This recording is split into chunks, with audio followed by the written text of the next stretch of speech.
Kingdom of Lies by Celeste King. In the dangerous worlds of Prothika, sometimes you have to do the unthinkable in order to survive. Come now, Samara, it's just a marriage. Don't you think you're being a bit dramatic? Of course you would say that. You're a man. You've never experienced Prothika the way women do. I'm just saying, there was a time when I would have been happy going into a marriage for the convenience of it. Oh, I'm sure you would, Eroth. Speaking of convenience, I think our audience will find it very convenient that we don't let YouTube's guidelines stop us from getting to the naughty bits. Yeah, they're Samara's favorite parts. All you need to do to find them is grab the unabridged copies of any Worlds of Prothika audiobook from worldsofprothika.com. With promo code YouTube30, you can even land a 30% discount on the audiobook of your choice, as well as any other digital product on the site. Help us continue to bring these free, full audiobooks on YouTube by liking this video and subscribing to the channel. You're listening to Celeste King's Kingdom of Lies.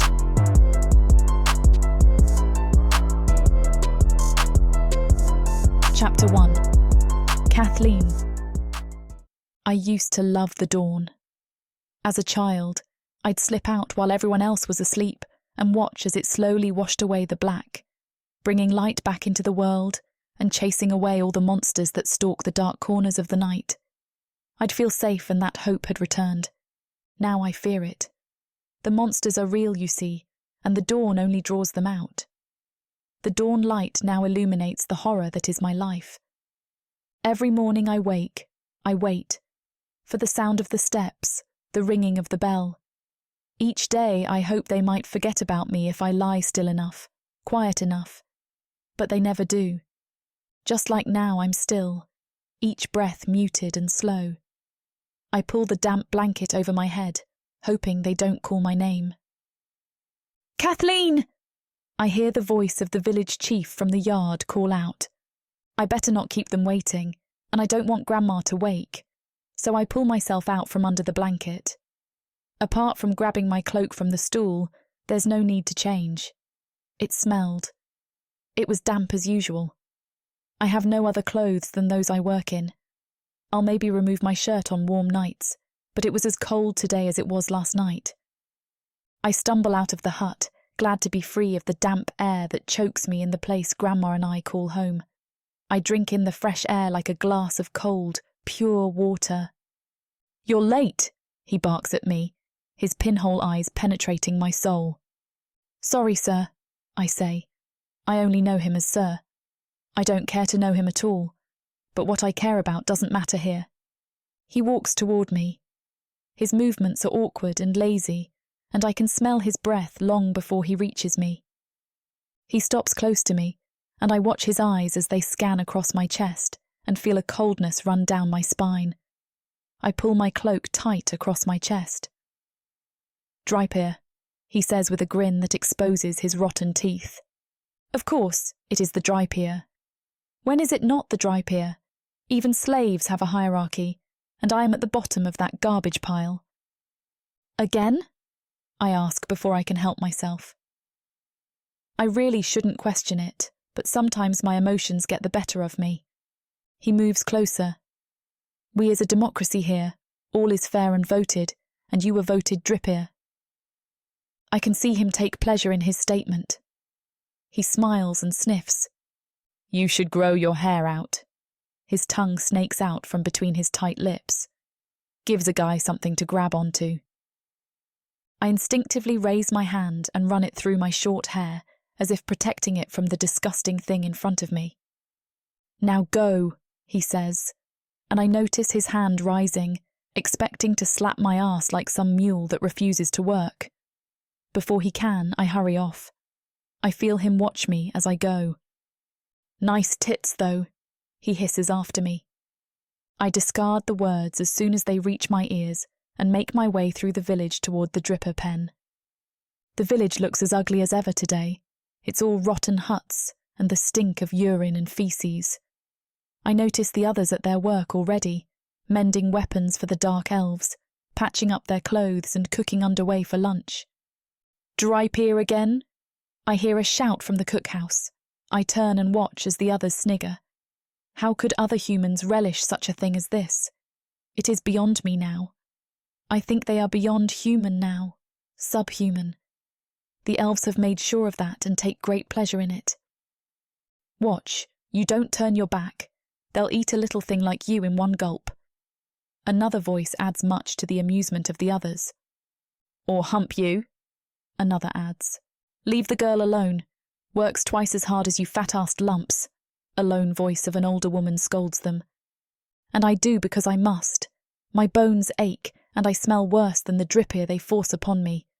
But for Grandma, I must keep going. If I don't, we starve, she starves, and I can't ever let that happen, so I accept the metaphorical crap they throw at me, wipe it off, and keep going. And there they are. I stand looking into the drip ear pen and the muck that will be my day, another day. It's best to feed them first.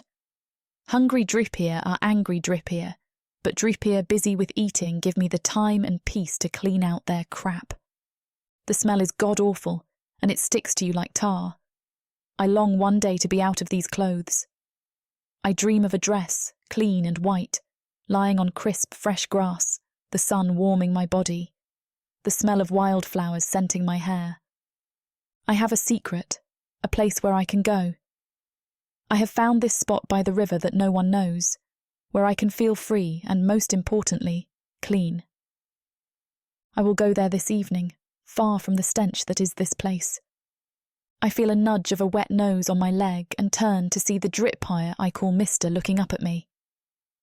Well, hello, Mister, I tell it, and it grunts a reply and hobbles off. It's a pity this poor thing will soon end up in the belly of a dark elf. The soldiers love their drip ear. It's a disgusting sight to witness them eat. I don't care much for drip ear anymore, and even if I did, humans rarely see it in the merger rations they give us. Girl! I hear a shout from behind me. It is Will, one of the other slaves. Another pain in my backside. He knows my name but somehow refuses to call me by it. I ignore him. Girl? I sense the irritation in his voice, and I enjoy it. But I must be careful not to push too far, so I turn. Yes? I ask. You're needed to help bring in the firewood, he states. Really? I'm exhausted, hungry, and unsure if I have the strength. I stare at him and say nothing. I can't risk telling him where to shove his firewood as much as I want to. More work is the chance of more food, and I have to make sure Grandma is fed. I have noticed her go downhill this last while. Her cough has grown thicker and more violent, and I fear the worst, so her strength must be kept up. Coming, I say, biting my tongue yet again. Quicker, the wiry little twit demands, storming off. I climb over the fence. Until tomorrow, little drip ear. Don't crap too much tonight, please. I follow Will to the woods and wish the day would end. I'm so tired. I can smell you from here, girl. Will calls out without looking behind. Maybe I should start calling you dripper crap. Would you like that, girl? He says, laughing at his terrible joke. Maybe I should call you little staff, I whisper to myself. I've heard the other girls talk. He stops at the wood edge, and I catch up. This needs filling, he says, pointing at a large basket. After that, you can take it down to the woodsheds, he instructs me. Don't take too long. Light is fading, and you don't want to be in these woods after dark. Bad things play here. With that, he turns and heads back to the village whistling, pleased with himself. It takes me about an hour to fill the basket. My back aches from bending over, and my eyes are heavy with exhaustion. One last push, I tell myself as I begin to drag the heavy basket down the hill to the woodshed. It is evening now, a few hours until dark, so if I hurry, the river can still be mine. Hussy! The coarse voice of Clara, the village chief's wife, calls out. The birds shake the branches as they flee her wrath, but I cannot. I told you before to stay away from him. She spits the words at me. I have no idea what she is talking about. I haven't. I plead to her. I see the anger in her fat red face, and know there is no way out of this that will be good. I've seen the way you act around my Oliver, sticking your tits in his face like some strumpet, she yells at me. I'll teach you, you little Tora. Seize her. I stand dumbfounded as 2 slaves appear and grab me by my arms. I notice others appearing out of the woodwork, wondering what is happening. Clara storms off back to the courtyard of her ample house. Bring her here, she orders the 2 slaves. One of them seizes the moment to grab at my chest. His nails, long and sharp, dig into my flesh as he gropes. There's nothing I can do. I'm too weak to resist fighting back and long for someone to rescue me. As they drag me closer, I see Clara holding a large wooden paddle. Please, no, I beg. I have done nothing wrong. Bend the little bitch over my knee, Clara instructs them as she seats herself on a large black stool and slaps the paddle against the palm of her hand. The 2 slaves twist and bend me over her thick thighs. I can smell her rancid tights, and I catch a glimpse of the crowd that has gathered. The excitement in their eyes revolts me as Clara pulls my skirt up, baring my ass to the hungry spectators. I've done nothing. I feel the dirty rag pushed into my mouth before I get a chance to finish. Little bitch, Clara is going to teach you a lesson, she hisses at me. I hear the dull sound of the paddle hitting my buttocks before I feel the pain that surges through my body. I scream into the dirty rag, and the tears swell in my eyes as the second hits, then the third and the fourth. Chapter 2. Kathleen. Clara tossed me to the ground like a chewed-up chicken bone. The pain I am feeling is unbearable. I'll stay here. Let that be a lesson to you, hussy, Clara said and spat on me. I could feel the cold air biting at my backside, and realising it was still exposed, I pulled down my dress as best I could. I can feel the fibres crawl across the open wounds that now grace my arse, and it hurts. I turn my head, my cheek rubbing against the gravel, and through the tears in my eyes, I can still see them staring as if I am some freak here for their entertainment. Get this lot back to work. Show's over, Clara says to the groping slave beside her. Right, you lot, you heard miss, back to it, he shouts. I hate him. I hate Clara. I hate this place and everything my life has become. Fancy me some saru for tea, I hear Clara remark as she disappears into her house. I feel a breath on my neck and then a voice. I'd offer to rub your ass better if you weren't so ugly and smelt like dripper crap. And with a final insult, I feel a slap on my arse, and the pain soars back through me, and I can't help but cry.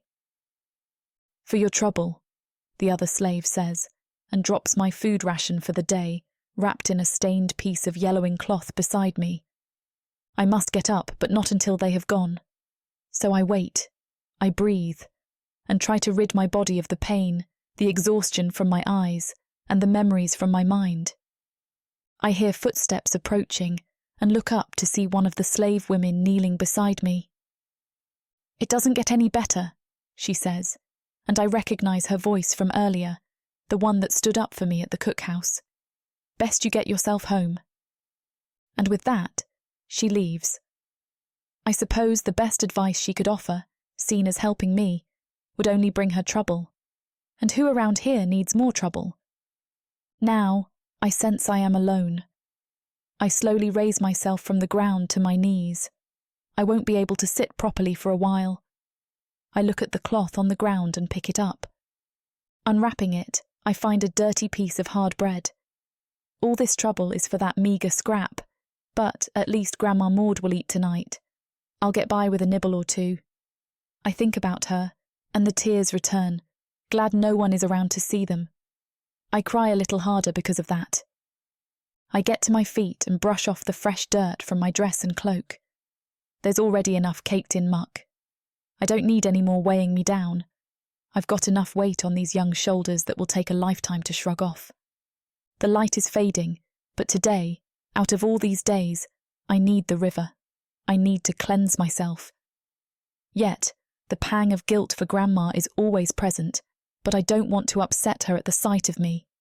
If I hurry, it will be okay. The village looks just as bad, bathed in the twilight light as he does in any other light. I think only flames would turn it into a pretty sight.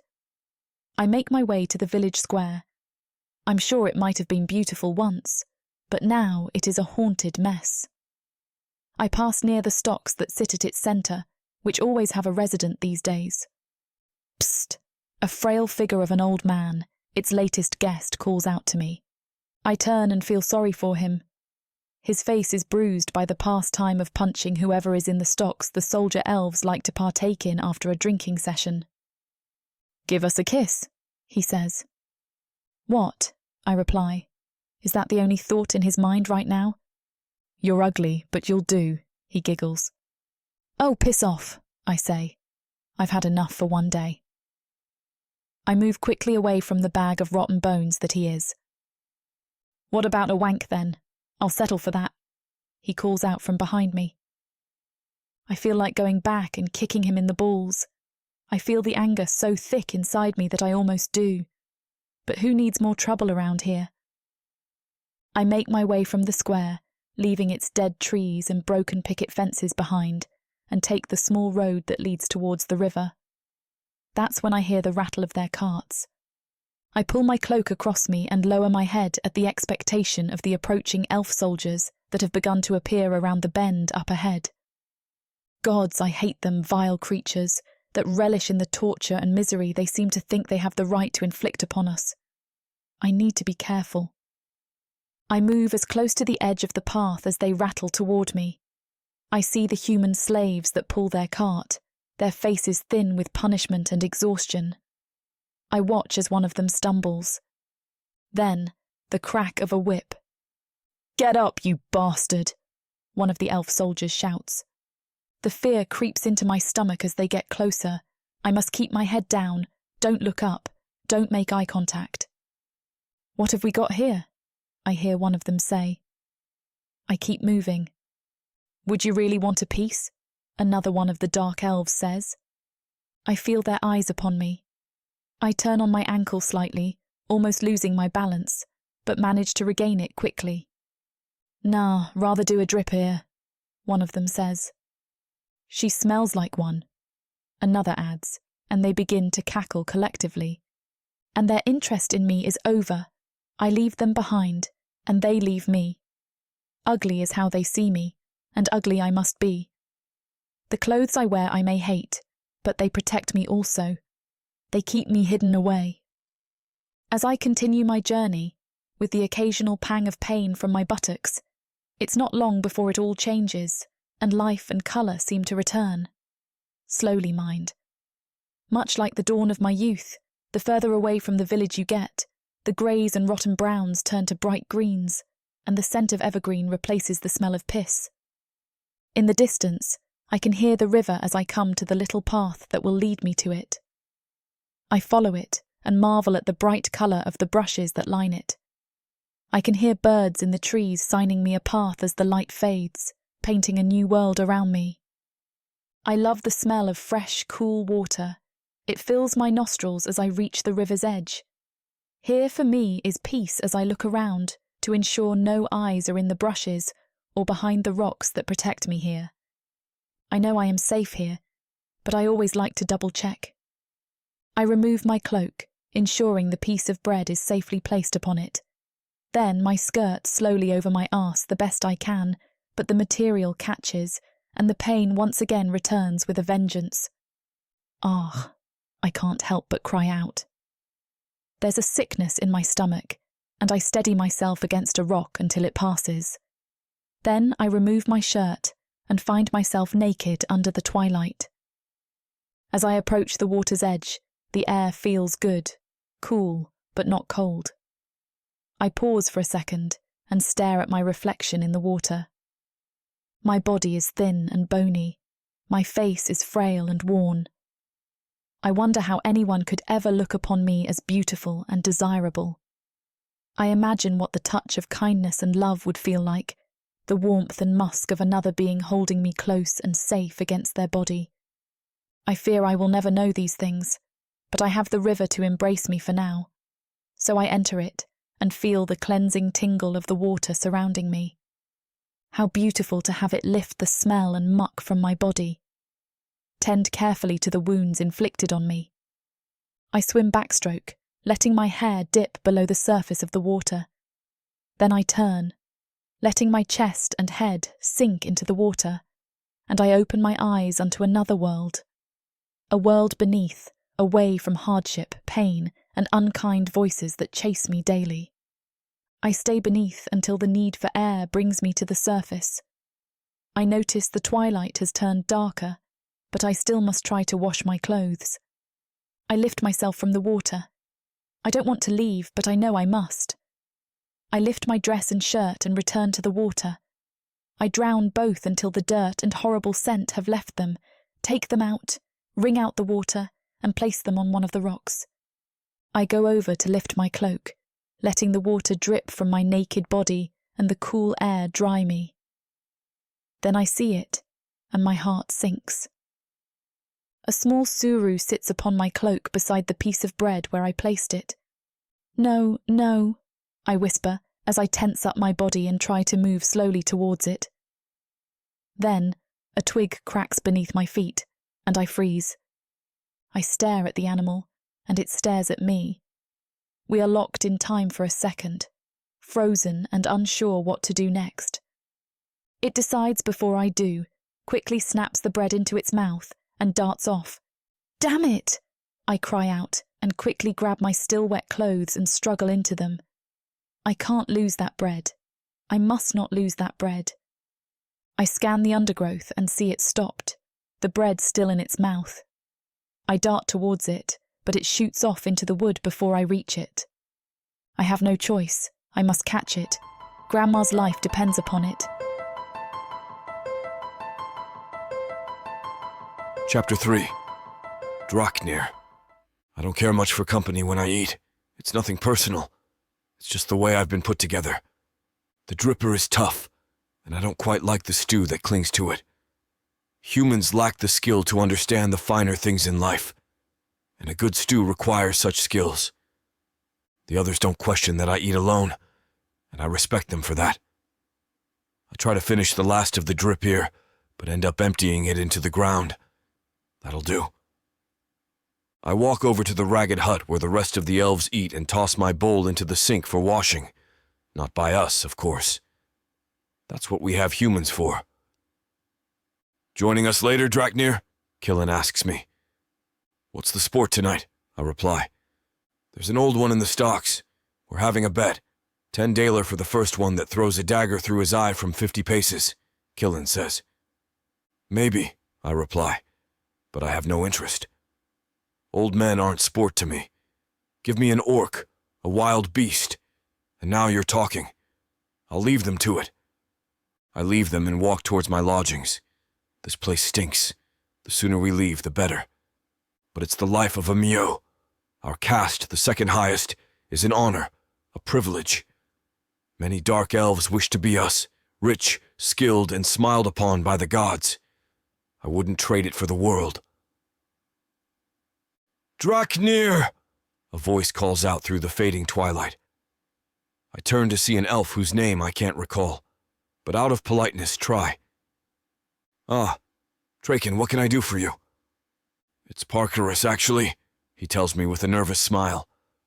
I couldn't have been further with that one, but he has taken it well. Accept my apologies, Parkerus, I tell him. Captain wants to see you, he says. Thank you. I will go now, I say. By the way, the boys have a good bet going this evening. I heard. He grins as he takes a dagger from his belt and proudly holds it up. Belonged to my father. Never misses. Confidence rarely lacks in a dark elf. Even the lowest of our kind are held in higher regard than the humans we use for labor. May the deceiver guide your blade, I tell him, and he hurries off with a pleased look. I have no idea what the captain wants to see me for. Maybe a ticket out here, something more deserving. I've watched many with much lesser talents than me rise quicker due to their connections, but that has never held me back. Every promotion I have made has been out of merit, and not through some rich uncle who is doing the general's wife. And probably when the occasion arises, the general as well. The captain's quarters are close to the village chief's house, most likely so he can keep an eye on him and his fat, red-faced wife. I care for neither. They are the worst that humanity has to offer, and that bar is low indeed. I see the light is on and the captain is home, so I go to the door, knock, and wait. It's not long before I hear a voice from within that I know as the captain. "Come in, Draknir," he calls out. He knows it's me because I don't waste time, and orders are to be obeyed. I turn the handle of the wooden door. It creaks as it opens, and I enter. The lit fireplace in the corner of the captain's study illuminates the room. The table against the wall has several maps, and a desk in the center is crowded with letters and a bottle. The captain takes the last from his glass in his hand as he greets me. "Always trouble at the top, Draknir. Always trouble at the top." He takes another swig from his glass, but realizes it's empty. "Drink?" I nod. It might calm the rage of the stew in my stomach. The captain lifts the bottle on the desk, realizing he has only one glass, and calls out, "Horace!" A tiny portly human appears in the room as quickly as a flash. I note that he looks well-fed for a slave. "How may I be of service, my captain?" he announces. "I need a glass, Horace." "Right away, my captain," Horace says, slipping out of the room with a bow. Good chap. A little odd even for a human. The captain laughs. "Obliged, I do as well." It's a matter of seconds before Horace appears back in the room with another glass. He carefully places it on the desk and bows out of the room again. The captain pours me a drink and hands it to me. "From Milthar, the Minotaur might be a loathsome beast, but they know how to make good wine. I have a contact there. If you ever need a case of two, just let me know. All on the hush-hush, of course." I take a mouthful of the wine and immediately understand what he is talking about. The flavors of wildflowers and sun-baked oak fill my mouth. "Excellent choice, Captain. It is quite exquisite," I tell him. He is pleased with that. "Now to business, look. I have a letter here. Damn, the post takes forever to get here. So I apologize on behalf of our useless elves at HQ," he says, handing me an open envelope. The handwriting on the envelope I immediately recognize. Even after all these years, I know that it's his. My father. The man who discarded me as a boy. He left me an orphan and sent my beautiful mother into servitude. I'm not even sure I have any wish to read it. I play with the envelope in my hands, crumple the edges, and take a large swig of the wine, emptying the glass. "May I have another?" I ask the captain. "Of course, my boy, fill your boots. I've got a cartload of this stuff fresh off the boat," he declares. He takes my glass, pours the wine, and hands it back to me. "Are you going to read it?" "I'd rather not. There's not much my father could possibly say that I'd ever want to hear. I'm of half a mind to toss the letter in the fireplace and watch it burn." The captain opens the letter and scans it right in front of me. His sharp eyebrows rise. "Your father would like to recognize you as his son formally. He'd like you to return to the fold and take up that position by his side. Put the past behind you and look to the future. In a nutshell, my dear boy," he states matter-of-factly. I ought to have burned it. The nerve of my so-called father curls my mouth with anger. That, well, is certainly a turn-up for the books. "I thought as much, so I'm going to speak candidly here, Draknir." His tone has changed, sober and careful. I swallow my rage and try to look interested. "Thank you, sir. I've heard things. Someone in my position is always privy to, well, the freshest whispers in Orthani," he explains. "I have no doubt your ear is trusted. It would appear that your father has suffered a loss recently, of which his sorrow must be acknowledged," the captain says. "I don't give a damn about my father's so-called sorrow. Jasper." "Yes, your brother." "Step." He shoots me a look. "It seems that Jasper was set to marry a wealthy, noble elf lady who would benefit your father greatly.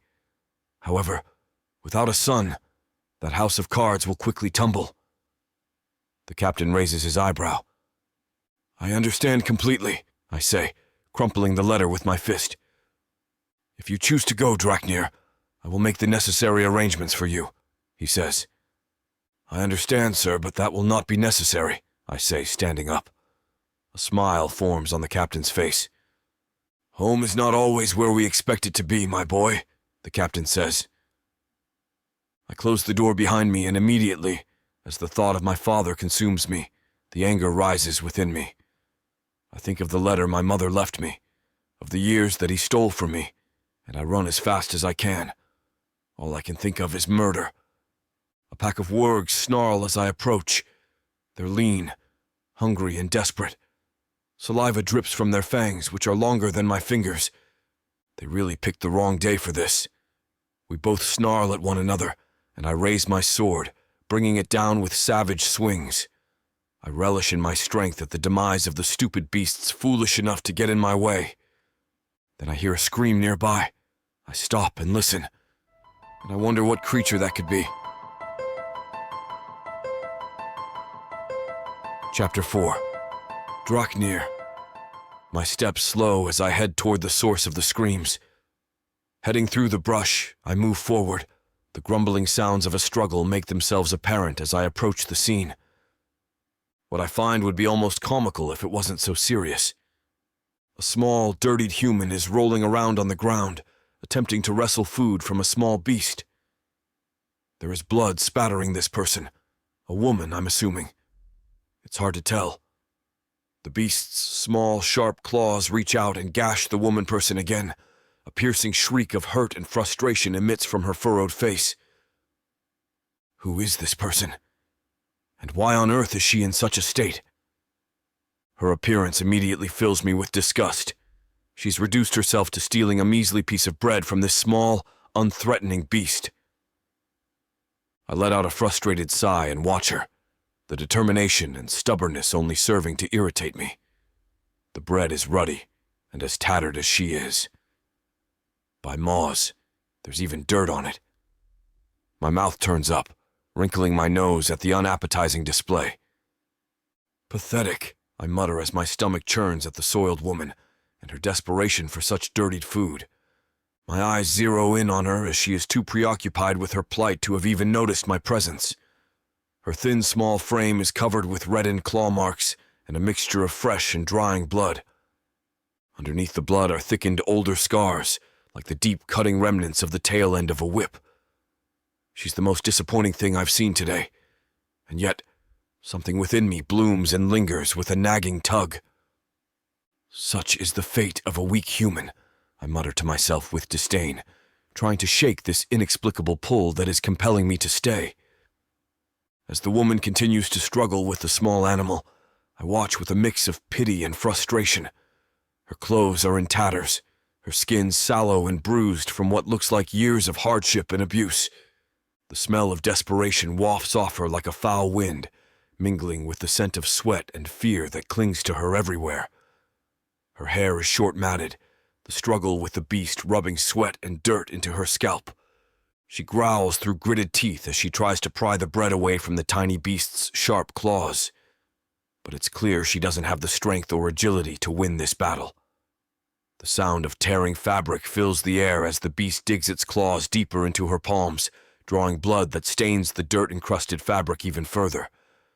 The dirt itself seems caked onto her body like a second skin, evidence of countless hours spent scrounging for food and survival in this unforgiving land. The woman's eyes are fierce but wild, clouded with hunger. There is something else there, a depth I'm unprepared to see. Despite her ferocity, there is a softness about her. My nose wrinkles at the wayward thought. A softness? Gods, what is wrong with me? I shake the thought off, but an unwanted sense of empathy weasels its way out of the fortress that I force any notion of unwanted emotion into. It's pathetic, really, how far someone can fall just because they lack the right positioning in the cast. I take a step forward, trying not to cringe at the sight of her mangled hands. I'm not sure if it's the talk I just had with the captain, but the pang of pity grows as I think of my mother and her death while giving birth to me. She was helpless, much like this woman, and my father left her on her deathbed and married another. The beast squirms away, but she holds tight, their gruesome tug-of-war continuing under my unmoving gaze. What is happening to me? I groan, rubbing my hand down my face. I take a step forward, drawn by an invisible force pulling me towards them both. The woman's breath is ragged from exertion. A gut-wrenching thought strikes me. Maybe if someone had helped my mother when she needed it most. I don't allow myself to finish the thought. I scoff. These newly surfaced emotions are proving to be annoyingly inconvenient. I watch as she gives a mighty tug on its tail, finally managing to pin it against a nearby rock. It growls menacingly at her, baring its teeth in warning before lunging forward once more. She braces herself for impact but doesn't let go. Without thinking, I draw my bow and notch an arrow in place, aiming directly at the creature's head. It lunges again, and this time, she manages to keep it pinned down long enough for me to fire. The arrow sinks deep into its skull with a sickening thud, silencing its cries instantly. The woman hurriedly releases her grip and falls backward onto the ground, panting heavily as she stares at me in disbelief. Her eyes are wide and filled with fear. You need to leave here now, I say plainly, as if the entire situation hadn't even occurred. This forest is filled with wargs.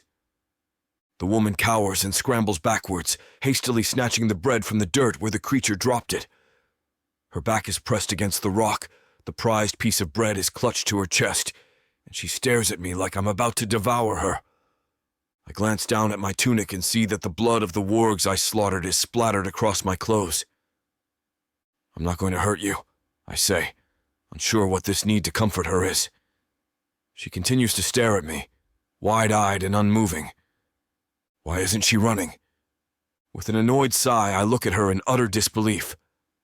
I said you need to leave, it's dangerous here. I gesture widely to the area surrounding us. The look she gives me in return is enough to rattle my resolve. Her soulful brown eyes look at me, into me, with an innocent sense of gratitude. It's as if she can see into my soul. That, and the purity of her gaze unnerves me. I can't take the sentimentality of the moment. You need to leave! I roar, my voice echoes in anger into the woods around us. My chest tightens and I ball my fists at my sides. If I successfully intimidate her, she doesn't show it. She nods slowly, still staring at me with those eyes that see too much, and scrambles to stand up.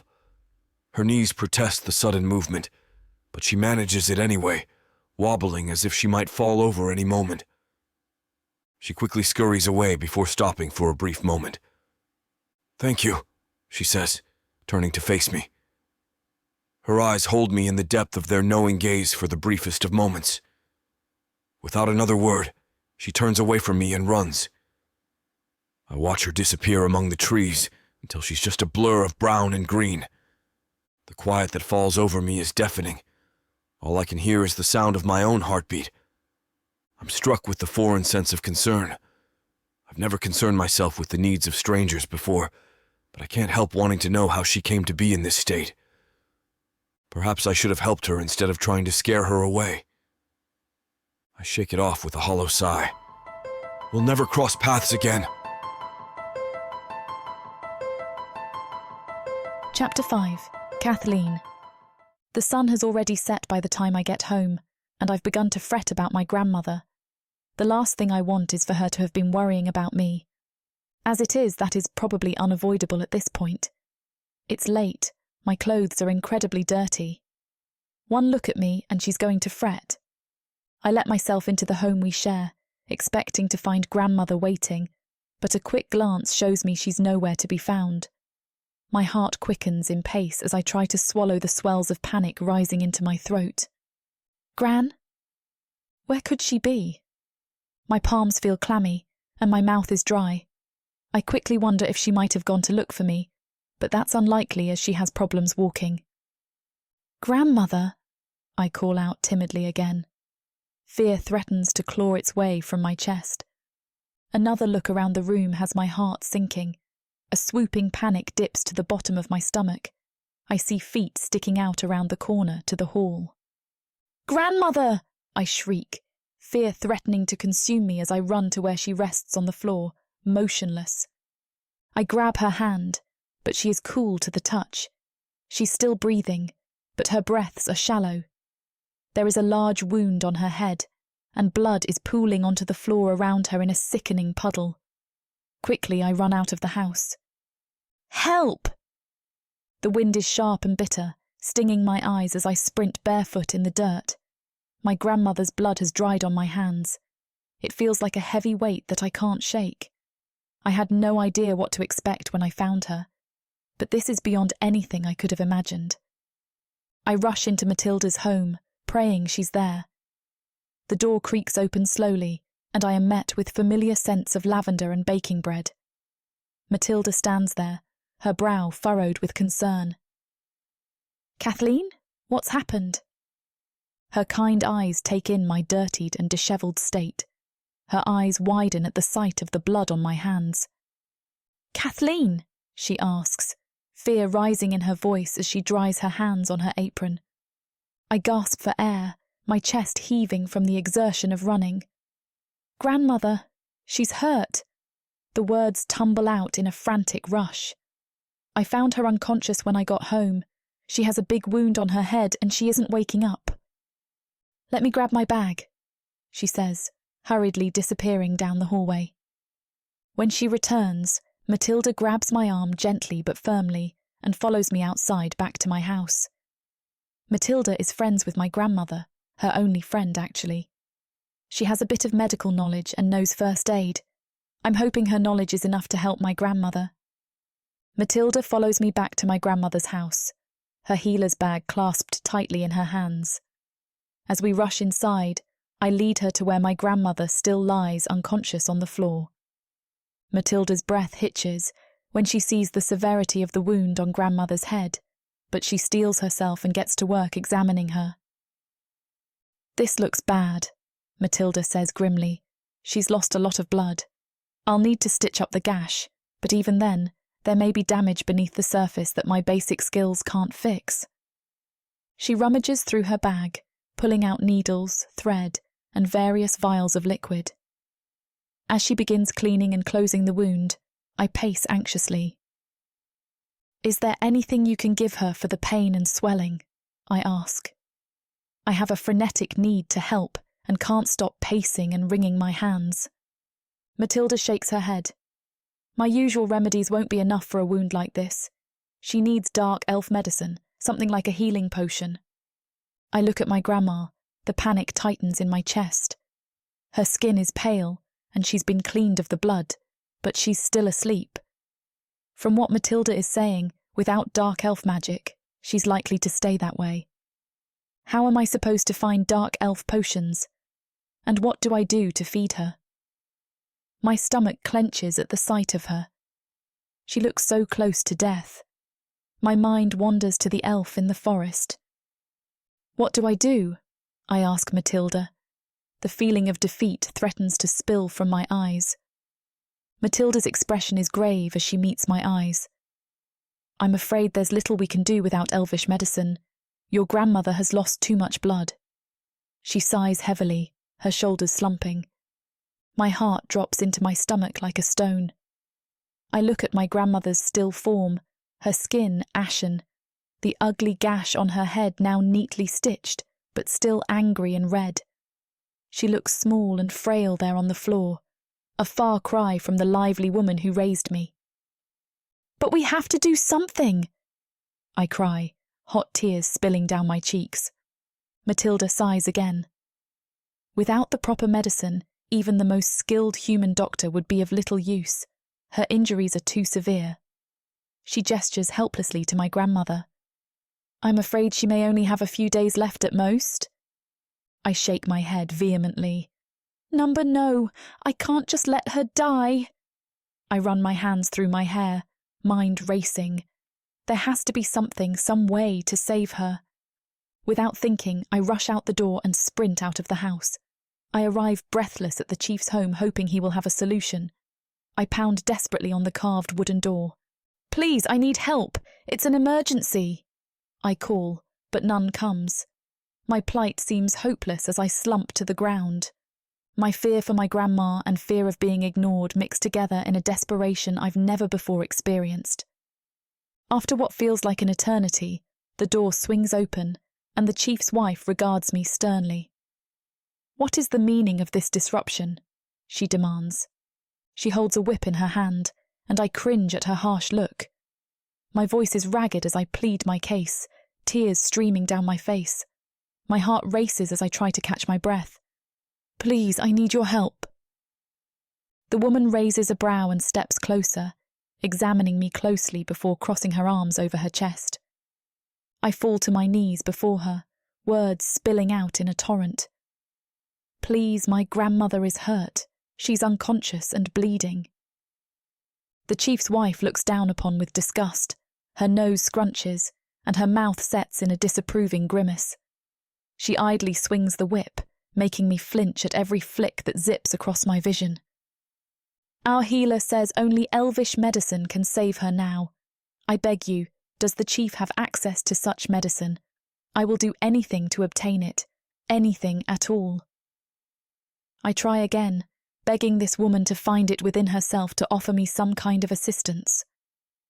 The chief's wife looks at me with an intimidating kind of hatred, threateningly toying with the whip in her hand.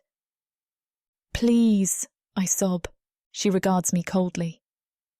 "Grovelling will get you nowhere, girl," she sneers. "The chief does not waste elvish medicine on peasants." I look up at her, desperation in my eyes. "Please, I'm begging you. My grandmother raised me. She's the only family I have left." The woman scoffs. "What do I care about your snivelling grandmother? Begone from here before I take this whip to you." Tears stream down my face as I cower. The chief's wife glares at me, whip poised to strike. "Please," I cry again. Desperation floods my voice. "I warned you," she snarls. The whip comes down, slashing through my hands. The pain stings as my skin is cracked open with a second lashing. She cracks the whip through the air again. It feels like fire lashing against my already battered skin. With each crack comes another wave of agony, this time burning pain on top of everything else. The chief suddenly appears in the doorway, likely drawn outside from my sobs. "That's enough," the chief says firmly, stepping between me and his wife. She scowls but lowers the whip. The chief regards me with exasperation. "We cannot help you, child. The elves do not share their medicines, not even with us." I stare up at him, stunned. "But you're the chief. Can't you ask them, plead with them to make an exception?" He shakes his head. "The elves care little for our human troubles. Even if I begged, they would not bend." "There must be something," I cry desperately. "My grandmother is dying. She's hit her head somehow. She's bleeding." The chief looks down at me, cowering beneath him. Pity and disgust cloak his features. "We have no healers here who can treat such grave injuries, neither elf nor human, especially not for someone so old. You'll need to accept that this is her time." I sink to the ground and weep. My only hope dashed. My beloved grandmother's fate seems sealed. "Now go home, don't come back here again," the chief says with dismissive authority. He drags his scowling wife back into the house, her protests and insults falling on deaf ears. The door closes on me and any hope I possess for saving my grandma. The chief's cold dismissal cuts through me like a knife, but I cannot give up hope. There must be something I can still do to save my grandmother's life. I drag myself up from the ground, tears still streaming down my face, and stumble away from the chief's home.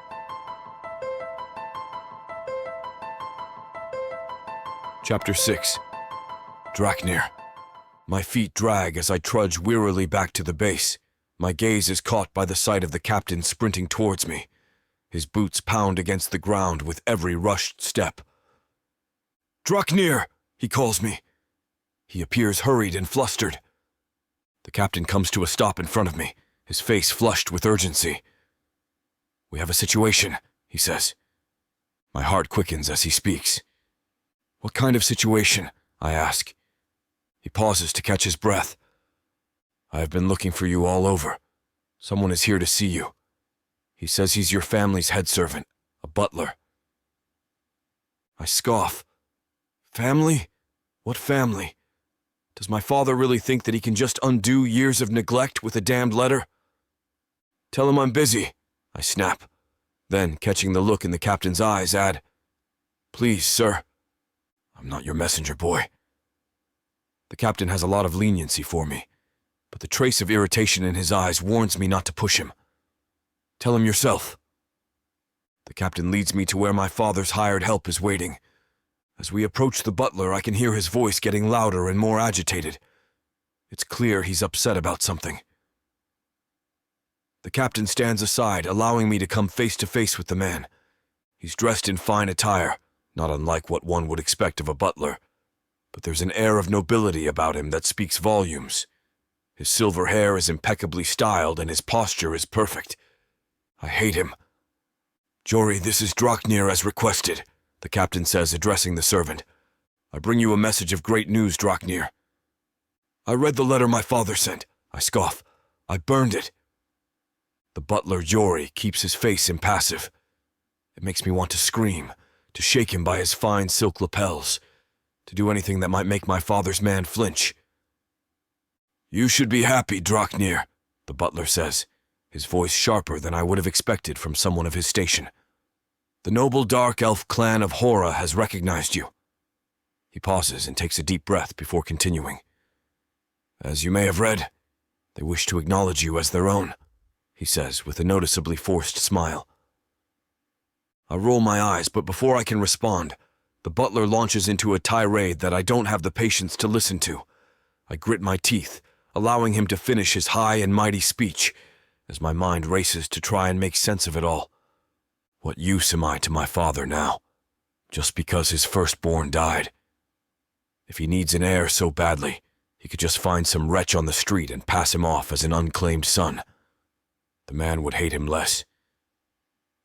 Jory the butler is still rambling on about blood and honor and all that Tara crap. The captain smothers a yawn. Your father has granted you the opportunity to raise your caste, to join centuries of... Are you finished? I bite out, my blood rising with warmth beneath my skin. The butler balks, offended. You need to leave from here. I'm not interested. My patience is wearing thin for such pretentious conversation. The butler's eyes widen in disbelief, his face reddening with anger and frustration.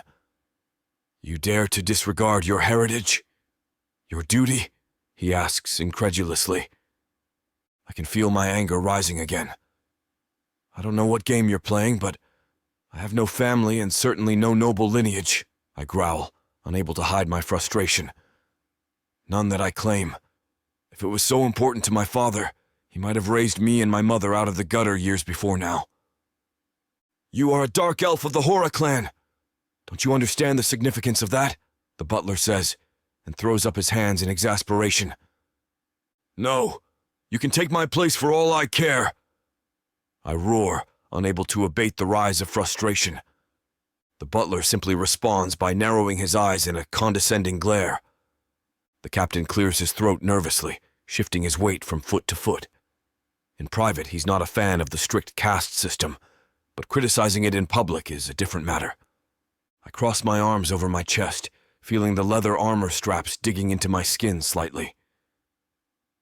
I don't see anything special about being a part of some high and mighty clan who thinks they're better than everyone else just because they have money and power, I spit angrily. It is an honor, he barks.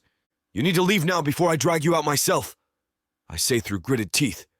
A servant like you has no position in a soldier's camp, I spit at him in disgust.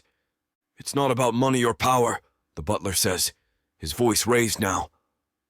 Without hesitation, I grab him by his flashy robes and begin to drag him to the gates. It's about tradition, duty. You should be honored to be recognized by your own kind. You are most ungrateful, he yells, attracting a crowd of eyes I could do without. His heels dig into the dirt, kicking up a cloud of dust as I drag him forth. I am the servant of a noble, and it is an affront to my master's dignity to be treated this way, the butler yells as I drag him through the dirt. His feet scramble for purchase, slipping and sliding as the grip I have on his robes leaves no room for support. I yank the butler through the camp, hearing the scuff of shoes and his grunts in protest. The soldiers part ways to avoid being trampled by the two of us, glancing at each other in confusion and amusement. Some chuckle under their breaths, others shake their heads in disbelief. The captain tries to keep up with our pace, but eventually gives up, leaving me to forcibly escort the butler away from the camp. His protests grow louder as we reach the gates, becoming more desperate as he realizes he won't be able to sway me from my decision. We reach the gate and I push him roughly out of the large, looming entrance to the camp. He lays in the dirt defeated, his robes a crumpled mess around him. His once polished demeanor has been reduced to dirt, scuffed and tattered. I feel no remorse. His pompous outbursts and pretentious berating has left me with little sympathy for his situation. He looks up at me with an arrogant glare. His smug expression falters at my lack of reaction. Good. Time to put him in his place. I hold no ties or debts to your employer. Return to him and say I have refused this supposed honor. Now leave, before you overstay your welcome further. The butler kneels before me, desperation written on his face. I've dragged him out to rid him of his purpose, but see only a man at his wit's end. Despite my desire to be done with this interaction, something within me has been slightly enticed to hear what he has to say. I can't shake the pull, much like the one I felt with the slave woman in the woods.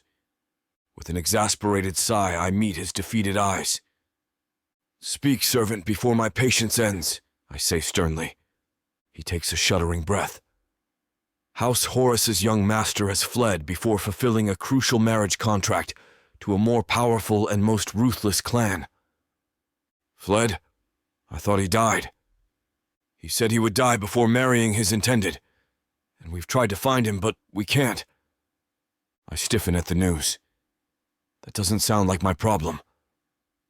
You carry Horus blood. You must take the master's place, wed per the contract's terms, become noble and secure the alliance. His voice breaks with fear. If I cannot present a new groom by the given deadline, if the contract is not upheld, House Horus will be slaughtered, and even you will not be spared. Chapter 7. Kathleen. The dark, dirty steps in front of me shine from the rain. I hesitate. Is this really my only choice? To sell myself? I take the first step, just as the doors barrel open and a boisterous man swaggers through. His arm is slung over another's, and the two of them can hardly wobble their way down the stairs as one slurs their way through a story. "And I told the bitch, piss off. Love, if you want a tip, you should have at least given a smile. You are what she did. Raised a hand to me. Right hussy had to comp my service and got fired." The two men cackle as they push past me, neither of them bothering to even notice I was there. The stench of liquor and grime wafted behind them, and I covered my nose as I watched their bodies fade away in the darkness. Is that what I'm going to have to deal with? My thoughts are interrupted by a hoarse, loud voice hollering down those same stairs on which I hesitate. A man shouts at me from the top of the stairs, his dark, line-scarred face illuminated by the flickering street lamps that cast his wide grin in sharp contrast. His large, muscular frame leans against the sturdy wooden door-jamb. The man, well dressed for his position, bellows, "What the hell are you doing down there?" With a start, I realise I've been daydreaming. I shake off the daze and climb the stairs, my heart now pounding in my chest. I silently pray. I need to help my grandmother, and to do that, I need money. To get money, I need this place. I reach the top of the stairs, my breath coming in ragged gasps, and stumble onto the large, ornate entryway. Inside, it smells like sex and cheap perfume. The man, a doorman it seems, laughs heartily, a deep, resonant sound that echoes off the high ceilings. "What the bloody hell do you think you're doing?" he asks, clearly amused by my curious plight. "You can't just come waltzing up to the door like that, you know." I swallow hard, feeling a blush burn in my cheeks, wondering just how to explain my situation. The doorman crosses his arms, raising an eyebrow as he looks me up and down, his gaze landing on my tattered clothing and the dirt that streaks my face. "Well, well," he drawls, a grin playing on his lips. "You look like you're about as out of place here as a fish out of water." I bite my lip, my nerves getting the best of me. "Maybe I made a mistake," I mutter under my breath. The doorman chuckles, his mirth only exacerbating my unease. "Do you now?" "I'm here," I said, my voice trembling, "for the position." I pray he won't laugh at me, at my audacity, my desperation. He raises an eyebrow again. "You'll need to be more specific. Our girls specialise in lots of positions here." My stomach roils at the leer in his tone. "Please, if I could just speak to someone inside." "You didn't even think about cleaning yourself up first. The madame won't even take a look at you in the sorry state you're in." He doesn't move to step out into the cold, but the door starts to close behind him. "We have standards, you know, much higher than your hygienic routine, obviously." He chuckles to himself, and I feel a pit in my stomach start to grow. I bite back the tears threatening to well up in my eyes and beg for another chance. "Please, I'm a virgin." I see his face screw into a mocking position, and he clasps his hands together. "Isn't that worth a bit of money?" "Love, haven't you seen the women in here? They're beautiful. We can't have raggedy dolls off the streets lowering our customers' expectations. Sell yourself on a corner, you'll have better luck there." He wrinkles his nose. "Maybe." The door opens back up behind him, and he waves me off as he slips behind its wooden frame. All at once I feel my heart drop. I slouch, my legs threatening to break under me. But I steel myself. Wiping the cold rain from my face, I back up. I grit my teeth. I won't let fate dictate how my life will turn out. As I walk away from the building, I notice a figure lurking in the shadows. He seems to be watching me intently, and I feel a shiver of fear run down my spine. I quicken my pace, not wanting to draw his attention, but he follows me. I try to lose him in the maze of alleyways, but he keeps appearing around every corner. I know I have to face him. I stop and turn to confront him, my heart pounding in my chest. He is tall, with a rough, unkempt appearance, and his eyes seem to hold a fiery intensity. "Who are you?" I ask, my voice shaking. He smiles, revealing a set of yellowed teeth. "I'm your saviour," he says, extending a hand. "I have something that can help you." I hesitate, and he uses that opportunity to lunge toward me.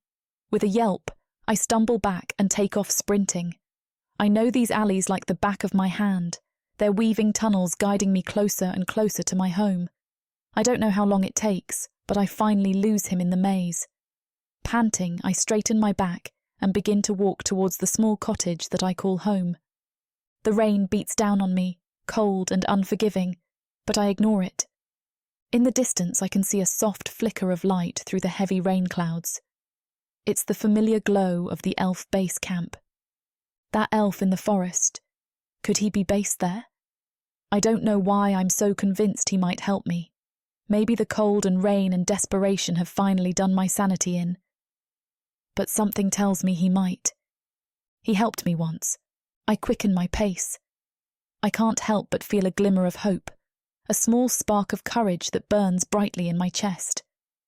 I break out into a small jog, weaving through the darkness of the alleyways, the rain pounding against my skin. But I don't care. I'm not about to let my grandmother slip away. As I approach the gates, I can't help but feel a sense of foreboding. It's a strange feeling, a knot in my stomach that twists and turns, as though I expect something bad to happen. I tell myself that's just the normal expectation for a human around elves. Something bad usually happens. "You here to see the captain?" An elf in a uniform tilts his head, looking at me skeptically. "Yes." I clear my throat. "Sorry about my appearance, the rain." But he's already waving me through. I might not be much of a beauty right now, but at least I don't look like any sort of threat. Inside the camp, I search the crowd for the man in particular I can't seem to set eyes on. There's no one outside. The rain must have sent them all in. I stare up at the sky. It's dark clouds warning me to go home before I catch a chill. Instead, I defy the rain and settle down with my back to a tree. I have a clear view of the entrance, and if he passes through, I won't be able to miss him. As the night deepens, the air grows colder and heavier with every passing moment. My body trembles, seeking warmth that it can't quite find. The steady rain against my skin has numbed me, but I don't dare move. I can't risk missing him. As the hours pass, I feel a sense of desperation creeping in. With each merciless droplet that falls from the sky, it feels as though I'm being pelted with tiny daggers. But still, I hold my ground. Finally, as the first streaks of dawn begin to break through the darkness, I see him. In the distance, he walks beside another, taller elf. They are animatedly talking, and I strain my ears to hear. My eyes stay glued to my quarry, and I step forward as I wish him to notice me.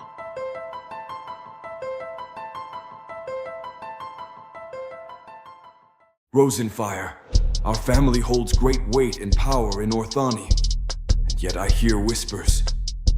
Do you think he can take him? There is no way that this could happen.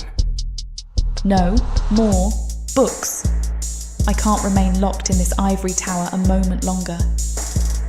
She's perfect. The Baron's daughter must be found. Julius, we shouldn't. Why shouldn't we? I am not a full dark elf. I do not possess their ethereal beauty. How will I find a mate? The lowly Baron's son apparently has shown that he has the same gift of fire-wielding as I, if not stronger.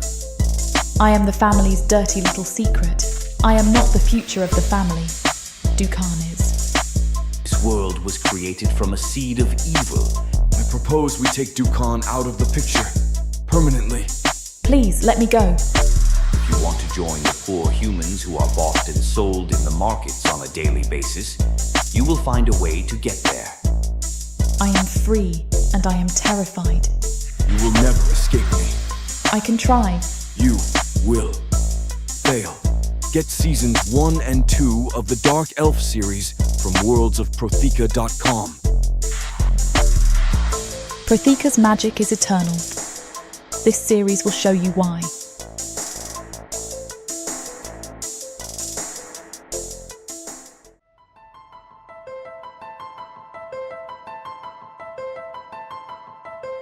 Chapter 8. Draknir. I storm out of my quarters into the cold night. The stench of smoke and unwashed bodies assault my senses. Torches flicker dimly against the dark canvas tents, muted conversations drifting on the crisp air of night.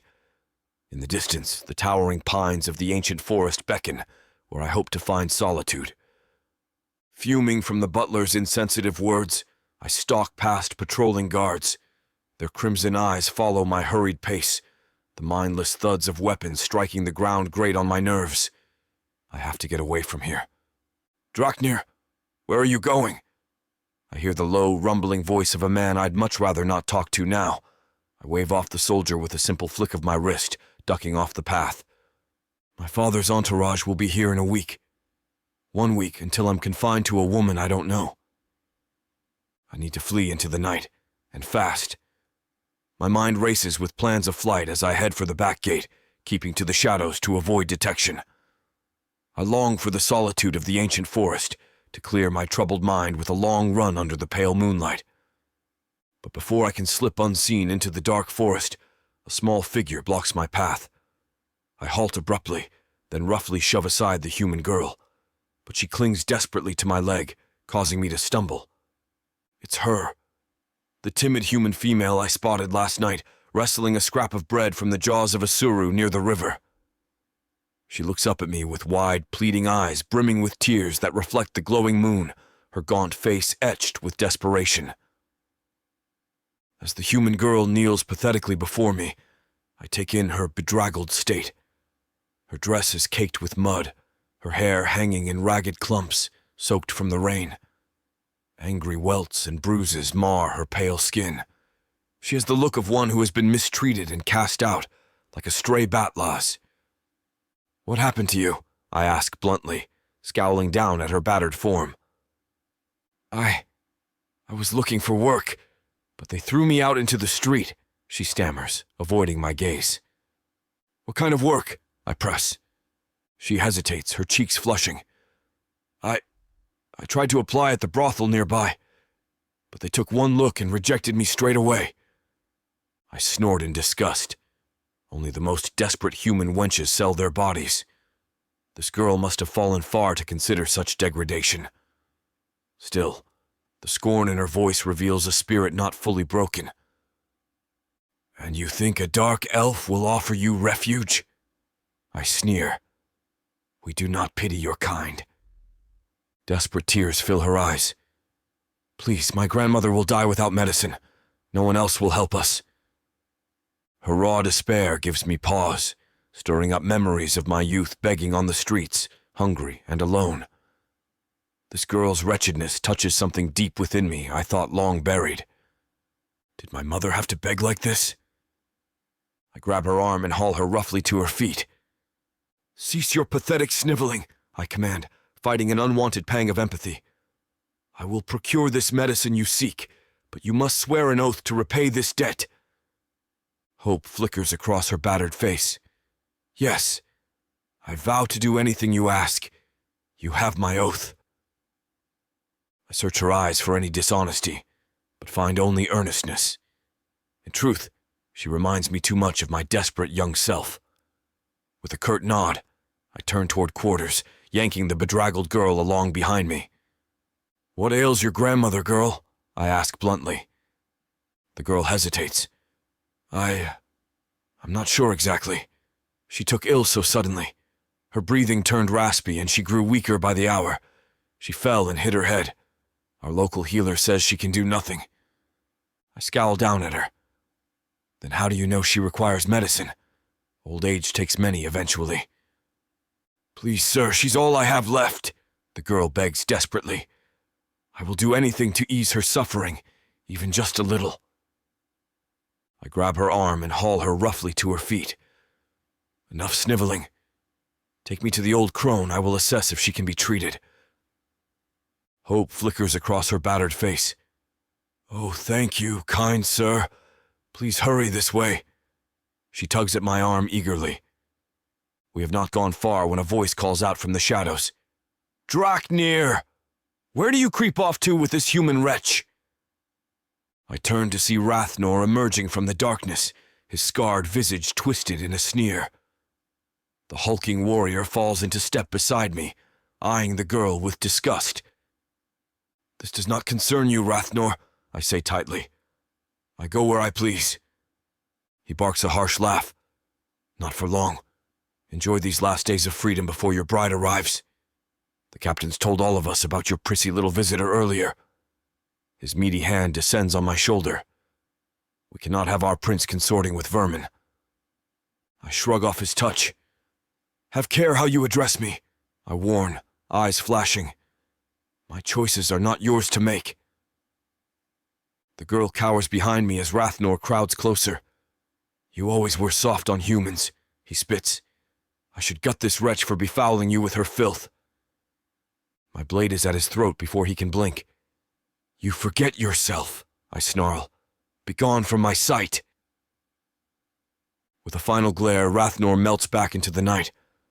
I sheathe my weapon and turn to the trembling girl. "Come, before I change my mind." Am I really sticking my neck out for this girl? The girl glances back nervously as we leave Rathnor behind. "Thank you for sparing me, my lord. You show great mercy." I scowl in the darkness. "I do as I please. Your fate was never his to decide." Still, her gratitude kindles a faint ember inside my hardened heart. When did I last hear words of thanks?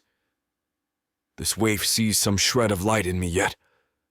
Hard as I try to cling to old hatreds and hurts, something in me stirs, like a long dormant seed finally sprouting toward the light. Try as I might deny it, this chance encounter has awakened echoes of who I used to be before the harshness of life burned away the best parts of myself. She wisely keeps her head down, not wanting to draw the ire of any who would punish her presence here. As we step outside the gates, I pull my cloak tight, wary of being spotted with this human, but compassion stirs within me against my hardened instincts. To ease an old woman's suffering reflects no weakness, I tell myself, though uncertainty looms as the girl leads me into the unknown night. You have a good soul, Dark Elf. I will not forget what you have done this day. Her soft words weave through the evening, carrying us closer to her home. Chapter 9. Kathleen. Are you willing to do anything to save your grandmother? The Dark Elf asks. Am I willing to do anything? I am more than willing to do anything I can to save my grandmother's life. She lays wounded and unconscious, and every moment spent pondering my next move is keeping me from being able to help her, and Dark Elves don't do good deeds for free. So, am I willing to do anything? Yes. Yes, I say cautiously. I watch him with wide eyes as shivers of uncertainty rack my entire body. I am putting everything on the line and gambling my non-existent cards to the hands of a Dark Elf stranger. And you are sure about this? He asks cautiously. Yes, I am the surest I've ever been, I say, and while the words are true, there is a part of me that is understandably hesitant to accept this stranger's offer. I'm not sure if it is my body he'll want or my time. Whatever it is, I'll give it tenfold if he can help my grandma. I just hope he won't ask for too much. I can't say that to him, though, for fear of him changing his mind, because I truly don't have much to offer. He eyes me warily. His face is determined and roams over my tattered appearance. He pauses to meet my frantic eyes with an all-consuming stare. The intensity of his dark eyes sends a ripple of intriguing fear surging through my body. Are you willing to sign your life away to me in exchange for a healing potion? He poses the question directly, never breaking eye contact. He waits stoically for me to answer. I nod eagerly, barely giving myself a moment to consider what he is asking of me. My life to save my grandmother is an easy trade. My heart races knowing that luck is finally on my side today. There isn't much I wouldn't do for my grandma. She's all I have. Then be my slave and pretend to be my mate, he says with an authoritative air of suggestion. My brows raise in surprise. I'm not sure if I heard him correctly. His mate? Is that what he just said? I don't even know his name. His offer hits me like a punch to the gut. I feel the blood drain from my face. I can't fathom what that even means, or how that would be possible. My nerves are chaotically buzzing. The lump in my throat accompanies the lightheadedness that overcomes me. So will you? Be my slave and help me. I am willing to help you in return. He reiterates his stance. I pause and turn away, giving myself a moment to process what he's asking. I know I don't have much time to gamble with his promise of help for grandmother, but the finality of what he's proposing isn't at all lost on me. My breath hitches slightly as he says the word, and I feel myself growing cold all over. A Dark Elf slave. It sounds so final, so permanent. But if it means saving my grandma's life, then I'll agree. I'll do it, I stammer, wondering what this Dark Elf has in store for me. Very good, he says slowly. He appears to be pleased with my answer, and it scares me. What could he possibly need a pretend mate for? And a lowly human girl at that? I watch him as he appears lost in thought, clearly mulling over whatever this situation of his is, before he nods with a satisfied expression. He meets my eyes, and I see something lurking beneath the surface. There's trouble laying there. Something is weighing on him. I look away before I can offend him, but I can feel the truth. He too is in trouble. He shifts, breaking my stare, and reaches forward, his fingers brushing against my wrist gently as he pulls out a small parchment and ink from his pocket. The parchment is cold and rough against my skin as he presses it into my hand. A chill runs through me at his unexpected touch, but I resist the urge to pull away. I take a deep breath and begin to read the contract. It's written in the dark elf language that I don't understand. "What does it say?" I ask tentatively, my voice wavering. "It binds you to me as my slave and prevents you from being able to betray me," he says simply, his voice husky and low. "You are mine now." I nod slowly, swallowing hard as I dip the quill in the inkpot and scrawl my name on the bottom of the page without a second thought. My grandmother's life is worth more than anything else to me. Although I'd be lying if I said signing my life to a contract I can't understand doesn't fill me with a nervous fear. He can do whatever he wants to me now. As soon as the ink dries on the parchment, he takes it back from me and places it away. His eyes look me over, roaming from top to bottom before he lets out a disappointed sigh. "It is done, but you aren't passable."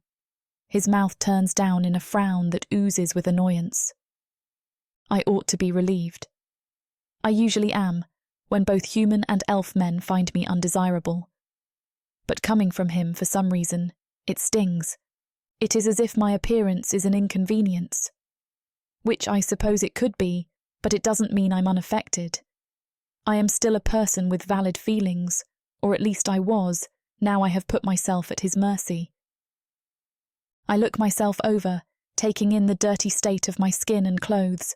A feeling of inadequacy rolls through me. "Passable for what?" I struggle to ask.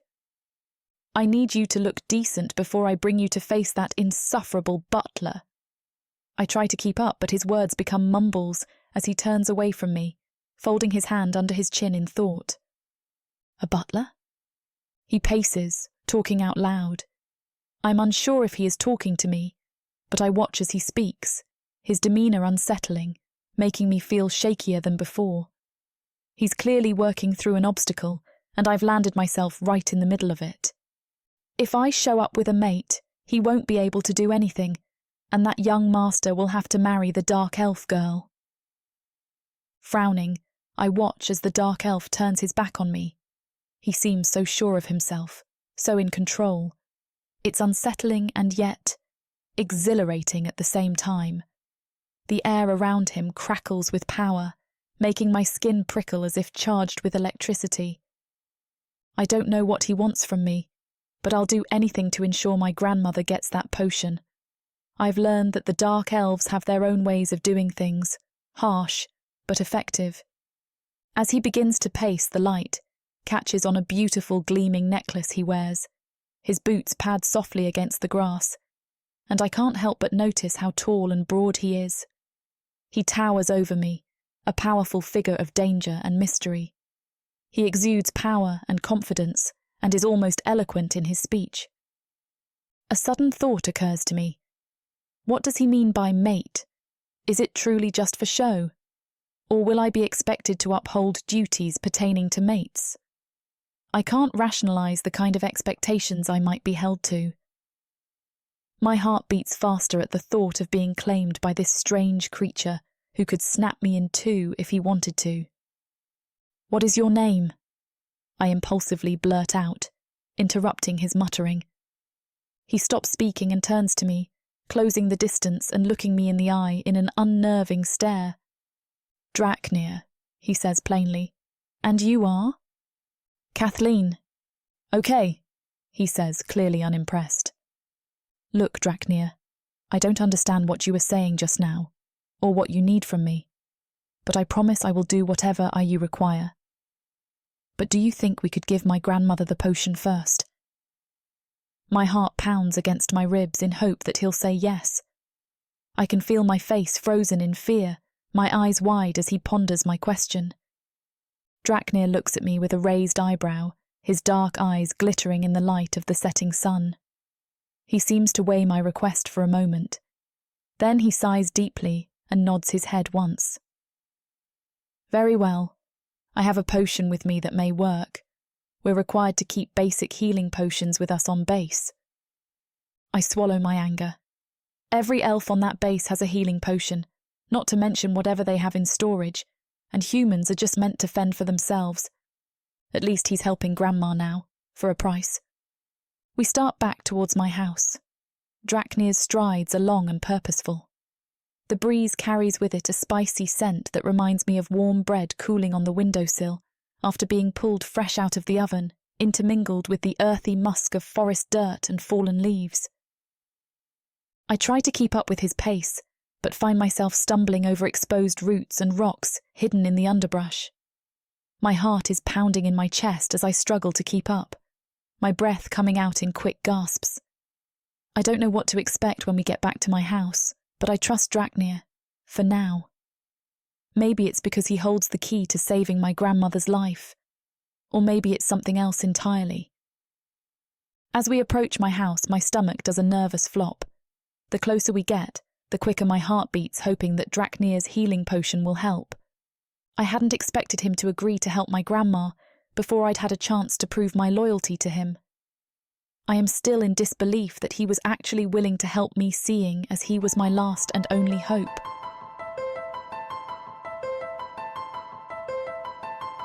Chapter 10.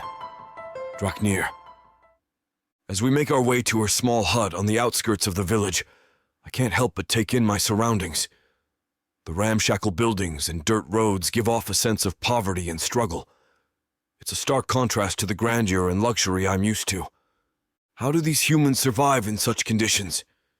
It makes the orphanage I grew up in look like a palace. The air is thick with the smell of burning wood and the sounds of chickens clucking and children playing. My shoes sink into the soft earth beneath me as we navigate through the unpaved paths, lined with makeshift homes and dilapidated structures. It's clear that life here is not easy, but there is an unmistakable sense of community amongst these people.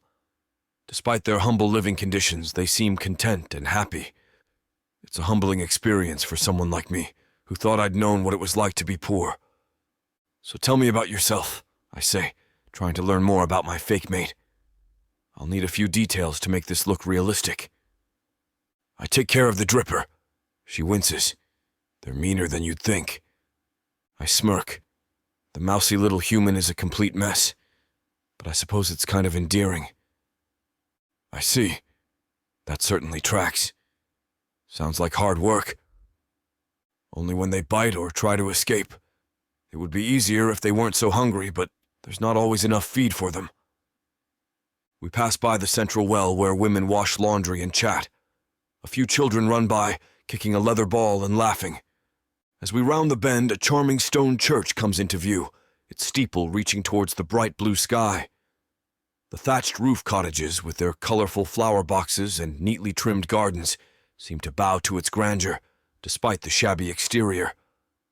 An elderly priest stands on the steps, his broom still in hand as he watches us curiously.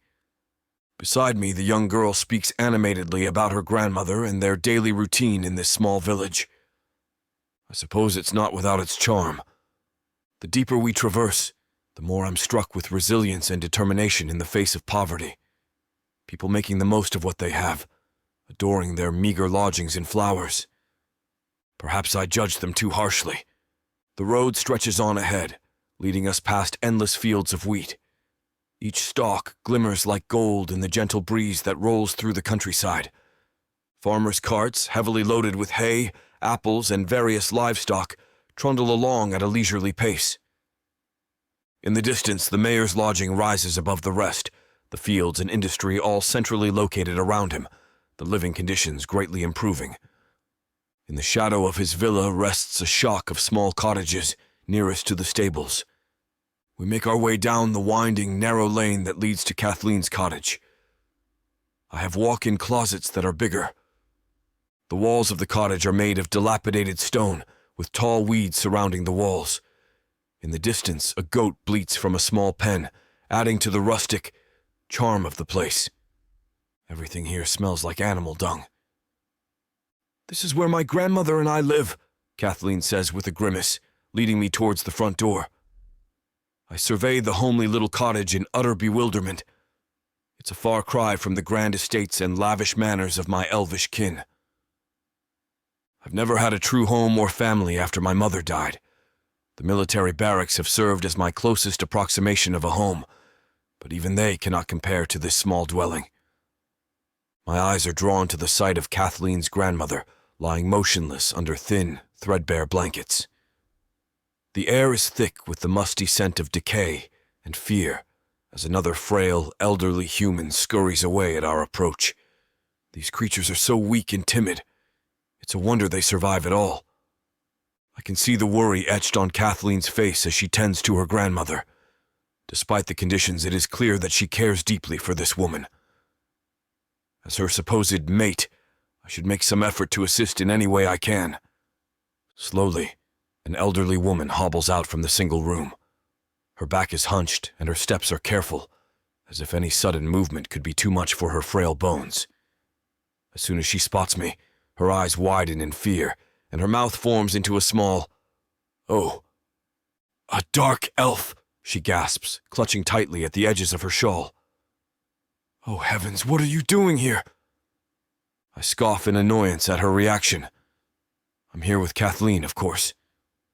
The woman's grip on her shawl tightens, and she takes a few hesitant steps backwards. I must be going," she stammers, avoiding eye contact with me. "Kathleen, be safe, my dear." The smell of warm bread and herbs fills the air around us, masking her fear and unease. Kathleen reaches out a hand pleadingly. "Wait, Matilda. Please don't go.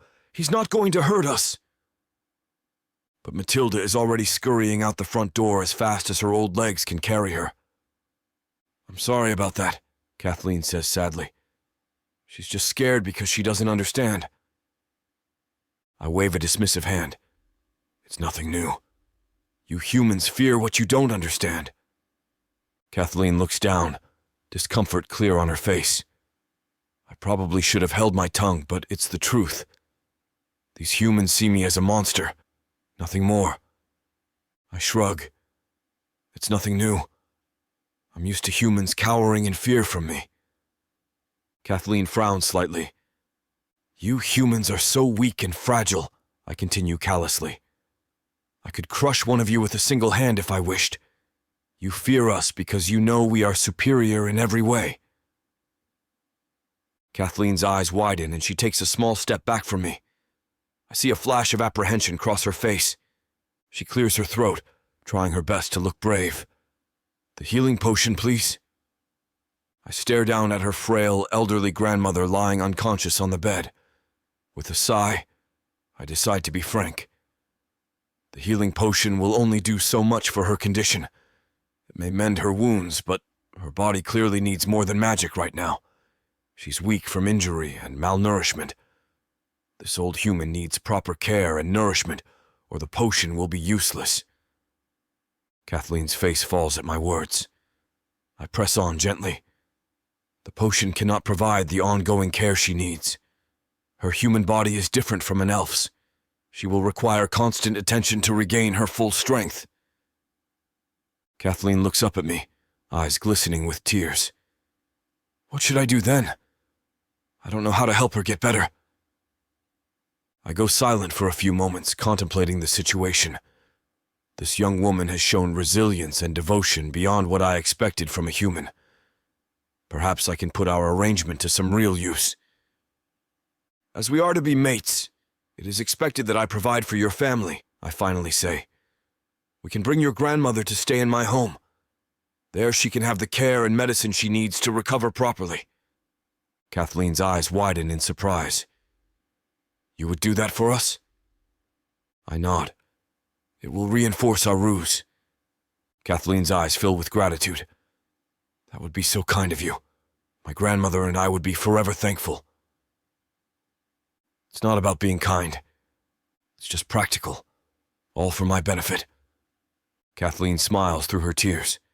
My chest feels oddly warm at the sight.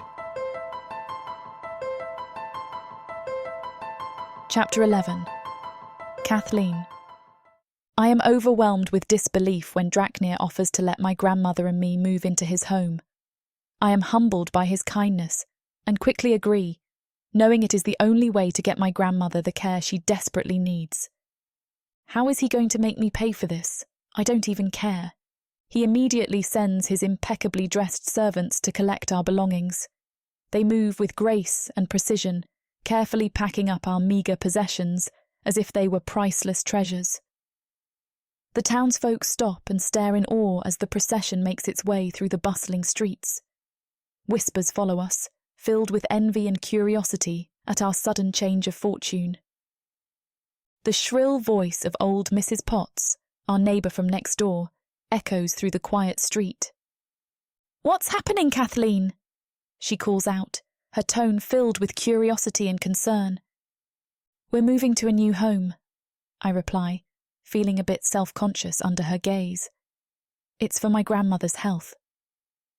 Mrs. Potts shakes her head in disbelief, her wrinkled face creasing even further. "To the estate of the elf lord? Have you truly lost your wits, girl?" Her disapproving eyes bore into me as she waits for an explanation. The warm sun beats down on us, and the scent of freshly mown grass tickled my nose.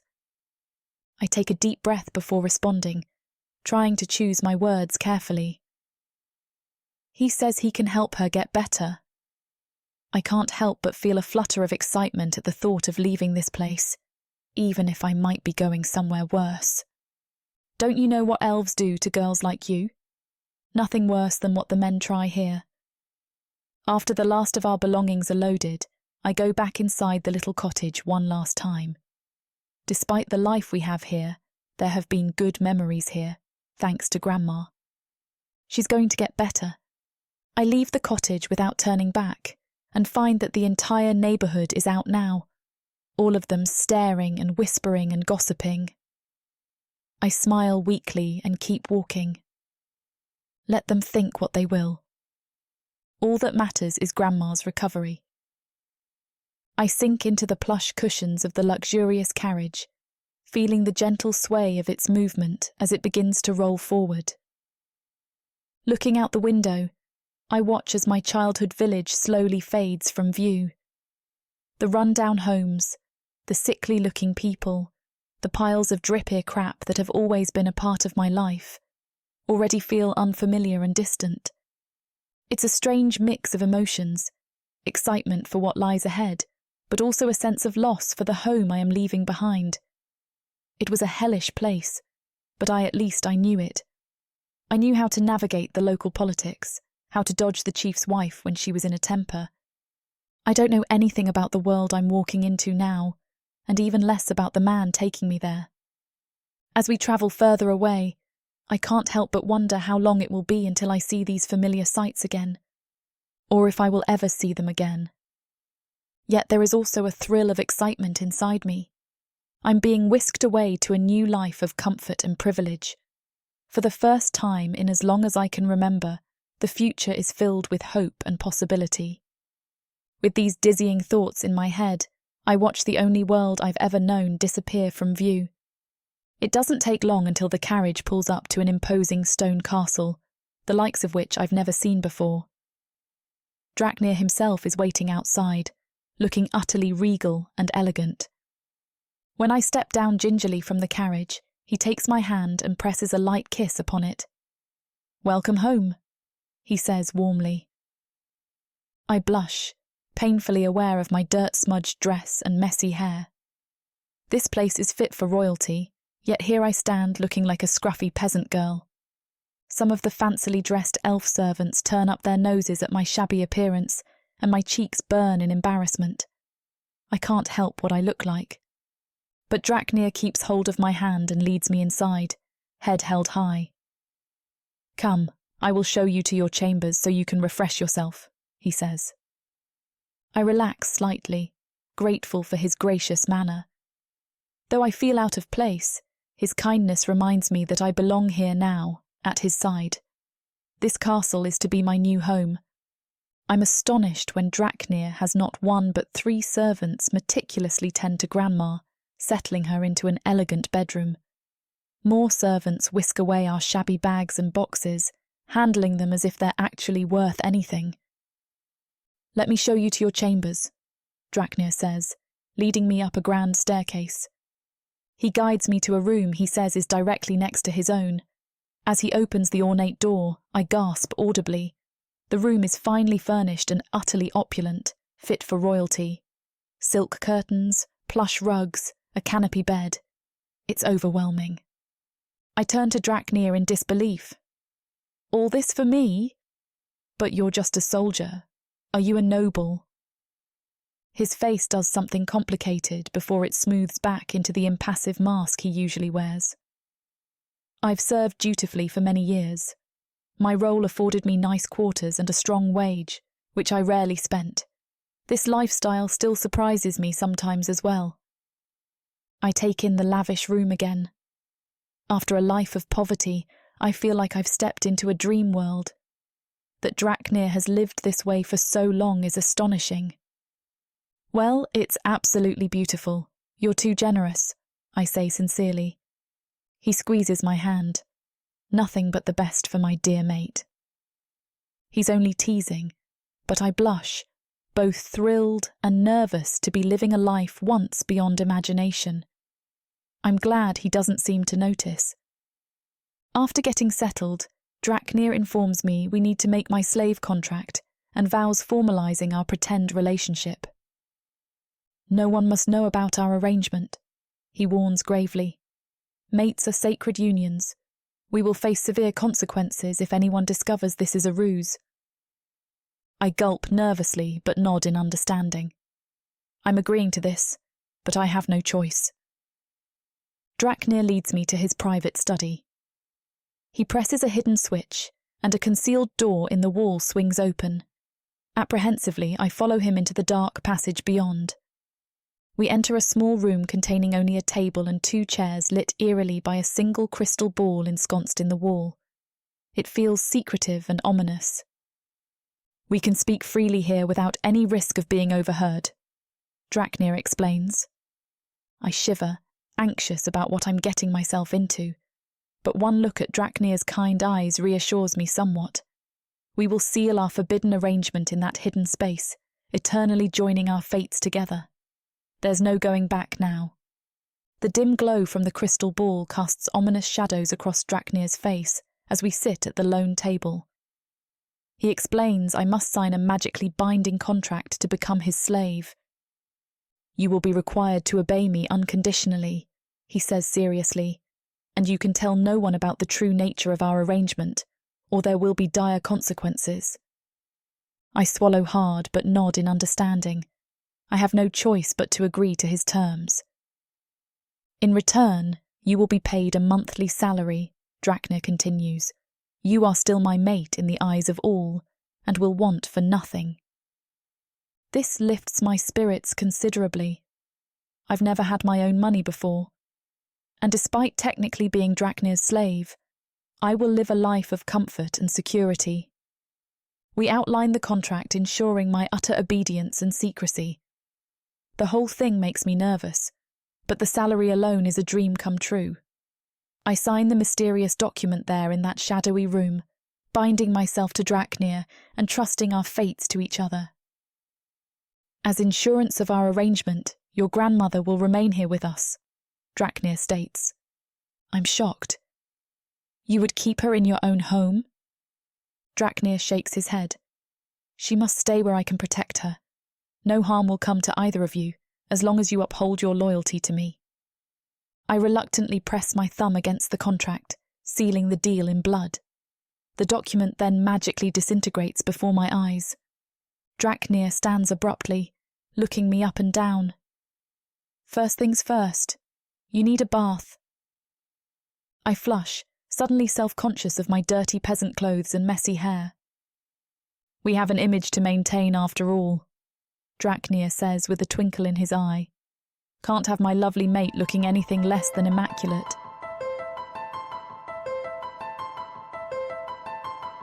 Chapter 12. Draknir. I ring a bell for my head butler and issue a firm command, instructing him to assist Kathleen in preparing for the day. The old elf's eyes widen in surprise, his wrinkled face showing a mix of shock at my decision. She's to be treated as the lady of the house from now on, I declare with authority. See that the other servants attend to her every need. I can see the wheels turning in his mind as he quickly begins to plan out the arrangements for Kathleen's new role in our household. The thought of this frail and timid girl taking on such a position must be overwhelming, but I have faith in her and know that she will rise to the occasion. As for myself, I cannot wait to see how she will embrace this new role and make it her own. The assembled staff gasp and whisper among themselves, their eyes wide with shock. But I stand tall and meet their gaze with a steely determination. You will serve and obey her just as you do me. Is that clear? The butler's voice trembles slightly as he responds. Yes, of course, sir. The rest of the staff quickly scurry away to prepare a lavish bath and find suitable attire for Kathleen, their new mistress. The air is charged with anticipation and uncertainty, unsure of what this unexpected turn of events will bring. Well, get a move on. The lady doesn't have all day. Right, very well, of course, sir, he replies, bowing out. I know tongues will wag about my mysterious new mate, but let them talk. I can already hear the whispers and see the curious glances directed at my new mate, but I pay them no mind. Maintaining our illusion is all that matters. The grand doors of the dining hall swing open 30 minutes later, and a freshly bathed Kathleen gracefully enters. My eyes are drawn to her immediately, and I am frozen in place. Her skin has been scrubbed clean, giving off a radiant glow that catches the light. Her short hair is pulled back, showcasing the delicate bone structure of her face. The elegant dress she wears drapes perfectly over her willowy frame. But it is her eyes that captivate me. Clear and innocent, they radiate goodness and warmth. The elegant dress she wears highlights every curve of her slender frame, making her appear even more delicate. In the eyes of most elves, she may be considered plain, but to me, her delicate features exude a fragile beauty that stirs protective instincts within me. I am overcome with the urge to shelter her from any harm. Despite her vulnerability, she carries herself with a quiet grace that demands respect. It is clear now why her devotion to her grandmother runs so deep. She possesses a capacity for love that must be guarded at all costs. As Kathleen catches my gaze, she smiles shyly, and I'm taken aback by the transformation in both her appearance and my own feelings. No other woman has ever struck me so profoundly. I take a long, cool sip of water, willing it to calm my racing heart. My mind feels like a tangled web, caught in the spell of this scrawny human girl before me. I scold myself for acting like a fool, but there is something about her that has captured my attention. Summoning all my composure, I gesture towards the lavish spread laid out before us. Eat, I say with forced nonchalance. I can feel my cheeks flush with irritation, but I mask it behind a forced nonchalance. I don't want her to see how flustered and annoyed she's made me. The table is adorned with ornate silver platters, overflowing with mouth-watering delicacies. The scent of herbs and spices waft through the air, tickling my nostrils and tempting my taste buds. Despite my frustration, I can't help but appreciate the effort put into this meal. But my focus remains on her. She takes my offer and fills her plate obediently. I can't help but notice how thin she is beneath the fine dress. Her delicate frame is marked with the signs of hardship, etched into her young face. Bring more food, I order the servants. Kathleen's days of deprivation are over. In my ruse, I will ensure she is properly nourished and tended to. And when the charade comes to an end, I will repay her for her efforts. A man's integrity must be upheld. Despite my best efforts to remain composed, my thoughts are a tumultuous whirlwind. How can this fragile girl have such a profound effect on me? I steal glances at her as she daintily savors her meal. Against my own desires, I am inexplicably drawn to her, consumed with the urge to protect and provide for this captivating creature fate has placed in my care. Despite the frantic pace of my thoughts and the thunderous beating of my heart, I make a conscious effort to savor every bite of the decadent meal spread out before me. Across from me, she tentatively pokes at her food with her fork, clearly uncomfortable with the array of unfamiliar utensils. I do my best to maintain an air of composure as we dine, but my eyes are continuously drawn to her, studying her every move. She seems unsure and hesitant as she clumsily navigates through the elegant cutlery, clearly not used to such luxurious dining. I break the tense silence with a soft question. "What are you doing?" She looks up at me, her delicate features twisting into a frown. Her eyes dart nervously around the table before settling back on me. I'm not sure." The vulnerability in her voice tugs at my heartstrings, which just pisses me off even more. With a sigh, I push my plate away and rise from my seat. "Making a fool of yourself is what you're doing." She flinches back and I sigh. "I didn't know any of this crap either." I force myself to soften my voice. She looks puzzled at that, but I stand behind her and guide her hands to the various forks and knives before she can ask any questions. I'm not in the mood to talk about my past, not with it lurking near my doorstep. As I reach around her to adjust her grip, the heat radiating from her body is almost palpable, a tantalizing warmth that comes as a shock. My heart suddenly pounds against my chest like a wild animal trying to escape its cage. I frown, taken aback by the strong physical reaction coursing through me. Her nearness affects me profoundly, stirring up unfamiliar desires I never knew existed. Feeling flustered and out of control, I pull back abruptly, placing some distance between us. "You will learn quickly," I manage to say in a gruff voice, my body still humming with energy. Returning to my seat, I avoid her intense gaze as I struggle to regain my composure. What has come over me? No woman has ever elicited such disconcerting responses from me before. Taking a deep breath, I try to calm the racing beats of my heart as I take a sip of my drink in agitation. There is so much about this beguiling creature that still puzzles and intrigues me. "You must learn such skills yourself," I say abruptly. "Study how the butler handles the cutlery and etiquette. He will guide you in noble manners befitting your new station." Kathleen's expression shifts, her wide eyes conveying surprise at my sudden change in demeanor. I push my nearly untouched plate away with a frustrated grunt, my appetite vanishing as quickly as it had come. "I have pressing matters to attend to," I declare with a hint of irritation in my tone. "Alfred will be your guide in navigating the intricacies of aristocratic society." "To thank you, sir, for everything," she says, her cheeks starting to flush. I try to imagine what it's like from her perspective to be experiencing this, and it makes it worse. Much worse. Yes, of course. Now tighten it up. You need a lot of practice." Her face starts to twist like I just struck her, and I stop myself. It's like I hurt her without even trying. Why can't I just keep my mouth shut? Never mind. My movements are quick and abrupt as I rise from my seat, the need to flee before succumbing to rash actions overwhelming. With a curt nod of my head, I spin on my heel and make a swift exit from the elegant dining hall, eager to escape the stifling tension that lingers behind me. My heart races erratically as I hastily retreat to the sanctuary of my study, seeking solace and a momentary respite from the overwhelming thoughts that plague me. My mind is in disarray since crossing paths with this girl, leaving me feeling out of control and consumed by a mysterious situation I cannot fully comprehend.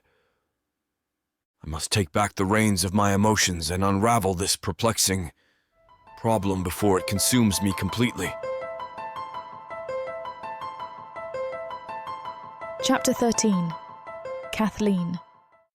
The venison stew and wine before me are divine, the finest fare I've ever tasted. Each bite is a burst of flavours, rich and succulent. The tender meat falls apart on my tongue, accompanied by a smooth red wine that enhances its taste. I can't help but feel grateful to Draknir for this bounty. His generosity knows no bounds. However, as I devour my meal, I can't shake off the unease that lingers from his abrupt departure earlier. His presence always stirs up unfamiliar emotions within me. Even the slightest touch from him, like when he helped adjust my grip on the silverware, sends shivers down my spine. But I refuse to let these flustered feelings ruin such a delectable feast. The array of mouth-watering dishes spread out before me provides a welcome distraction. Each dish is a work of art, with vibrant colours and complex flavours that make my taste buds sing. This is truly the most sumptuous dining experience I have ever had. By the time dessert arrives, I'm enraptured by the array of cakes, pastries, and exotic fruits. The dessert plates are laid out in front of me, my eyes widening at the sight of the decadent cakes, pastries, and vibrant fruits. The rich aroma of honeyed wine fills the air, and I take a sip, savouring how it perfectly complements the sweetness of the confections. Any tension I had been feeling earlier has now melted away. After the hearty dinner, I make my way down the winding hallway to Grandma's room, filled with a mix of anticipation and worry for her recovery. A young woman, with long flowing hair and piercing blue eyes, is already there tending to her needs. She greets me with a warm smile and introduces herself as Elvira, the nurse assigned to care for Grandma. Relief floods through me as I see how gentle and attentive she is with my grandmother. I offer to take over the care duties, wanting to do everything in my power to help my beloved Grandma recover. Elvira graciously steps aside and watches me with kind eyes as I go about preparing fresh linens and administering her medication. The scent of lavender and chamomile fills the room, calming both my nerves and Grandma's. As I finish up, Draknir appears in the doorway, tall and imposing, yet his eyes hold a softness that puts me at ease. He gently places a hand on my shoulder and says, "You need not exhaust yourself further. Elvira will tend to your grandmother's needs. You have more important matters to focus on now." I start to protest. Grandma is my responsibility. But the sincerity in Draknir's eyes gives me pause. He truly cares about preserving my energy and status here. Very well, I acquiesce. I give Grandma a parting kiss. "Rest and get stronger," I whisper to her. I follow Draknir out. He is right. I have a new role to inhabit now. Securing our future means leaving some duties behind. It hurts, but my priorities must evolve to meet the challenges ahead. I will find ways to still support Grandma while adjusting to this new life. "Can you read?" he says, his voice breaking the silence like a whip cracking through the air. His question hits me like a shot in the chest. I feel my cheeks flush with embarrassment. "I cannot, sir," I stammer out, unable to meet his gaze. His expression softens and he nods thoughtfully. "That simply will not do. I'll take it upon myself to teach you letters, and my butler will see to your etiquette and manners." I'm taken aback by this unexpected offer. "You wish for me to learn to read?" I ask, unsure of what to make of it all. He nods decisively. "Yes, it is quite important." The butler chimes in with a respectful response. "Of course, sir. We will ensure she receives a proper education." As if on cue, he produces a pen and paper from his pocket. And just like that, my fate is decided. I am to become a proper lady under their guidance. It fills me with both excitement and trepidation. But as I look up at my new mentor's kind face, I know that I am in good hands. The butler nods in response. "Very good, sir." Joy and nervousness swell within me. Nobody has ever seen anything more in me than a dripper slop girl. And Draknir himself will be my writing master. We will be spending many hours alone together. The thought leaves me both thrilled and anxious about what could develop between us. "I would be honoured," I say, hoping my voice does not reveal my inner turmoil. "I'm sure you are. Not like you have any choice." What awaits us during our private tutoring sessions? I tremble slightly, eager yet afraid to find out. "We shall begin your lessons tomorrow, but for today I wish to spend time acquainting myself properly with my future mate." I nod, assuming he means continuing our tours and conversations. "The wedding will take place 3 days from now at noon," he adds matter-of-factly. I gasp in shock. 3 days? So soon? Draknir smiles wryly. "Indeed. We must make haste before any obstacles arise to prevent our union." "Obstacles?" "Yes, but do not concern yourself with that. He takes my arm and begins walking me. I swallow hard and nod. His estranged relatives could ruin everything if given the chance. For now, we should become better acquainted and ensure our backstory aligns, he continues. Draknir offers to give me a tour of the estate. I accept nervously. Strolling the halls arm in arm will certainly bring us closer, but my heart flutters wildly at the prospect. As we stroll through the tranquil palace gardens, Draknir begins opening up about his early life, reciting the facts plainly and efficiently. My father is from a noble family, but I do not know him well. He wishes to press me into a marriage I do not want, he states neutrally, yet I detect a flicker of sorrow in his eyes. And your mother? Is dead. His voice is short. I didn't know her well either. He goes on to tell me how the soldiers raised and trained him. He became a military recruit by the tender age of 9, desperate to find purpose and belonging. My heart aches for the lonely boy behind the stoic soldier. I shyly take his hand in a gesture of comfort as we walk. To my surprise, he does not pull away. Draknir continues unravelling the threads of his past matter-of-factly, but I listen with growing empathy, even though his dry recitation of facts seems to expect none. His has been a life devoid of love or family, until now. It's a strange thought that Adrippa slop girl and her ill grandmother might be the closest to a family that he's ever come, and even that's all a lie. It must be very lonely to be him. As Draknir leads me through the grand rooms, furnishing details about his youth. I excelled in all forms of combat training, he brags. Mastered swordsmanship by 13. None could rival me. I listen with interest as we walk.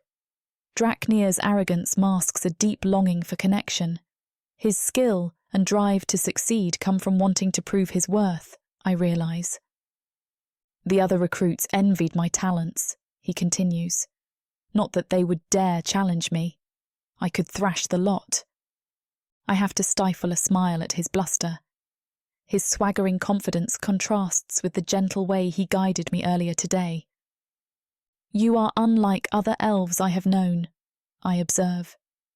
You showed me kindness in the forest when no one else cared. I cannot abide needless suffering when I have the power to prevent it. His words reveal the compassion underneath the bravado. He is driven by more than just ambition. I see goodness in him that early hardship could not erase. Whatever happens, I will remember this. Just then, Draknir stops and frowns, scrutinising me critically. You are slouching. A lady must stand tall, like so. He boldly grasps my chin and tilts it up at a haughty angle. Then he presses a hand into my back, forcing my shoulders straight. Keep your bearing noble and proud, he instructs sternly, not hunched like some vagrant. I flush, both embarrassed and indignant. How dare he manhandle me so? Yet I bite my tongue, not wishing to provoke his temper. There, much better, Draknir declares, satisfied. He offers his arm to resume our tour. As we walk, I seethe quietly. Just when I thought him capable of tenderness, his arrogant ways resurface. I must learn to abide by his moods if we are to maintain our facade. For now, I keep my chin aloft and back straight, playing the poised lady despite the vexation simmering within. Draknir is not the only one who can mask true feelings beneath a facade. Just then, his butler Elfred hurries over, face grim. Pardon the intrusion, sir, but Captain Hayes urgently needs to speak with you. He says it is a serious matter. Draknir's expression becomes sober. Very well. Convey my apologies for cutting our time short, dear lady. We shall continue soon. Before leaving, Draknir leans in and presses a soft kiss to my cheek. We must be ready to perform if the captain demands proof, he whispers close to my ear. His warm breath sends tingles through me. Up this close, I smell Draknir's rich, masculine scent and feel the brush of his beard stubble against my skin.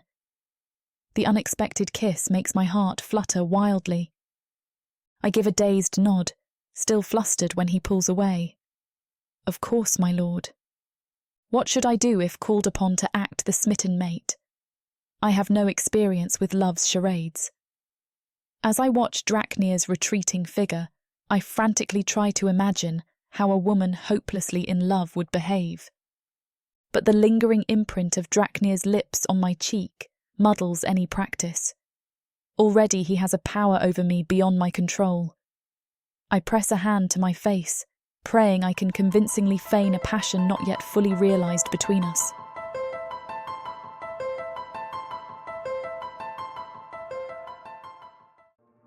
There isn't much left of the world after the orcs came. Savage. Brutal. Merciless. If you're a woman, you're property. Even to other humans. What happens when an orc stakes his claim on a human woman? Who would dare to stop him? Me.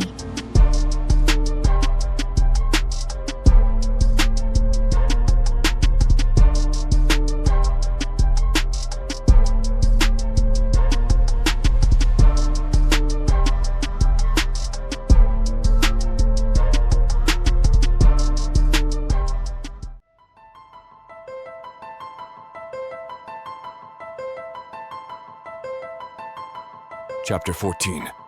Draknir. I lead my mentor through the grand halls of my luxurious estate. The sound of our footsteps echo off the marbled floors and ornate walls, lined with portraits and tapestries. I beckon Captain Hayes to follow me into my private study, a quiet oasis amidst the bustling estate. The intricately carved oak door swings open with a soft creak, revealing the warm glow of flickering candles and the scent of sandalwood lingering in the air.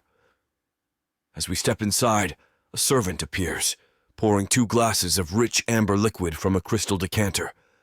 The fire crackles and pops in the grand stone fireplace, sending comforting waves of warmth and the rich scent of burning wood throughout the room. I take a slow sip from my drink.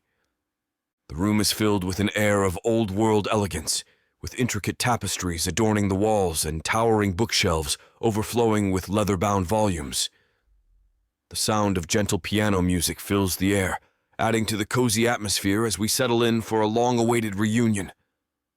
I received a summons. Hayes responds dryly with a small sip of his liquor, his eyes glinting with curiosity as the amber liquid swishes around in his glass. I take a fortifying gulp from my own drink, savoring the rich aroma that fills my senses. Rumors are running rampant that you've fallen for some human girl, or perhaps her grandmother. He laughs. The things men talk about when there's no fighting to occupy them. Anyhow, I assume you've decided to agree to your father's request and become his legal heir. No, I say, leaning in closer to Hayes. I intend to marry the human girl, Kathleen, in just 3 days' time. The firelight dances across our faces, casting shadows on the walls of the grand hall where we sit. Hayes nearly chokes on his drink, his eyes widening in shock. Marry her? Have you lost your mind? His voice is laced with disbelief and confusion. I take a deep breath before answering, knowing my words will only add to his shock. I may have, but not for the reason you would think. Please believe me, my friend. I would never deceive you. Our bond runs deeper than mere duty. A flicker of understanding passes through Hayes's features, softening his expression. We have been through thick and thin together, our loyalty and friendship unbreakable. You have been my mentor and father figure since I was a young recruit, I continue, my voice filled with heartfelt gratitude. But this union with Kathleen is the surest way to secure my freedom. I implore you to have faith in me now. My superior's brows furrowed in concern as he leaned back in his ornate chair. His gaze bore into mine, searching for any signs of hesitation or wavering resolve. This marriage is a dangerous gamble, my boy. Are you absolutely certain you want to bind yourself to this girl forever? He asks, his tone laced with worry and caution. I meet his gaze steadily, resolute in my decision. The words spill from my lips, confident and unwavering. I have no desire to be a pawn for that wretched noble family claiming to be mine. I need no one's power or wealth.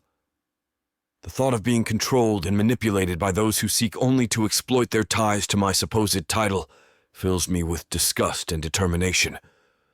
This marriage may come with risks, but it is worth it if it means true freedom from the clutches of those who would use me for their own gain. He leans closer, talking in a lower conspiratorial tone. If this ruse is discovered, the punishment could be execution. Mating vows cannot be undone or transferred easily. I am prepared to take that risk.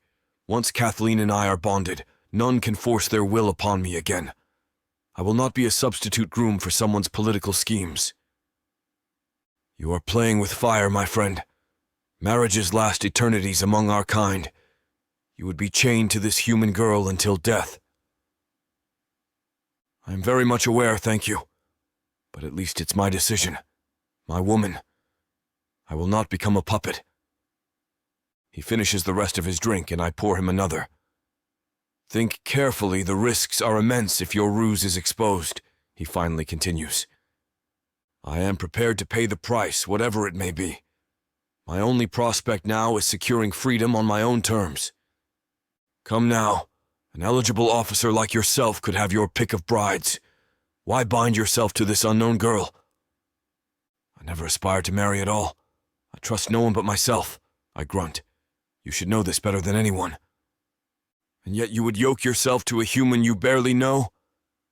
Kathleen has willingly bound her life to mine. That vulnerability and sacrifice make her trustworthy in a way no elf could be. With her, I take a chance on something real. He considers this for a moment, as if trying on the words. Your logic is dubious, but I cannot fault your determination. So be it. The die is cast. He finally replies, with a snort of laughter. Thank you, my friend. With you as witness, I fear no risk. Well, let's not be so dramatic.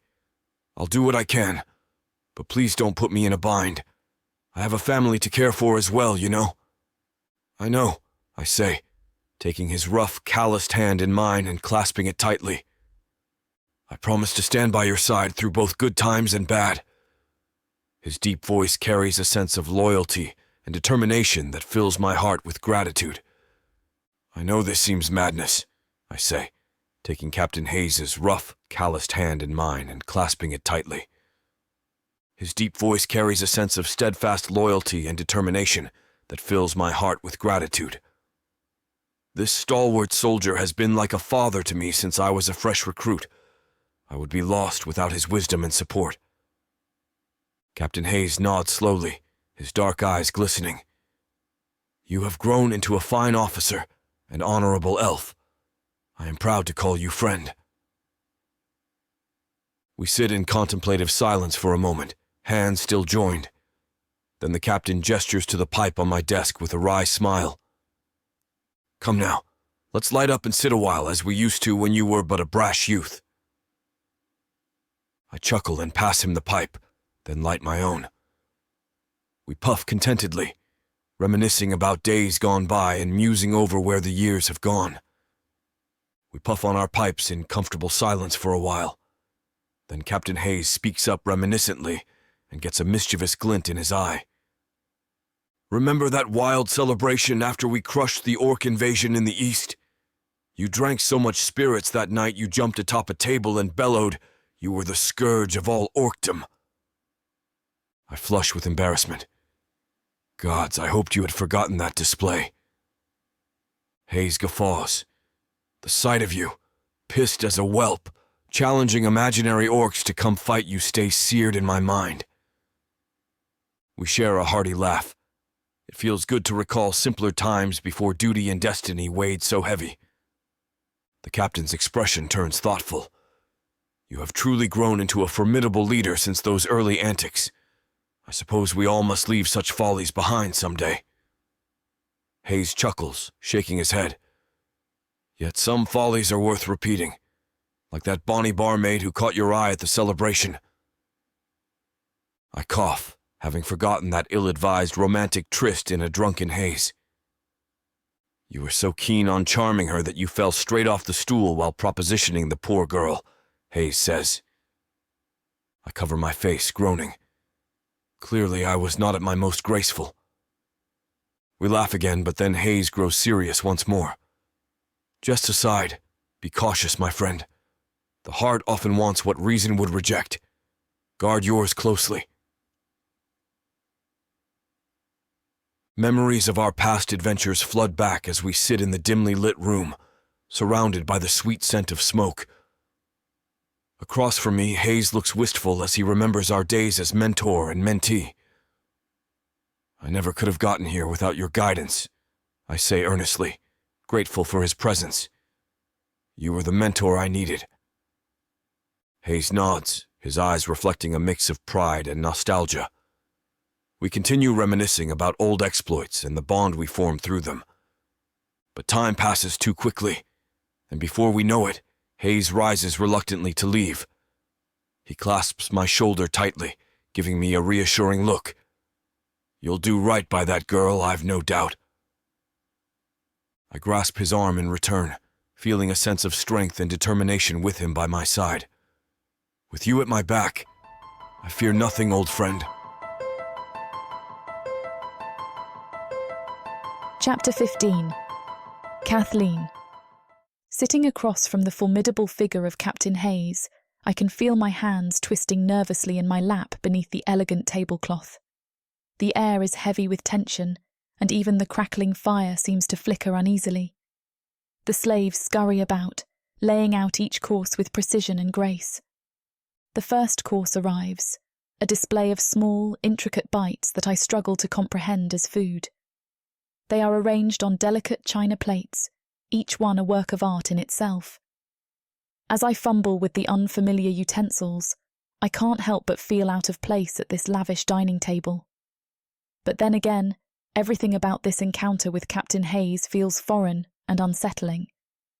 My heart pounds against my chest like a hammer, its rhythmic thuds threatening to break through my ribcage. Anxiety courses through my veins, making me feel lightheaded and dizzy. What if he doesn't like me? His deep-set eyes bore into mine, their intense scrutiny sending shivers down my spine. My palms grow clammy with sweat as I struggle to maintain composure. I frantically search my mind for any shred of etiquette training I may have received in the past, but my thoughts are jumbled and chaotic. I can't remember where to place my napkin or how to properly hold a utensil. Panic sets in as I realise how ill-prepared I am for this sophisticated meeting. I desperately search for something to say that will convince him of my worth. But as I open my mouth, no words come out. Fear grips me like a vice, rendering me helpless. This is the most terrified I've ever been in my life. But I have to try. Summoning all my courage, I stammer out, "It's an honour to meet you, sir." The words rush out too quickly, too forced in their delivery. Hayes merely arches an eyebrow, his expression unreadable. Then, in a moment of nervous fidgeting, I accidentally knock over my wine goblet. The deep red liquid spills out, flowing like a small river onto the pristine white floor. Hayes makes a dismissive snort and my cheeks burn hot with humiliation. I quickly right the glass, avoiding his piercing gaze. As I quickly right the glass, trying to clean up my clumsy mistake, I can only pray that I haven't completely ruined our meeting with my awkwardness. A trio of maids, their skirts swishing as they scurry to clean up the wine I spilled. My cheeks flush with embarrassment as I watch them work. Captain Hayes stares at me, his gaze sharp and scrutinising. I can feel it burning into my skin, and I keep my eyes downcast, unable to meet his intense gaze. After what feels like an eternity, he finally sighs, and his stern expression softens into a small smile. He turns to Draknir, his eyes conveying some unspoken message that I cannot quite decipher. An entire conversation, filled with unspoken words and subtle gestures, passes between Hayes and Draknir. I try to read their expressions, but they reveal nothing to me. Anxious, I shift my gaze between them, wondering what is being exchanged in their silent communication. Finally, Hayes gives Draknir a barely perceptible nod, which is returned with equal understatement. Something unspoken has been agreed upon between them. My heart races with desperate hope that it bodes well for our future. As they exchange cryptic looks, I can see the deep bond between soldier and mentor. And yet, I am still an outsider in many ways. I fidget with my napkin, praying that I have not jeopardized our chances and waiting nervously for their verdict on me. As we sit in silence, the captain suddenly breaks it with his sharp voice, drilling me about how Draknir and I came to be together. "Tell me, child," he demands, leaning in closer. "What was it that first drew you to Draknir?" His intense gaze never wavers as he awaits my response. I scramble for believable stories of love at first sight, recalling our first encounter in the woods and exaggerating the details to highlight Draknir's bravery and charm. Desperately trying to sound infatuated, I regale him with tales of noble rescues and handsome appearances. "Yes," I declare dramatically, "it was an immediate connection." Hoping my performance is convincing enough, I study the old man's face for any signs of doubt or suspicion. But Hayes continues digging deeper, testing the authenticity of my infatuation with this man I barely know. "And what do you find most appealing about Draknir's character?" he prods. He's a great man, the best man I've ever met." Again with that derisive snort. "If I fail, then Grandma's doomed." Captain Hayes continues his intense questioning over the multiple dinner courses. "Come now, all couples have their quarrels," he remarks. "Surely you have clashed over some matter." I strain my mind, searching for the perfect response. With exaggerated affection, I reply, "Darling, we have never had a single disagreement. It must be true love indeed." Beneath the table, Draknir gives my hand a pointed squeeze and interjects, "Ah, but there was that small difference of opinion regarding the wedding decorations. You were quite insistent on those garish ornamental doves, if I remember correctly." He raises an eyebrow suggestively in my direction. His rich baritone voice fills the air like honey, smooth and alluring. "Oh yes, of course," I reply quickly. We share a loving smile that feels terribly forced. Hayes watches this exchange skeptically. I prattle on about how quickly we resolved the fictional spat, hoping to convince him of our supposed domestic bliss. Just then, the captain turns to Draknir with a dubious look and raises a sceptical eyebrow. "Doves for wedding decor? That seems rather sentimental for a hardened military man like yourself." I freeze nervously, realising our fictional disagreement revealed more about my girlish romantic notions than Draknir's tastes. But Draknir smiles calmly. "What can I say, Captain? Love changes a man. I'm happy to indulge my dear Kathleen's wishes on our special day." He takes my hand affectionately, and I blush as if thrilled by his willingness to compromise. Captain Hayes still appears unconvinced, but doesn't push the matter further. We steer the conversation to safer waters, and I breathe a quiet sigh of relief. This subterfuge is more exhausting than I anticipated, but we have survived Hayes's interrogation thus far. Perhaps our act is working. I take a fortifying sip of wine. The night is still young. As the evening winds down, Captain Hayes fixes us with a serious look. "You two managed well enough tonight, but this deception will take considerable work." My hand trembles as I clasp onto Draknir's tightly beneath the wooden table. My heart races as we wait for the captain's verdict on our performance. "Your stories are passable but lack natural chemistry," the captain says bluntly, his voice cutting through the tension like a sword. "Your gestures of affection feel staged, forced. If you wish to truly convince others of your love, the connection must be visceral, undeniable." Draknir nods thoughtfully, his brow furrowing in deep contemplation.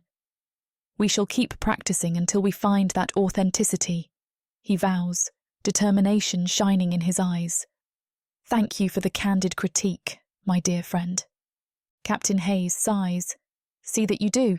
This will be difficult to pull off, but you must make your tale irrefutable." He levels us with an intense stare. "No one observing you together should have any doubt that your bond is true and unbreakable." Just when I am feeling despair over the immense challenge ahead, Captain Hayes's expression softens. "Yet it may not be entirely without hope," he adds gently. "I sense genuine affection beginning to bloom between you two." My face goes flush at his words, and my heart flutters unexpectedly. Could he discern some real feeling amidst our act? "Focus on what drew you together, that spark of something more," Hayes advises wisely. "Fan that fledgling flame into a burning fire that cannot be denied." I sneak a glance at Draknir and find him looking at me thoughtfully. I desperately cling to this small glimmer of hope as we make our way through the nerve-wracking dinner. Every moment feels like walking on a tightrope, trying to maintain a facade of fondness that could potentially blossom into something real. It's an impossible feat, but I hold on to it with all my might. As we finally leave the captain's presence, I feel a sense of doom settling in, but then Draknir surprises me by turning to me with a wide, genuine grin. "I don't think I've ever seen the captain so pleased and overjoyed," he remarks, his eyes sparkling with mischief and excitement. Despite my doubts, a spark of hope ignites within me once again. I give Draknir a bewildered look. Pleased and overjoyed. He barely said 3 words all dinner. Draknir chuckles. "Come now, you must have noticed how chatty and talkative he was. Why, I've never heard the man prattle on so." I stare at Draknir blankly, certain he and I attended different dinners. The captain I encountered was terse and sceptical from start to finish. "Chatty?" He asked about 3 questions in total and glared at us the rest of the time, I exclaim. Draknir just laughs and nudges me playfully. "You have much to learn about elven culture, and your memory must be fading, my dear. No matter, let us celebrate that rousing success with more wine." He steers me enthusiastically toward the wine cellar as I shake my head, but can't help giggling too. I know Draknir is just joking to lighten the tension, and I'm happy to play along if it means recapturing some levity after that ordeal.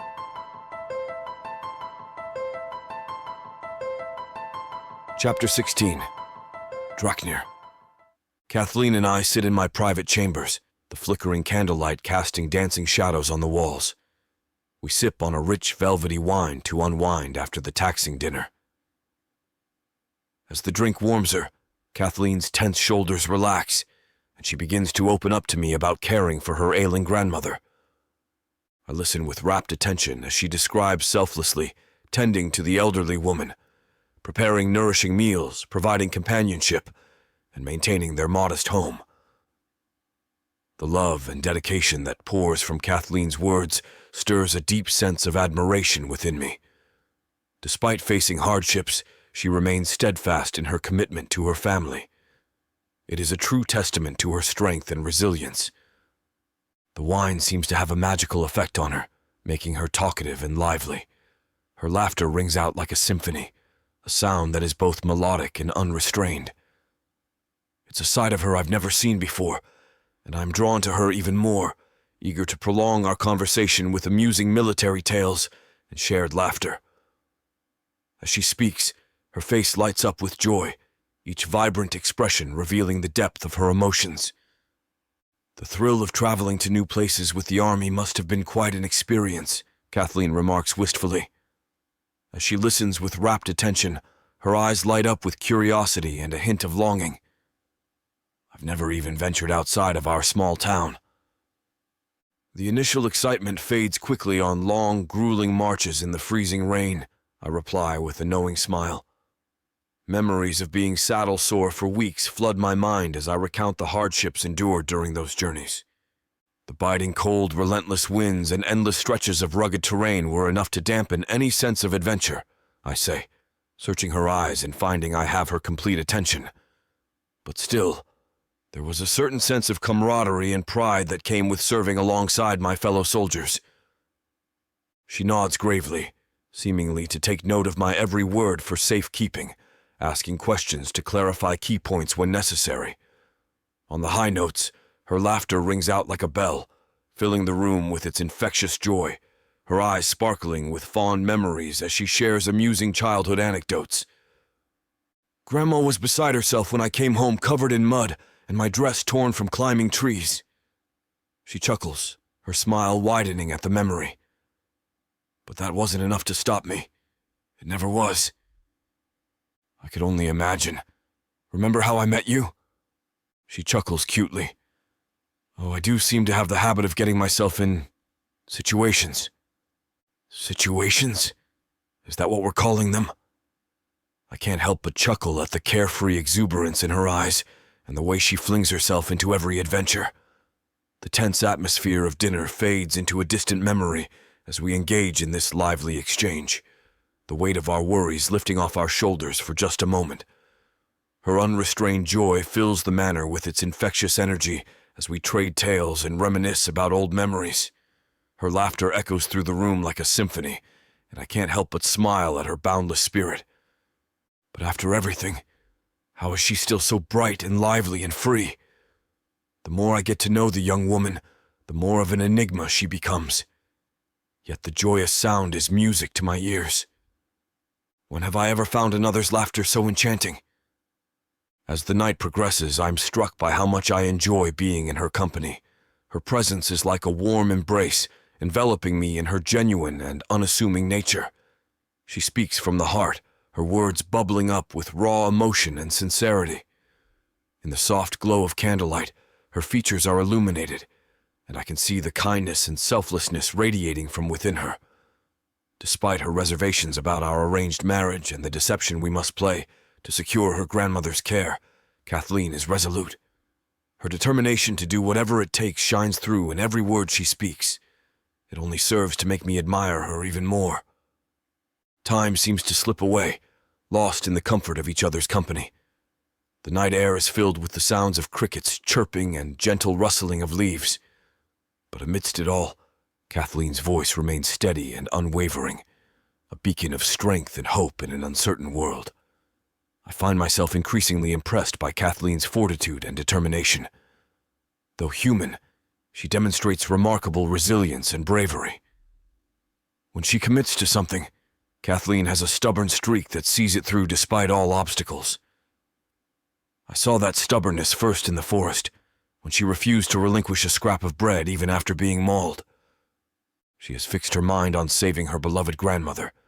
She has boldly bound herself to a stranger, willing to upend her whole life for the sake of family. Her bravery takes my breath away. My respect for this young woman grows exponentially. She has shown more backbone than many a soldier under my command. I was wise to bind her to my side, for Kathleen's mettle will be needed in the trials to come. At one point in our relaxed conversation, Kathleen catches me gazing at her with a small smile. "What is it? Why do you look at me so?" she asks playfully. My eyes widen in surprise, my muscles tensing reflexively. As a warrior, I have always been focused on honing my skills and mastering the art of combat. Emotions like love and tenderness were foreign to me, unimportant in the grand scheme of things. But now, sitting before this woman who radiates warmth and kindness, I'm suddenly aware of a gaping hole in my knowledge. I beg your forgiveness if my gaze was uncouth, I stammer, berating myself for staring so openly like an ignorant fool. Kathleen's smile widens, her eyes sparkling with mischief. No need to apologize. I'm simply curious as to what caught your attention. Her words are laced with subtle flirtation, and I can't help but feel a flutter of something new and unfamiliar stirring within me. It is certainly not uncouth. Tell me, do you find me pretty? Flustered, I grasp for words. How can I explain thoughts and desires so foreign to me? I who have only known hardship and violence am undone by basic fondness. Pay no mind at all, more wine? You do, don't you? She teases. It's okay. I think you're pretty too. Do I actually like her in a romantic sense already? The notion seems absurd. We barely know each other, and this relationship began as pure pretense. I cannot deny her lyrical laughter and captivating smile make my pulse quicken, and I feel irrationally pleased just to be near her bright spirit. Perhaps I am falling for this fascinating creature after all, though it defies all reason and sensibility. We come from different worlds and are bound by necessity, not choice. How I envy your carefree childhood roaming the countryside, I remark after another of Kathleen's stories. Military drills and discipline left little time for play. Kathleen's response is filled with warmth, her voice laced with genuine kindness. Well then, we must find more opportunities for leisure together, she says with a smile. I let out a soft chuckle, feeling the tension in my shoulders begin to melt away. I shall have to reacquaint myself with relaxation, but I have no doubt that your companionship will make any diversion most enjoyable. The thought of spending carefree moments with Kathleen brings a sense of excitement, like a child on the verge of an adventure. As she gives me a playful nudge, her warm hand lingers on my shoulder. See, you're learning the art of leisure already. Her bright laughter fills the air, and I find myself wishing for the night to last forever, enveloped in our own little world in unbreakable camaraderie. Well, I've always been a fast learner, and I seem to be in the presence of a master. She chirps. The world seems to slow down in these precious moments, as if time itself is taking a break from its constant ticking. But as the sky becomes a canvas of pinks and oranges, I know that this magical night must come to an end, leaving only memories and a longing for more moments like this. Her eyelids grow heavy and eventually close, her body curled up on the soft settee. I gently drape a warm blanket over her, not wanting to disturb the peaceful scene before me. Yet propriety demands that I carry her slumbering form to her own chambers, despite my desire to let her rest here in this moment of serenity. The room is filled with a soothing stillness broken only by the sound of her gentle breathing. With tenderness and care, I lift her petite figure and navigate through the halls towards her private quarters, feeling like a guardian angel watching over a sleeping cherub. As I lay her gently in bed, my eyes linger on her peaceful features. The soft curve of her cheek, the gentle rise and fall of her chest with each breath, the way her hair cascades across the pillow like a golden waterfall. See you tomorrow, Kathleen, I whisper, fighting an urge to brush her hair back from her cheek.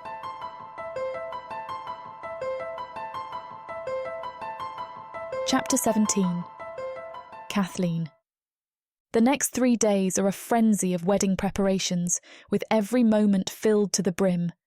Draknir and I are swept up in a whirlwind of meetings with the priest, tastings of cakes and wines, and endless tasks to ensure that our special day will be perfect. But amidst all the chaos, Draknir never fails to make time for our daily reading and writing lessons. These moments together are like precious gems, each one adding to the sparkle of our love. In his presence, I feel relaxed and carefree, able to let go of all my worries and just embrace the joy of being with him. Each passing day, our bond grows stronger and deeper, like roots reaching further into fertile soil. He makes time to teach me how to read, showing a gentle and patient side I never knew was possible. As I struggle with my letters, he calmly takes hold of my hand, guiding it with a gentle touch. A wave of warmth and comfort courses through my body, sending pleasant shivers down my spine. Well done, he whispers softly, his voice full of approval. His hand then moves to my shoulder, giving it a reassuring squeeze. My heart flutters wildly at his casual touch, causing a rush of emotions to flood over me. For some reason, his approval means everything to me. Other moments reveal our rapport too, the subtle exchange of secret, knowing smiles across the dinner table, strolling hand in hand through the vibrant gardens, and chatting amiably about our hopes and dreams. With each step we take, I feel his reassuring grip on my arm, melting away any lingering doubts or worries. Slowly but surely, the awkward strangers of our first meeting transform into familiar, not exactly sure what we are, but we're united by a strange bond that grows stronger with each passing day. The day of the wedding arrives in a flash. Draknir is sequestered. As custom dictates, we cannot see one another until the ceremony. A flurry of servants arrive and awaken me in the morning, their footsteps echoing off the marble floors to help me prepare for my wedding. They bustle around me, fussing over every detail of my appearance, my hair, my makeup, my gown. As hours pass by in a blur of primping and preening, my nerves build with each passing minute. The weight of the day begins to settle on my shoulders. Finally, I am fully dressed in an exquisite gown and veil, carefully selected by Draknir's servants. I stare at my reflection in the ornate mirror, scarcely recognizing myself. The once simple girl from a small village is now transformed into a princess fit for a king. I can hardly believe it. In just a few short hours, I will be bound forever to Draknir, a man whose wealth surpasses even my wildest imagination. My heart races with anticipation, my mind swirling with a tumultuous mix of emotions. Trepidation, excitement, and longing all churn within me, threatening to overwhelm my senses. But despite it all, I can't help but feel an intense thrill at the thought of what's to come. After all, this is the beginning of my new life with Draknir. As the maids fix my hair and makeup, I catch the eye of Lynn, a kind older elf who helped me those first days. "Oh, Lynn, I'm positively trembling. Do you think I'm ready for this?" I confess anxiously. Lynn gives my hand a comforting pat. "It's only natural to feel nervous on your wedding day, dear, but I've seen how close you and the master have grown. Your love will see you through." I manage a shaky smile. "I hope you're right. It's all happening so fast." Lynn's voice is a soothing balm, calming the nervous flutter in my chest. "Hush now," she says gently, her hand resting on my shoulder. "Just follow your heart. You and Draknir were fated to walk this path together." She carefully arranges the veil around my face, her skilled hands smoothing out any wrinkles and tucking it securely into my hair. Her smile is warm and reassuring. "There, you make the loveliest bride. Now come, your groom waits with bated breath." As we make our way towards the ceremonial chambers, the sun casts a golden glow over the trees, and a light breeze carries the sweet scent of wildflowers. I inhale deeply, filling my lungs with the cool, crisp air, and feeling a sense of calm wash over me. The late afternoon sun casts a warm glow on the manor, highlighting the vibrant colours of the trees and flowers around me. I take in my surroundings, grateful to be exactly where I am meant to be at this moment. But before I can fully embrace this next phase of my life, I have one last stop to make. I enter Grandma's room, the faint smell of lavender and medicine filling my nostrils. She lays in her bed, still as pale as ever, but slowly healing from her illness. "Everything is happening so fast," I confess, taking her hand into mine. "We're getting married now, can you believe it? A slop girl like me in a dress like this." She seems to stir a little, as she always does, but the medical staff tells me it's likely nerves. "I just don't know. I'm still so nervous. It's all too good to be true. How could we ever go back to the slums after living like this?" As I sit by her side, taking her limp hand in mine, a tidal wave of emotions surges through me. Hope for her recovery, longing for our close relationship to return, and guilt for being here when my own life is moving forward without her. Is this wedding a blessing or betrayal? I quietly whisper my thoughts to her, hoping she can hear and understand them. My steps falter as I walk down the aisle alone, my mind consumed by dark thoughts and doubts. But then I see Draknir waiting at the altar, his imposing figure radiating a sense of solemnity and strength. Despite everything, a spark of joy ignites within me at the sight of him, his presence acting as an anchor, grounding me to the present moment. His gaze reflects a mixture of tenderness and apprehension, mirroring my own feelings. Together we stand on the precipice of forever, prepared to take the leap. At this moment, doubts no longer matter.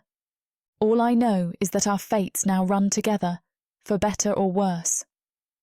Draknir gives my hand a gentle squeeze, a simple gesture that means everything.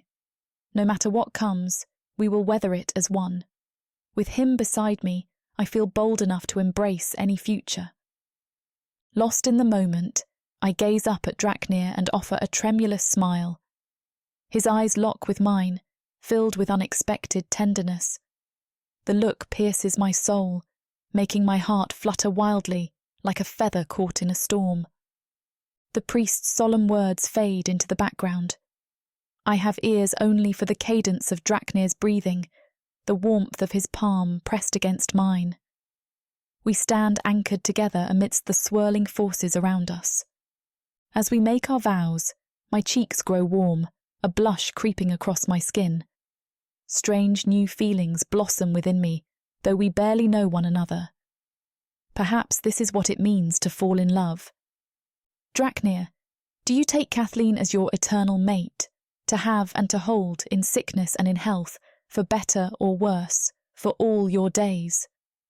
Captain Hayes kept to his word and is officiating this wedding.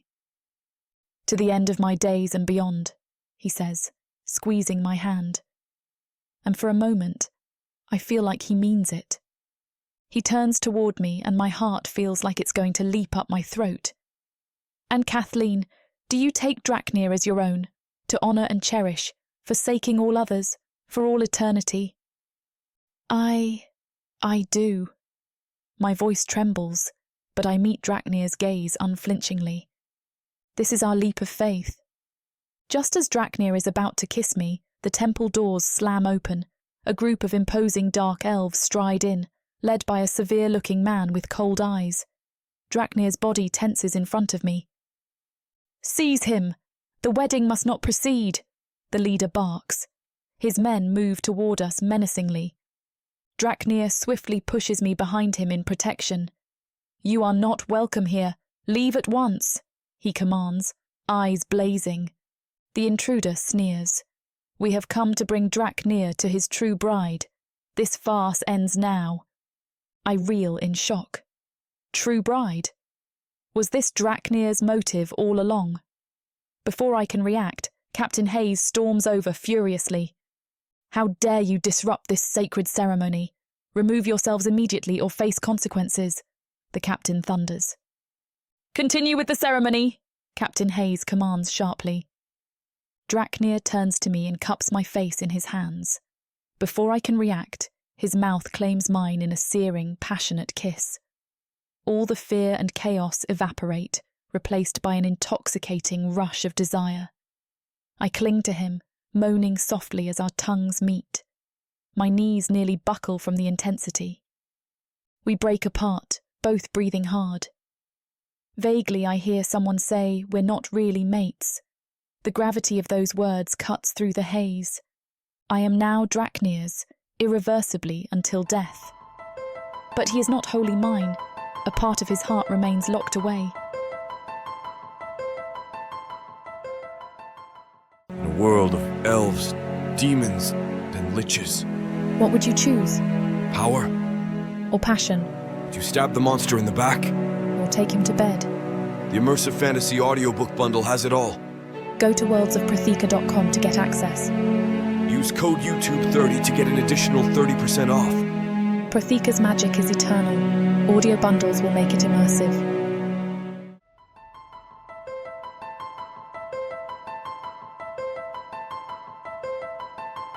Chapter 18. Draknir. As the wedding ceremony concludes, I am livid with anger and betrayal at the intrusion of these outsiders. How dare they disrupt such a sacred and intimate ritual? With righteous fury, I shout, "You should be captured and punished for this audacity. This is my wedding day." Morda, a tall, pale-skinned elf sneers. This guy really thinks he can capture and punish us. Morda, a menacing figure who appears to be the leader of the group, blusters and boasts, his voice dripping with threats. Do you not know who sent us here? It was your own esteemed father. And yet you have the nerve to imprison his envoy.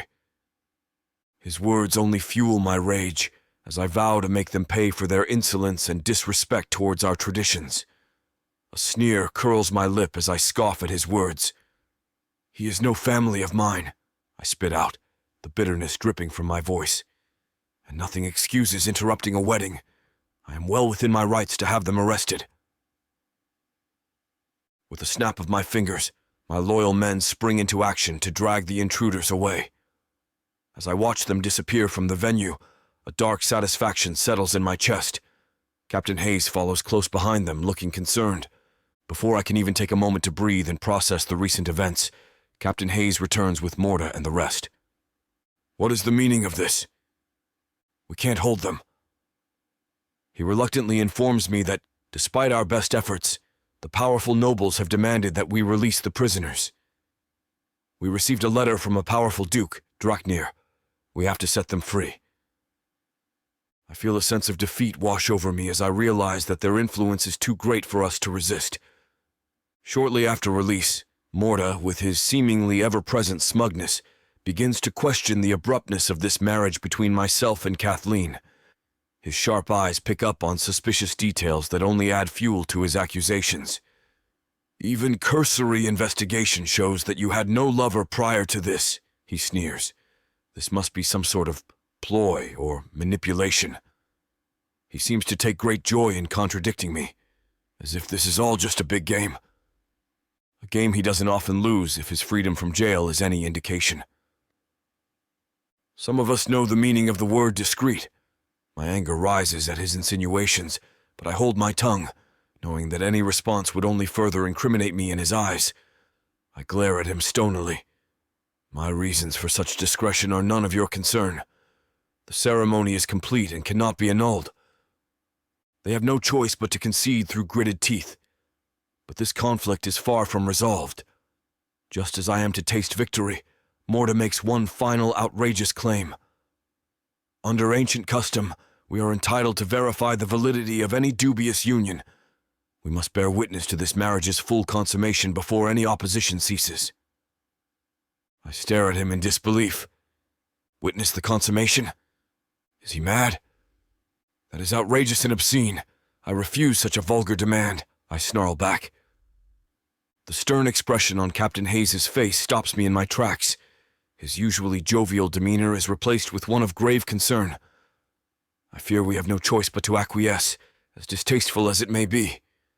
If we do not, they will never cease their relentless pursuit of the legitimacy of your marriage. My heart churns at the thought. How could I subject my beloved Kathleen to such humiliation? The mere idea sickens me. But the alternative could mean putting ourselves directly in the crosshairs of influential nobles, risking everything we have fought for. My fingers curl into tight fists, the knuckles whitening from the pressure. I am torn between two evils, debasement or danger. Every option feels like a betrayal to someone I care about. My mind races, searching for another way, any other choice that doesn't involve causing harm to Kathleen. My thoughts are muddled and I struggle to come up with an alternative plan. The weight of responsibility weighs heavily on my shoulders as I try to find a solution. With a heavy heart, I inform Kathleen there's nothing I can do. It is an unthinkably vile request.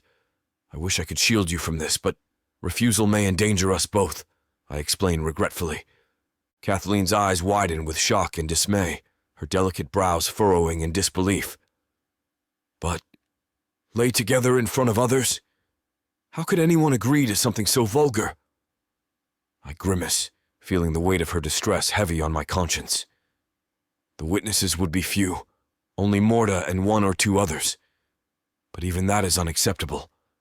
I swear to you, my dear, I will find another way. You should never have to endure such humiliation.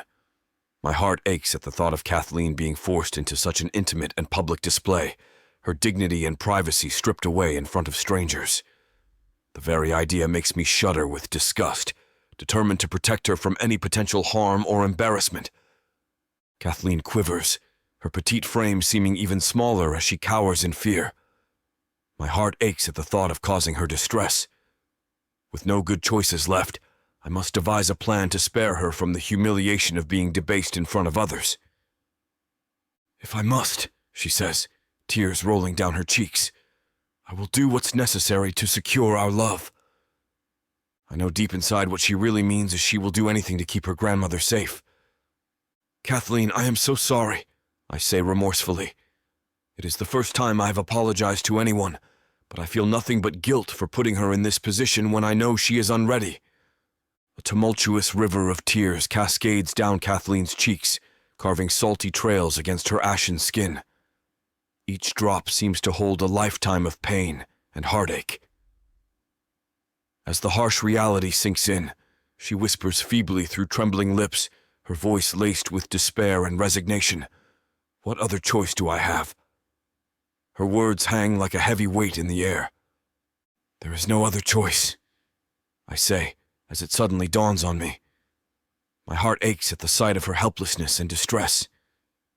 This gentle, innocent woman deserves none of the trauma I have brought upon her.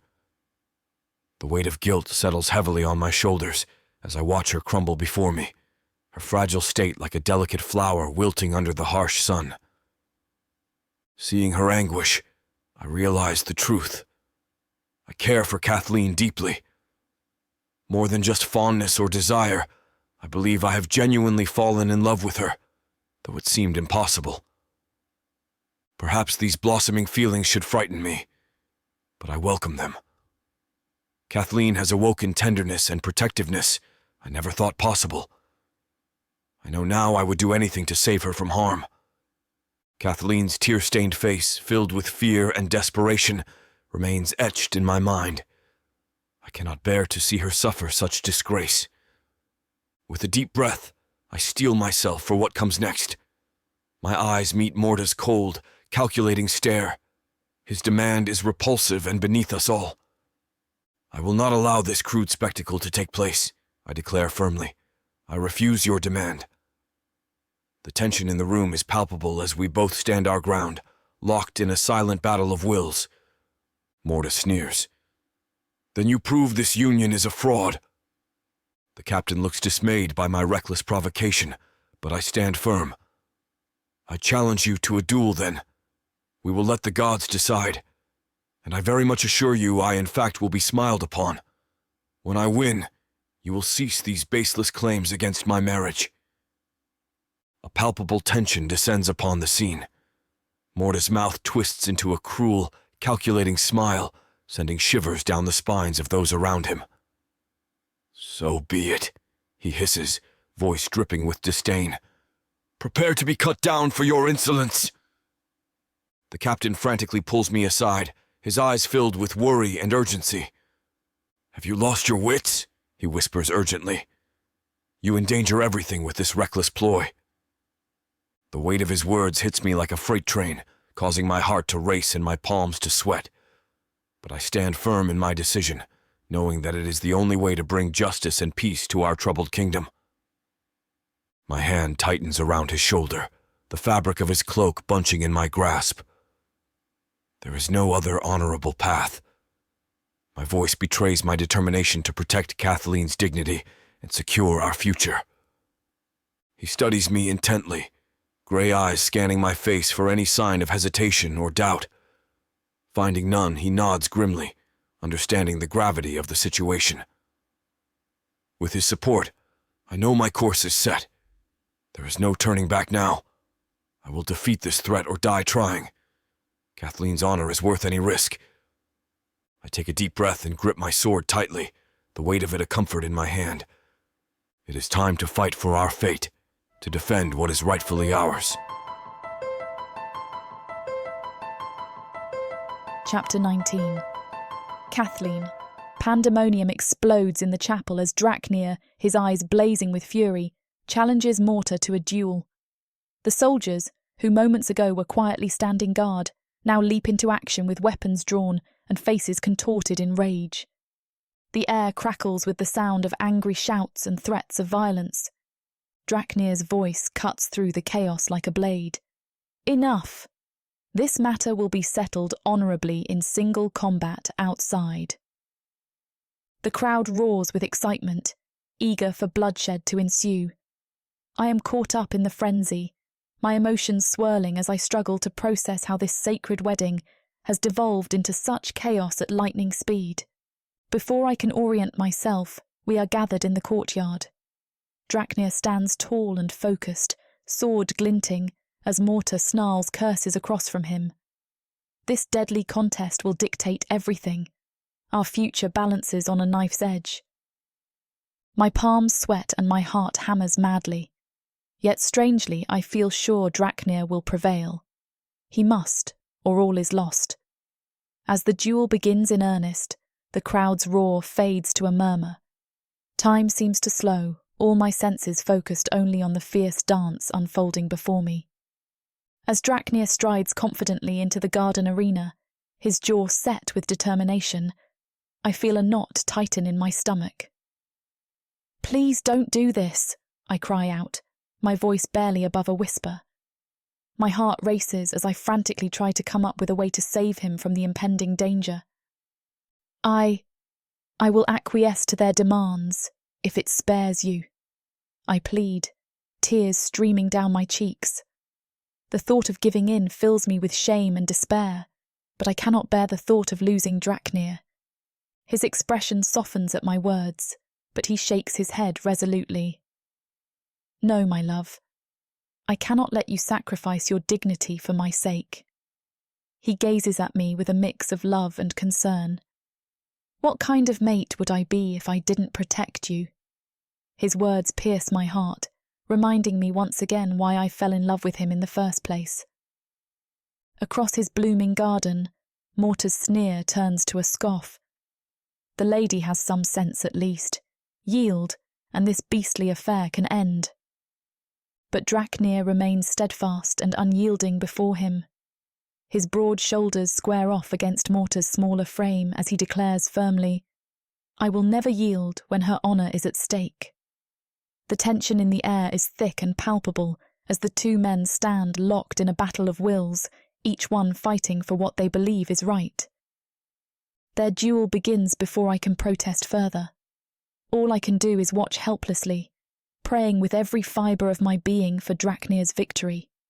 Swords clash and feet move in a fluid, almost hypnotic rhythm. My voice catches in my throat, unable to protest or intervene as I watch helplessly. Every fibre of my being is consumed with the desperate prayer for Draknir's victory. He must prevail, for the consequences of defeat are too dire to even imagine. My fingers clench tightly around the soft silk fabric of my wedding dress, the tension radiating through my body like electricity. The clash of steel rings out violently as the duel commences, the harsh sound piercing the hushed crowd like a blade slicing through flesh. Draknir and Mortar circle each other like two predators, their eyes unblinking, muscles coiled in anticipation of the first move.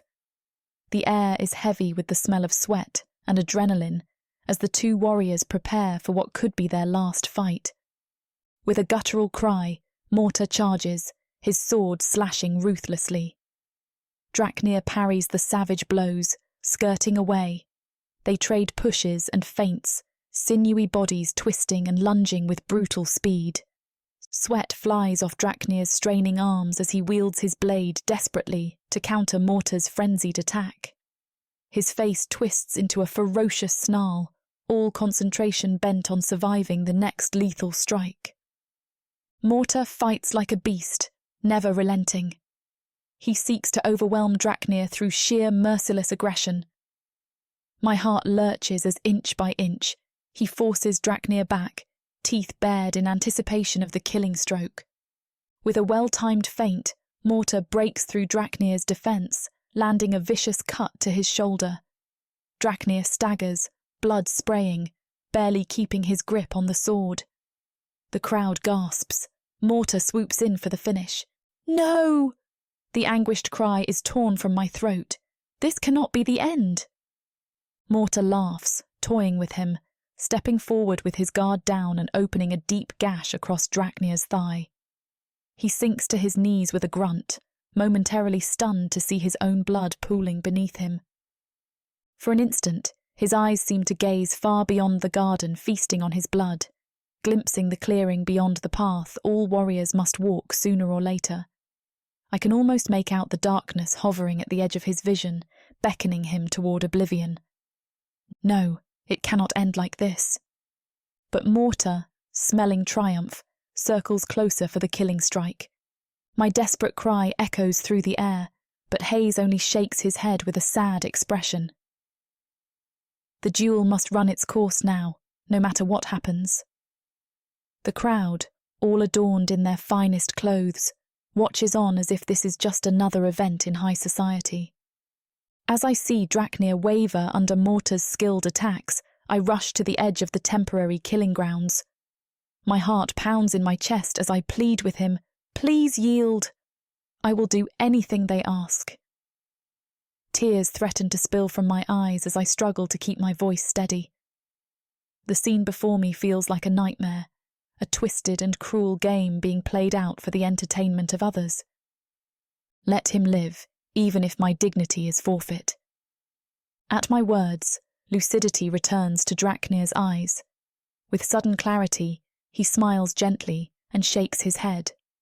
Some inner fire reignites within him. Slowly, agonizingly, he drags himself up, bloody but unbowed. Awe and hope surge wildly within me at the sight. Never, for your honour I will always fight. He gets up and once more resumes his guard. At first he fights desperately, bleeding and giving ground before Mortar's ruthless onslaught. But as Mortar arrogantly presses his advantage, seeking a fatal strike, something shifts within Draknir. A dark and dangerous calm descends upon his features, his eyes narrowing with intense focus. With a calculated movement, he adjusts his stance and raises his sword in front of him. His lip curls. Every action is deliberate, every ounce of energy carefully conserved. Mortar charges forward with reckless abandon, but Draknir's sword deflects each blow with ease. The sound of metal on metal echoes through the air. Draknir's expression remains composed, focused only on his opponent's next move. He parries Mortar's increasingly frustrated strikes with an eerie, fluid grace. I watch spellbound at this transformation. It is as though some otherworldly force guides Draknir's steps now. Mortar's rage makes him careless. Sensing this, Draknir waits with coiled patience for the perfect opening. At last the chance presents itself, a wild horizontal slash leaving Mortar's torso exposed. With surgical precision, Draknir drives his sword home, then wrenches it free in a spray of crimson. I quickly cover my eyes, trying to block out the gruesome scene before me, but despite the violence and chaos, I can't help but feel a surge of elation and pride as the crowd erupts into cheers around me. Ignoring the rules of tradition and propriety, I run towards Draknir with reckless abandon. I reach him just as he collapses from exhaustion, his body covered in blood and sweat. Without hesitation, I wrap my arms tightly around him, feeling the warmth of his body against mine. "Thank you," I whisper, my voice trembling with emotion. In that moment, all of my relief, gratitude, and budding love for this brave warrior pour out in that embrace. The smell of iron and sweat fills my nostrils, but it only adds to the intensity of the moment.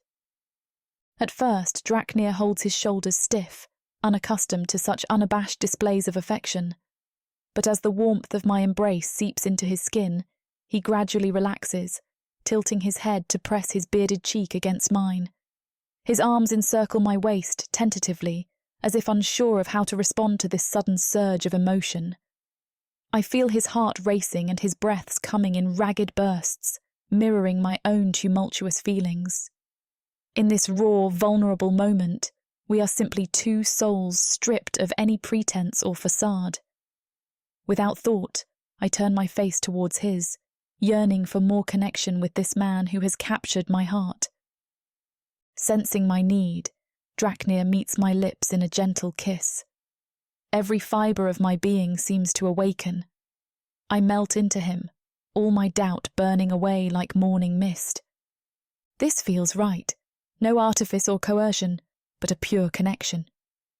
We stay lost in the kiss until cheers penetrate our haze. Chapter 20. Draknir. The kiss is unlike anything I could have expected. She is sweet and tender. Her mouth is a warm welcome for the feelings I'm just now noticing exist within my chest. Should I be in love with her already? By gods, I don't care. She opens for me, blossoming into the kiss as her shyness melts away. Kathleen, I say, my voice rougher than I intend. The rumbling gravel of my voice surprises me. The kiss has left me heady as I speak against her lips. My breath comes in pants. She gazes up at me, her brown eyes wide with a mix of fear and something softer, warmer. Her breath hitches, and I can almost taste her anticipation. Draknir? She's unsure, hesitant, and gods, it makes me want to shield her from every shadow in this accursed place. I lean down, my decision as resolute as steel. This is all worth it, I murmur against her lips before I kiss her once more. The world narrows to the press of her mouth against mine, soft and yielding. She kisses me back, her hands finding their way to my shoulders, clinging to me. I drink her in, the feel of her lips, the scent of her hair, the warmth of her body pressed against mine. It's too fast, too soon. I want to take my time, but now that I've got my hands on her, now that I can taste her, I can't stop. Not when it comes to her. We break apart, breathless, and everything comes back into sharp focus. The watching eyes, the murmurs, the tension of 1,000 unspoken thoughts. Enough! My voice cuts through the gardens, silencing the whispers. I stand tall, despite the ache of old wounds and the fresh ones that sting my skin. By the laws of our lands and the rites we've just undergone, we are wed. But don't think for one heartbeat that I'll let any of you watch the proof of our consummation. Outrage meets my declaration. It buzzes like a hornet's nest disturbed, a cacophony of shock and anger. I don't care. Let them be outraged. I'm not some beast for their entertainment. Privacy is our right, I continue, meeting each glare with defiance etched into my features. You will respect it, or answer to me. They know I mean every word. I've spilled blood for less. As the crowd begrudgingly disperses, I turn to Kathleen, my chest tight. Gods, what am I doing? She's so delicate beside me, so out of place in this world of iron and blood. Kathleen, I start, my voice a low rumble. If I've overstepped... No, she interrupts, her voice small but certain. You haven't. There's a courage in her eyes that fans the flames of my respect. I've seen men thrice her size with less bravery. I nod once, fiercely proud of her, and fiercely protective. Come, I say, offering my hand. Let's leave this place behind. One of my father's men lets out an angry scoff, a sound laced with contempt as he eyes me, his glare as sharp as the knife he's been known to wield. My body is a canvas of bruises and cuts, a testament to battles fought and barely won, but it's the look in his eyes that tries to cut deeper than flesh. Men, he barks, turning on his heel with a swirl of his dark cloak. We're leaving. I watch them go, their heavy boots kicking up dust that mingles with the dying light. They leave like a storm receding, and I can't help but feel relief mixed with a sour twist of victory. It's fleeting, this moment of peace, as the weight of what comes next presses down upon me. I want Kathleen more than I've wanted anyone, but it's difficult. I've never cared for anyone else before. It's overwhelming. Never in my life have I been more frightened. I love Kathleen, but I could lose her. I've never had anyone to lose before, not since my mother. Nightfall comes uninvited, swift, and cloaked in shadows that mirror the thoughts racing through my mind. Dinner with Kathleen is a quiet affair, the silence punctuated by the clink of silverware and the crackle of the hearth.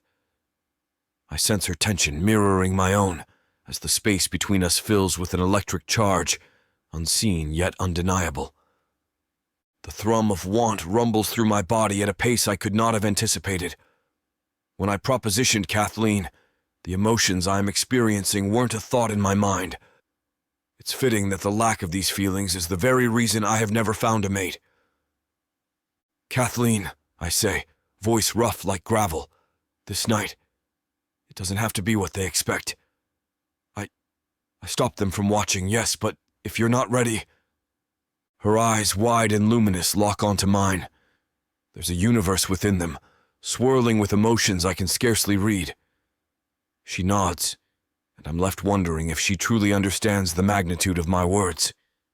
We ascend the stairs to the master bedroom, each step heavy with the weight of duty and desire. The door shuts behind us with a decisive click, sealing us away from the world and its prying eyes. Draknir, she whispers, her voice a tender note in the silence. Shh, I reply, stepping closer. No words are needed, not now. The room is still, save for our breathing, a rhythm that sinks and separates as we stand on the precipice of something intimate and unknown. I am a warrior, sculpted by strife. Yet here I am, filled with trepidation at the thought of a simple touch, of crossing the chasm between obligation and want. Are you certain? My question hangs in the air, a plea for assurance, for a sign that my desires are not one-sided, that she too feels this pull, this need that goes beyond duty. In response, she closes the distance, her warmth radiating against my skin. Her courage astounds me, a flame that refuses to be snuffed out by the darkness of our circumstances. And with that, the last barriers crumble, and we are simply two souls reaching for connection in a world that has offered us little kindness. Draknir, she begins, her voice a threadbare whisper. I know what is expected. Her gaze flicks down, then back to mine, a silent struggle scribed across her features. You can, she pauses, her mouth struggling to form the words she wants. Command me, she says after some hesitation. No, I whisper fiercely, closing the distance until I can feel the hesitant heat of her breath. It's not about commands, not this. You must want it, as I do. Her brow creases in disbelief. You want this? The question hangs wrapped in innocence. I nod. A simple gesture weighted with the gravity of 1,000 wars yet fought. She's so delicate and small. A fearful thought intrudes upon my need. What if I break her? Kiss me, Kathleen whispers. The certainty of her voice spurs the pounding of my heart against my ribs. What? I ask. Her question breaks me from my thoughts. I said kiss me, like you did before. She breathes against my mouth, her voice a tether that binds me to the here, the now. For a moment all I can do is stare. This woman, Kathleen, who should be nothing more than another responsibility, another task on my endless list, dares to defy the roles we've been given. She stands before me, not as an object to be protected or a token to be displayed, but as a force unto herself, demanding to be seen, to be heard. A growl rumbles deep within me, a primal sound that feels both foreign and familiar. It's the sound of chains breaking, of orders being questioned. I step closer, close enough to feel the swell of her chest against mine. Our breath mingles in the space between us, creating a tempest that could sweep away the foundations of everything I know. I pull her to me, resting my hand on her lower back. She timidly presses her body into mine, tilting up her face to look in my eyes. There is a nervousness in them, reflecting my same hesitation back to me. But I also see the want I possess looking at me through her eyes. I dip my mouth to hers, slowly brushing her lips against mine. She inhales sharply and I pause, giving her the chance to back out. When she parts her lips in invitation, it's all I can do to stop myself from devouring her on the spot. As our mouths meet, the world narrows to the point of singularity. There is no camp, no duty, no looming threat, Only the taste of her lips, the press of her body against mine, and the shared breath of two souls entwined in a dance as old as time itself. "Draknir," she says, and there's an edge to her voice, one that doesn't belong to the shy creature who's looked after her kin with such quiet tenacity. This is someone new, someone daring. Her taste is intoxicating, a mix of fear and courage, and it lights up something primal within me. The room fades, the sounds of the camp beyond these walls dim, and all that exists is the feel of her body pressed to mine, the heated exchange of kisses that speak louder than any words could. As we kiss, the warmth of her lips consumes me. Her small hands find their way to my waist, tentatively tracing the fabric of my tunic before sliding upwards to grip my shirt. She pulls me closer, and I can feel her breath against my neck as she moans softly. Her tongue darts out to trace the seam of my lips, and I part them willingly, welcoming her inside. I press my body against hers, feeling the soft curves that make up her figure mold against mine. It's as if we were always meant to fit together like this. Our hearts beat in unison as we kiss deeper yet again. Her fingertips glide up from my waist to grasp at my shoulders, digging into the skin lightly as she loses herself in the moment beneath us. A soft whimper escapes from her throat as she runs her nails down my spine, leaving goosebumps in their wake, awakening something within both of us. Chapter 21. Kathleen. "Kathleen!" Draknir breathes against my mouth, his heart thundering against my chest. He pulls away slowly, looking down. His eyes are blown with desire. I feel it too, but I'm hesitant. "I'm nervous," I say. My voice shakes, and I can feel my cheeks heat with embarrassment. I have spent my life not being good enough, and this is yet another obstacle between me and others. "Don't be afraid. I'll be gentle. But," he pauses, holding my gaze, "we don't have to do this." "It's not that." The words come out slowly and feel thick in my mouth. I've never done this before, with anyone. I lower my head, the shame burning behind my eyes. "Kathleen," he says, lifting my chin to look at him. "We can go slow." "Will it hurt?" I ask in a small voice. "If it does, you can tell me to stop at any time." "Kiss me," I say for a second time tonight. His lips meet mine, tentatively at first, like he's afraid that if he presses too hard, he'll break me. His fingers intertwine with mine, guiding them up to rest on his chest. His heart beats strongly beneath my palm as I sink into the feeling of being so close to him. Our kiss deepens, and I taste the sweetness of his tongue as it glides against my own. A soft moan escapes my throat as I lean in closer, our bodies melting together into one. He cradles my face gently, tracing the outline of my jaw. We pull away slowly, panting slightly, catching our breath. Draknir looks into my eyes with such tenderness that it takes my breath away all over again. "You're so beautiful," he whispers softly before lowering himself back down to nibble at my neck playfully. Heat pools low in my stomach. I feel the need to press my thighs together. The throbbing at the juncture is ramping up with every kiss. "Draknir," I breathe. These sensations are new to me. A searing warmth spreads across my cheeks, and chest melts down low to my core. He slowly backs me to the edge of the enormous bed and lifts me effortlessly, his mouth never leaving mine. I let out a soft moan as Draknir eases us back onto the soft, plush bedding. He continues to kiss me, his tongue gently pushing past my lips as I open up to him. His hands roam down my back, tracing the contours of my spine before cupping my bottom and pulling me closer. His taste is exhilarating. I can't help but arch into him as he trails kisses down my jawline and along the side of my neck. I gasp when he bites gently on my earlobe, sending tingles through my body. He nips at the tender flesh, making me squirm under him in anticipation. His hand travels up my thigh, slowly as we kiss passionately. My head starts to spin from the overwhelming sensations, his lips brushing against mine, his scent filling my nostrils with each breath I take. The bed shifts as he hovers his weight above me, reaching down to slowly remove my clothing. "It's okay," he whispers. His words hold a strangled grit to them. I relax, allowing him to undress me. I've never been this bare before in front of someone who actually seems to care.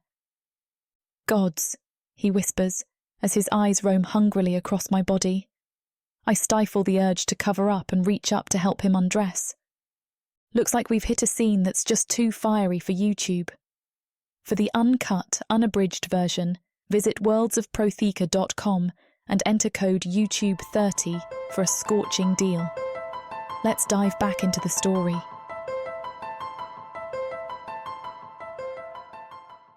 Orcs. Gargoyles. Vampires. Ice monsters. Demons of the dark. These beasts seek war, destruction, and power. And there's only one thing that can tame them. Love. This is your chance to get the uncut and unabridged audiobook bundle. No detail is spared. Use discount code YouTube30 for an additional 30% off of the already discounted price. Go to worldsofprotheka.com. Get access to countless audiobooks and discounted bundles where I talk you through every last scene. Protheka's magic is eternal. Audio bundles will make it immersive.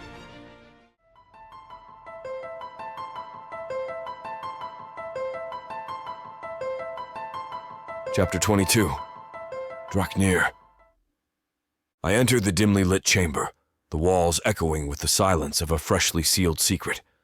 The priest stands before me, his fingers wrapped around the vial I've just handed him. It's a vile duty, this proof of consummated love demanded by tradition and my relentless family. Is this truly necessary, Draknir? His voice is a whisper, almost lost amid the creaks of the wooden floor beneath our feet. More than you know, I reply, my jaw set. Without this, they will never cease their hounding. Gods know I do not need any incessant hounding, especially not with the newness that is developing between Kathleen and me. After our night together, I'm looking forward to some downtime with her. I have a month of leave from work for our honeymoon, and I intend to make the very most of it pampering Kathleen the way she deserves. The marriage contract of my supposed nobility is not a thought in my mind when I think of what I have created for myself in its avoidance.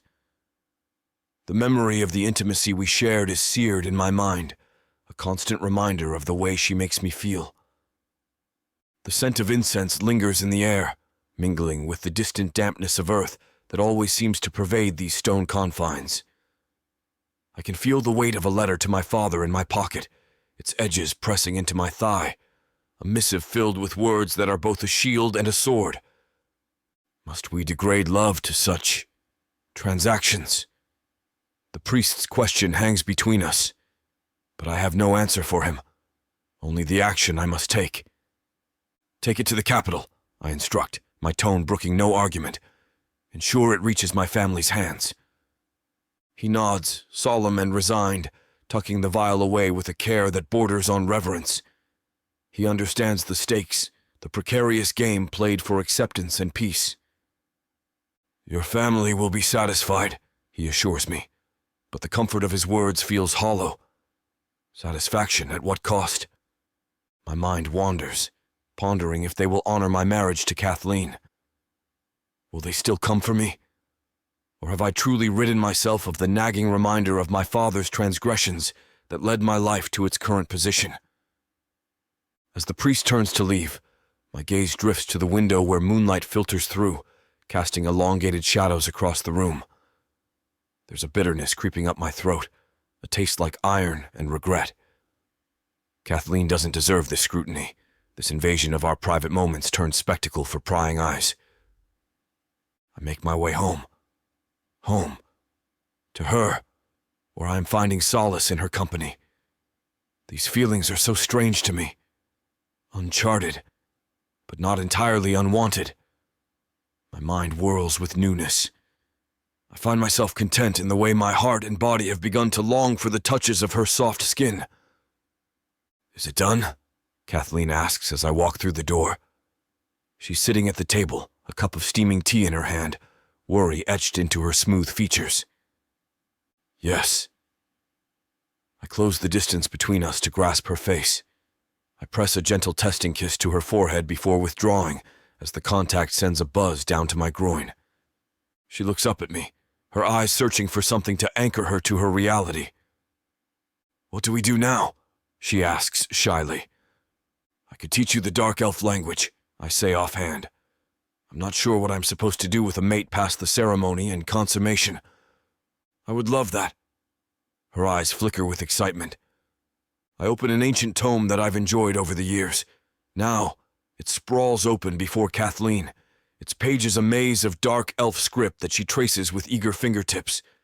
She's ensnared by the challenge, her lips moving silently as she deciphers each glyph. "Draknir?" Her voice is a thread of curiosity in the dimly lit chamber we've claimed for ourselves. "What's this word here?" She points, and I lean in. The scent of her, the earthy aroma of human life, fills my senses. "Valshar," I reply, my tone clipped. "It means endurance." "Appropriate," she muses with a smile that doesn't quite reach her eyes. The irony isn't lost on me.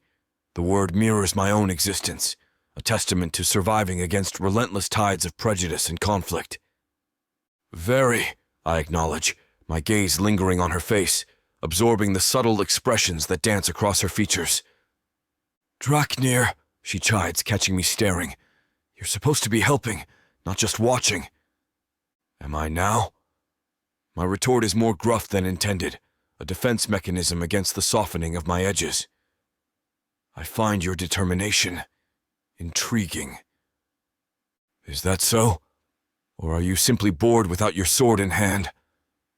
"Perhaps a bit of both," I admit, the words coming out sharper than they feel. "But there's truth in them. I am a soldier, born and bred for combat, not idle repose." "Then let me make it interesting."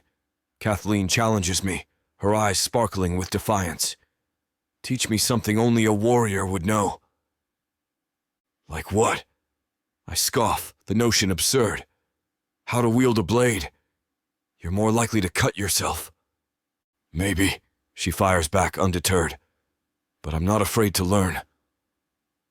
"Bravery or foolishness?" I quip, but there's no heat behind it.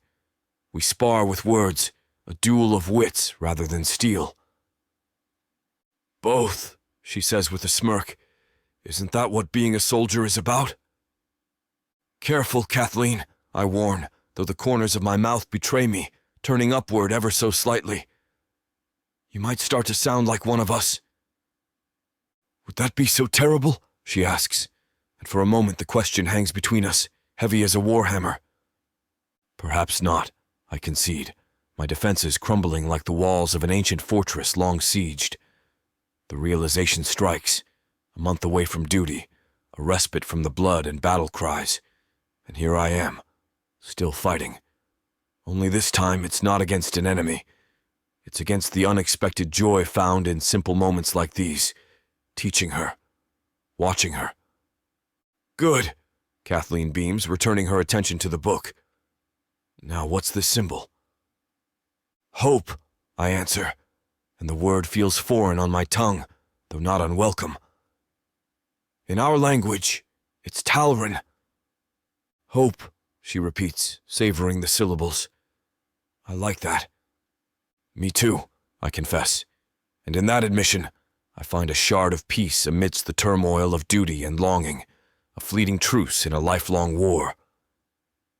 During our honeymoon period, Kathleen also tends to her grandmother. "Let me help you," I say, sliding my hands around her grandmother's frail body. "It's really okay," she protests with a smile. "I just want to help you." I smile back, taking in her delicate form. She's not weak by any means. I just feel compelled to do things for her to lessen her load. We spend our days calmly enjoying the harmony that has been building between us. The days are not devoid of embrace. I find myself looking for excuses to touch her.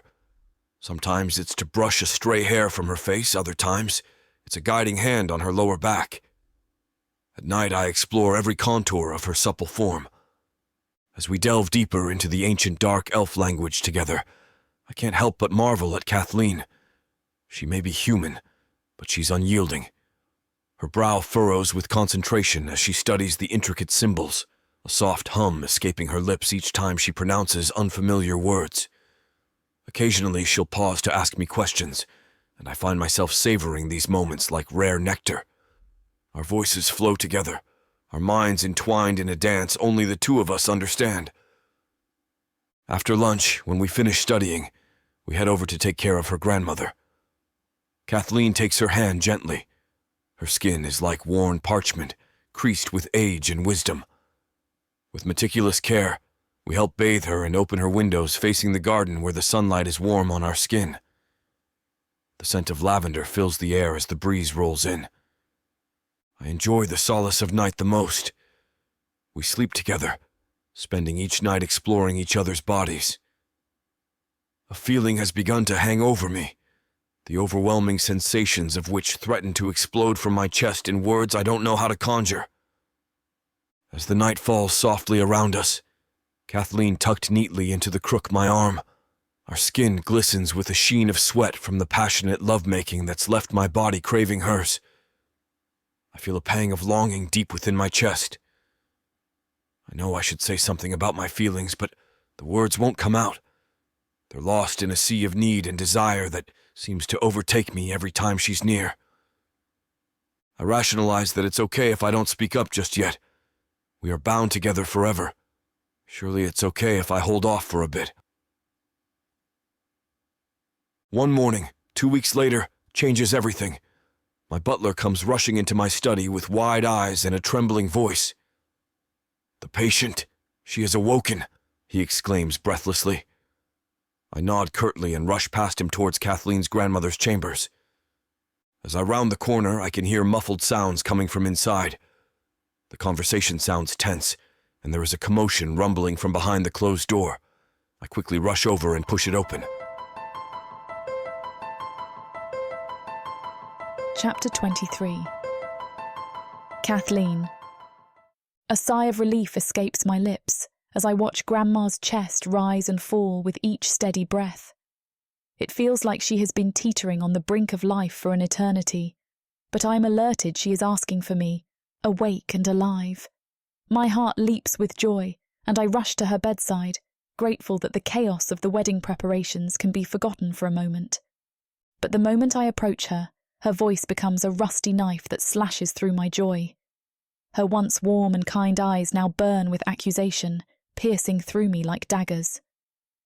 "You married that monster?" Her words hang in the air like a thunderous storm cloud, casting a dark shadow over the room. My stomach twists with guilt and regret as I frantically search for words to justify my decision, but none seem strong enough to break through the storm of her anger, and my body only reels back in shock and dismay. My mouth hangs open, unable to form words.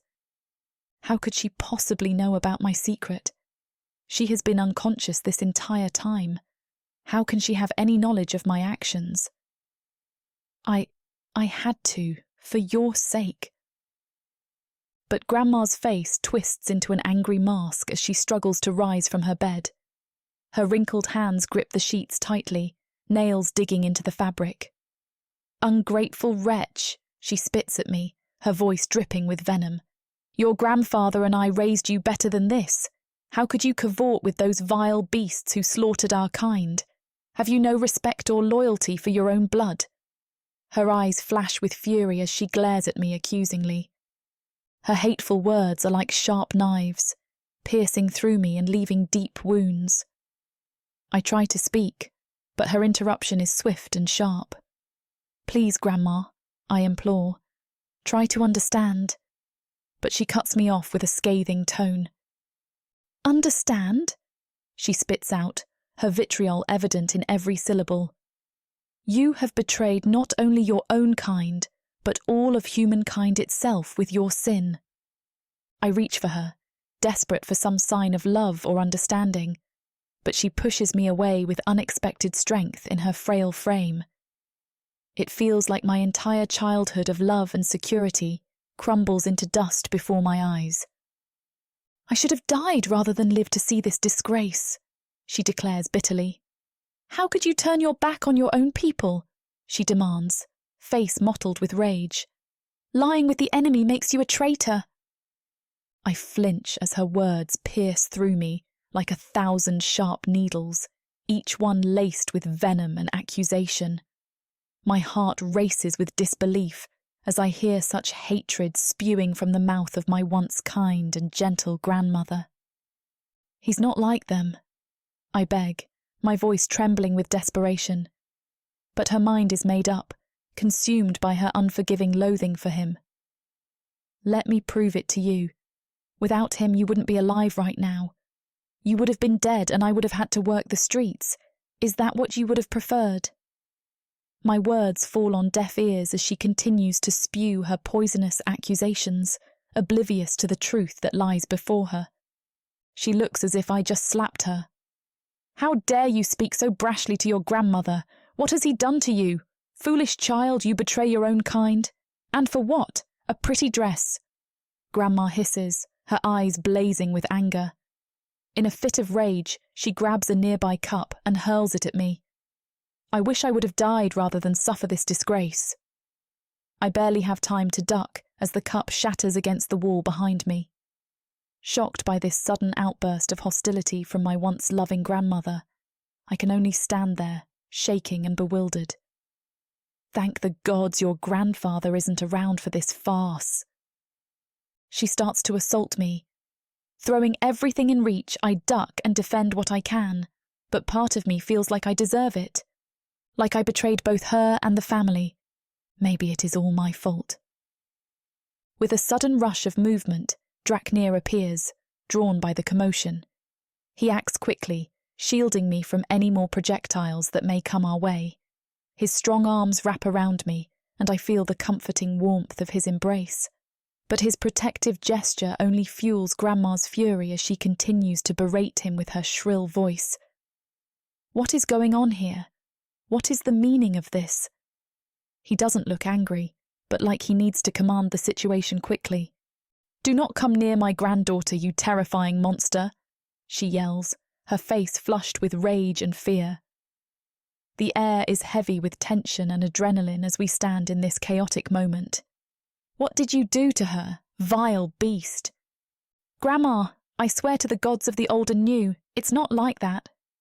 I move closer to her, hoping to quell the situation, but it's like she's a stranger to me. This isn't my grandma. My grandma would never say these things to me. My eyes well up with tears, blurring my vision as I stand before the woman who raised me with love and kindness. Now, her gaze is cold and filled with accusation, treating me as an enemy. How did our relationship come to this dreadful impasse so suddenly? Each hurtful word she speaks feels like a sharp dagger piercing my heart. I leave the room crying and lock myself in my quarters. I try to help Grandma see, but she only gets worse by the day, her outbursts and declarations growing more extreme by the day. I find solace in retreating to the sanctuary of my own room. The familiar scent of lavender and vanilla surrounds me, calming my troubled mind. But even within these walls I cannot escape the weight of the strained bond between us. There's nowhere I can escape. The once bright and lively halls now feel suffocating, filled with tension and resentment. I am adrift in misery, torn between my love for Draknir and my grandmother's unrelenting hatred towards him. Each day drags on with a weight that seems to grow heavier by the hour, burdened by the strain of our broken family ties. I feel hopeless, trapped.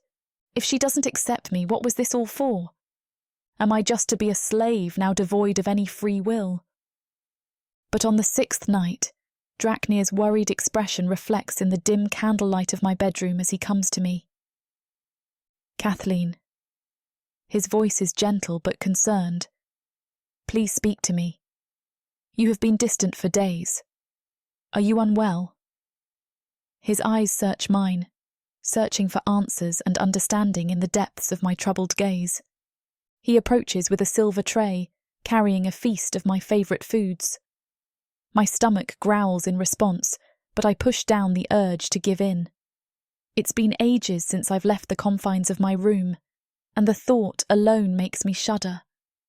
The once comforting walls now seem to suffocate me, leaving me feeling trapped and powerless. My stomach growls with hunger, a reminder of my neglect to eat. Guilt weighs heavy on my chest as I see myself as nothing but a failure. How can I face the man who has given me everything, only to crumble at the first sign of trouble? I don't deserve his food. I don't deserve his pity. I'm his slave, nothing more. As I lay in bed, unsure of what to do. The smell of his cooking fills the air, but I can't bring myself to take a bite.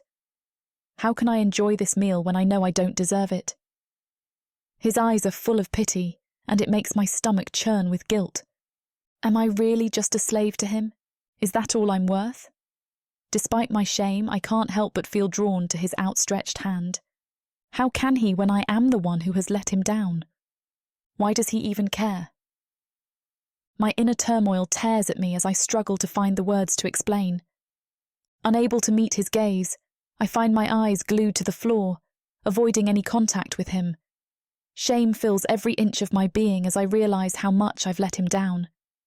His hand reaches out towards mine and he clasps them earnestly, a look of genuine concern etched across his features. You cannot hide from me, dear one. Tell me how to ease your burden, he says softly. What's the point? I'll just tell him what he wants to hear. I'll be his little toy, because that's probably what he really wants. I start to pull down my top. Chapter 24. Draknir. In an effort to give Kathleen the time she needs to process her grandmother's cruel rejection, I've given her space over the past few days. My longing for her must wait, as repairing and tending to our family bonds is of utmost importance. Yet with each passing day, my frustration and concern only grow as Kathleen continues to withdraw into herself. She speaks little and rarely leaves the comfort of her own chambers, finding no solace even in my presence. It is as if a dark cloud has descended upon her, shrouding her in sadness and isolation. But as the days pass with Kathleen retreating further into herself, frustration and concern mount within me. She barely speaks or leaves her chambers, taking no comfort even from my company. Her emotional distance unsettles me more than I expected. These newfound feelings between us are still tenuous. Will her grief snuff them out before they can truly ignite? I know I cannot force intimacy while she is so distraught, yet the urge to confront her avoidance gnaws at me. We have not shared a bed in a week. I miss her keenly, and it bothers me greatly. How can I remain strong from her when I miss her so? Left to my own devices, I attempt to clear my head with familiar pastimes, meticulously polishing and maintaining my armor and weapons, poring over ancient military texts, and relentlessly training in the sunlit courtyard. But no matter how hard I try, concentration eludes me. My mind is consumed by memories of Kathleen's withdrawn, mournful face. Our once blossoming affection now feels like a wilted flower, neglected and starved for attention. I grip the hilt of my blade and begin to sharpen it with swift, practiced strokes. The metallic scent of the whetstone fills the room as I prepare for what must be done. I can no longer passively wait for this estrangement to mend itself. It will only fester and worsen. Polishing a dent from my chest plate, I decide to confront the issue directly and honestly. Kathleen deserves my full devotion, not just convenient pretense. I must bare my heart if there is any hope of winning hers back. I make my way to the overgrown woods behind the estate, axe in hand. Hard physical labor often helps order what exactly I will say to her. With my trusty axe, I make my way through the overgrown woods behind the estate. The air is thick and humid, buzzing with insects and the scent of damp earth. With each swing of the axe, it bites deep into the tough, weathered log with a satisfying thunk. The sound echoes through the silent woods, accompanied by the occasional rustle of leaves or scurrying of small animals. I settle into a focused rhythm, chop, split, stack. As sweat soaks my brow, revelations take shape. What I feel for Kathleen goes beyond casual fondness or convenience. I want all of her, not just fleeting moments of happiness, but a true partner who shares joy and pain equally. Another log splits in two under my swing. The crackling sound echoes through the quiet forest, mixing with my labored breaths and the rustle of leaves underfoot. As I clear away the debris, I am reminded of the journey Kathleen and I have taken together. Every step has been filled with discoveries, both joyful and painful. To truly understand who she is, I must embrace every facet of her being. Even in her current state of grief and despair, as difficult as it may be, it is a vital part of what makes her real and whole. Tenderly clearing away pretenses and masks, I am left with the raw truth of who she is. With my emotions settled, I neatly stack the firewood. It is time Kathleen and I talked openly, without barriers or artifice. Our future depends on it. I knock tentatively on her chamber door. "Kathleen, may I enter?" No response comes. I cautiously push the door open, careful not to make a sound. The room is cloaked in darkness, but I can just make out the outline of her figure sprawled across the bed. "Kathleen?" I whisper, my voice barely audible in the quiet room. Again, there is no response, but I pick up on the subtle rise and fall of her breathing, indicating she is. "Darling," I repeat softly, my voice carrying a hint of uncertainty. The room is shrouded in darkness, but I can hear the faint sound of her breaths, revealing that she is awake. My feet tread carefully across the carpeted floor as I make my way towards the bed. Our distance has stretched on for far too long, and tonight will be the night we resolve this. Sitting on the edge of the mattress, I reach out to touch her shoulder. She flinches but does not pull away. Heart heavy, I murmur, "Kathleen." My voice is gentle, like I'm dealing with a wounded animal. "Please speak to me. You have been distant for days. Are you unwell?" There's no response. Her breathing remains undistributed. "You cannot hide from me, dear one. Tell me how to ease your burden," I say softly. "I'm fine. Leave me alone," she says, her voice so small and mousy and frail. "You are not fine. If you are to be my mate, you will take care of yourself." "Am I not pleasing, my lord?" she says, rolling over. There's black bags under her eyes, her features slightly sunken in. She starts to unbutton her sleeping top and suddenly starts disrobing provocatively. "Isn't this what you want from me?" she asks bitterly. I quickly avert my eyes. Nay, this is not at all what I want between us. I expected a vulnerable truth, not this hollow seduction. But Kathleen continues peeling off clothing. "Come now, do I not look pleasing enough?" Her tone is sharp, mocking. I grasp her wrists firmly. "Do not play such games. Talk to me plainly." She tries wresting free from my grip. "What more could you want? I have given everything already." "Enough pretense, Kathleen!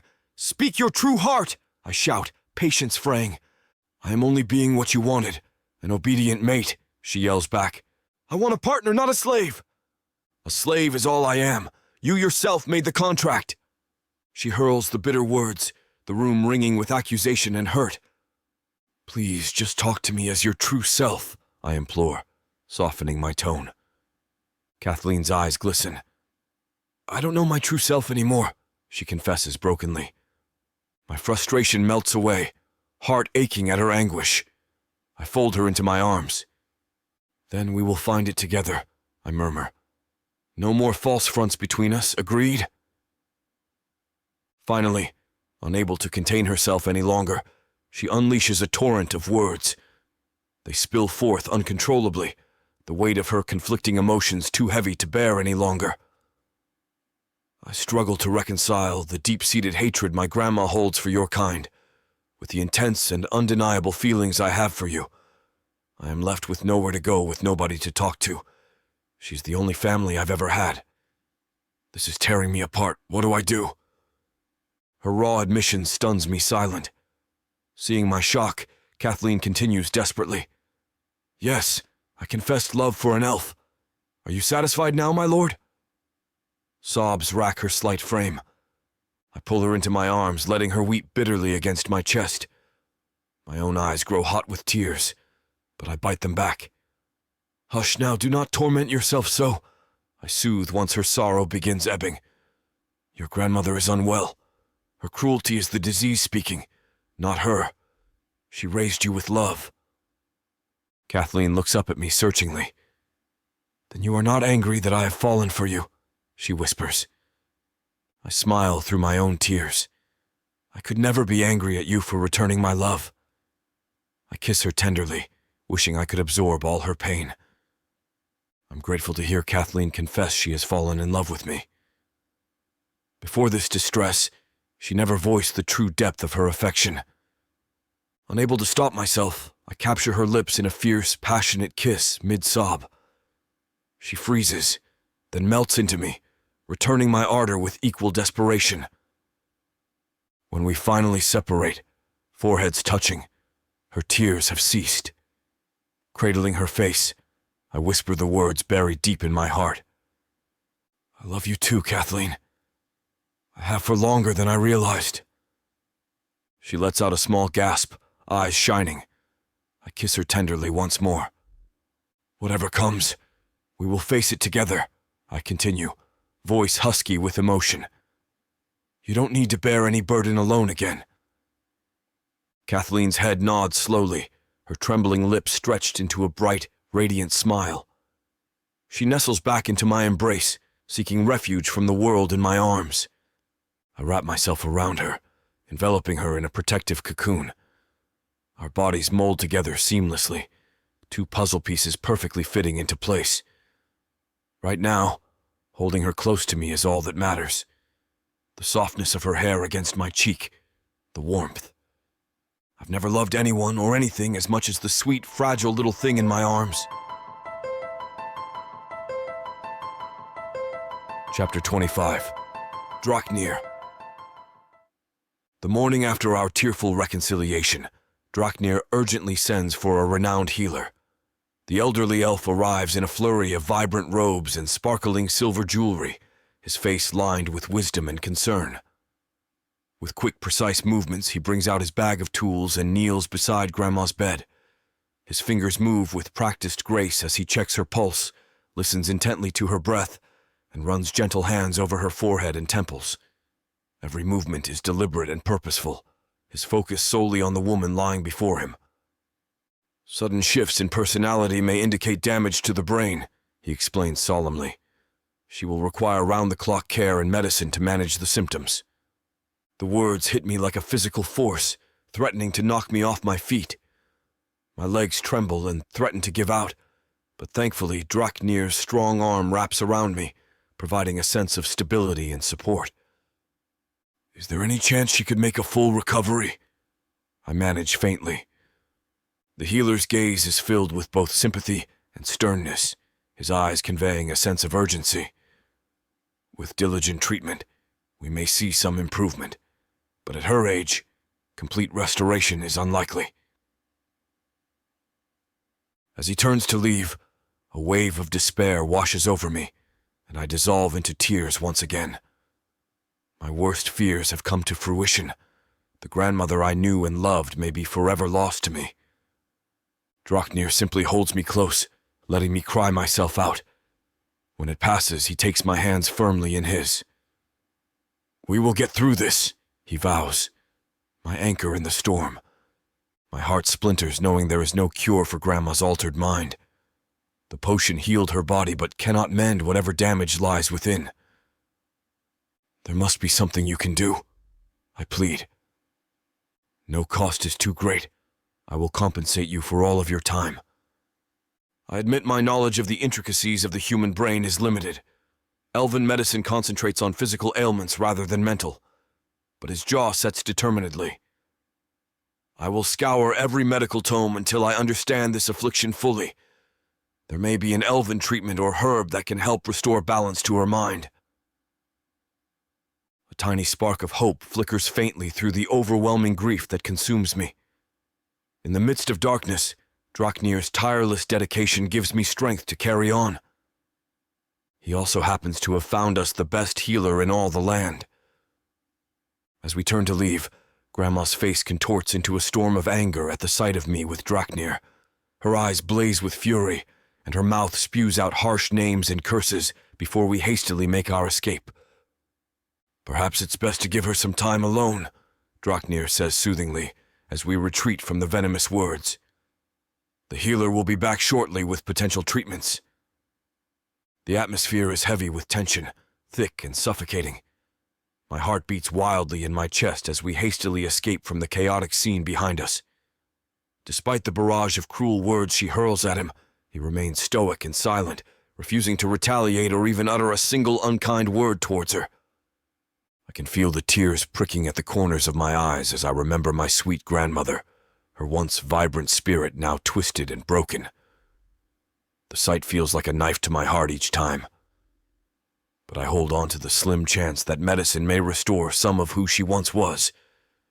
Despite the overwhelming anguish and sorrow, the knowledge that I do not bear this burden alone brings a small sense of relief. After the distressing visit, Draknir takes my hand and leads me out to the gardens behind the estate, his eyes full of concern. As we step through the threshold, a wave of color and scent envelops us in a warm embrace. In every direction, the air is alive with movement as vibrant flowers sway gracefully in the gentle breeze. Each petal seems to carry its own unique color, blending seamlessly together to create a mesmerizing display.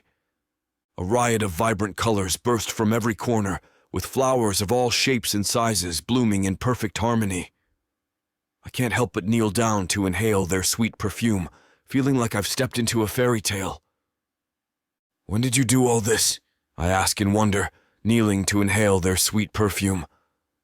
"I had the gardeners transplant them recently, so you could have somewhere peaceful to retreat to," Draknir explains, looking pleased by my reaction. I throw my arms around him, overwhelmed with joy. Only weeks ago, this very ground had been stained with blood during the fateful duel. But now, thanks to Draknir's thoughtfulness, life and beauty bloomed here. The vibrant colors of wildflowers and lush grasses painted the landscape, filling it with renewed hope and vitality. His voice is hesitant, his sharp features softened by a look of uncertainty. "Humans enjoy flowers, do they not?" he asks, glancing at me with curiosity. His maid Eliza must have told him about our fascination with these delicate plants. I can't help but laugh, my eyes brimming with happy tears. "Yes," I reply, nodding fervently. "They bring joy. I love them. I always dreamed of having a beautiful garden to visit when things became too difficult. And now—" The swell of tears stopped the words in my mouth. A sense of tension releases as Draknir's touch lingers gently on my cheek. His warm palm caresses my skin, bringing a small smile to my lips. "I wish to bring some light back to your eyes, my love," he says softly. I turn to embrace him tightly, feeling his strong arms wrap around me in a comforting embrace. "And you have." "Thank you, my dearest," I whisper. Draknir holds me close, basking us both in the warm rays of the sun. The gentle breeze rustles through the flowers surrounding us, creating a serene atmosphere. "I love you, Kathleen," he murmurs into my hair. "And I love you, Draknir." I give in to his embrace, melting into his strong arms. The weight of the world lifts off my shoulders as I am no longer alone in this battle. In this moment, it is just the two of us, hand in hand exploring this garden right out of the fairy tales of my youth. It's hard to believe this is my life now. As we roam, my eyes are drawn to a curved stone bench nestled under the graceful willow tree. The branches gently sway in the breeze, casting an ever-changing pattern of light and shadow on the ground. I eagerly sit on the cool, smooth surface, and Draknir joins me, his shoulder serving as my comfortable pillow. We sit in comfortable quietude, the sweet melodies of birds trilling around us. The warm rays of the sun envelop us, casting away any trace of tension or worry on the soft breeze. My mind is at ease as fingers run idly through my long hair. I close my eyes, features smoothed into an expression of utter peace. I've never felt so safe and content as I do in this moment, nestled in his lap. The closeness of his body radiates through me, melting away any worries or fears that lingered before. An impulsive gesture from him surprises me as he bends down to press a soft, tender kiss to my forehead. My eyes flutter open, meeting his gaze filled with such overwhelming love that it steals my breath and leaves me speechless. No further words are needed between us as we simply bask in the warmth. "How did you know I needed this?" I ask, feeling tears prick at the corners of my eyes once again. Draknir brushes them away with his thumb before responding, "Because it's my job to know you better than yourself, my mate." His words send a surge of warmth through me. I can't resist leaning in for another kiss. Our lips meet sweetly, each movement filled with love and adoration. The soft press of his mouth against mine sets off fireworks in my chest. I feel myself melting into the kiss, letting go of any worries or doubts and just basking in the moment with him. As we break apart, his eyes meet mine, and as we break apart, we are both smiling widely.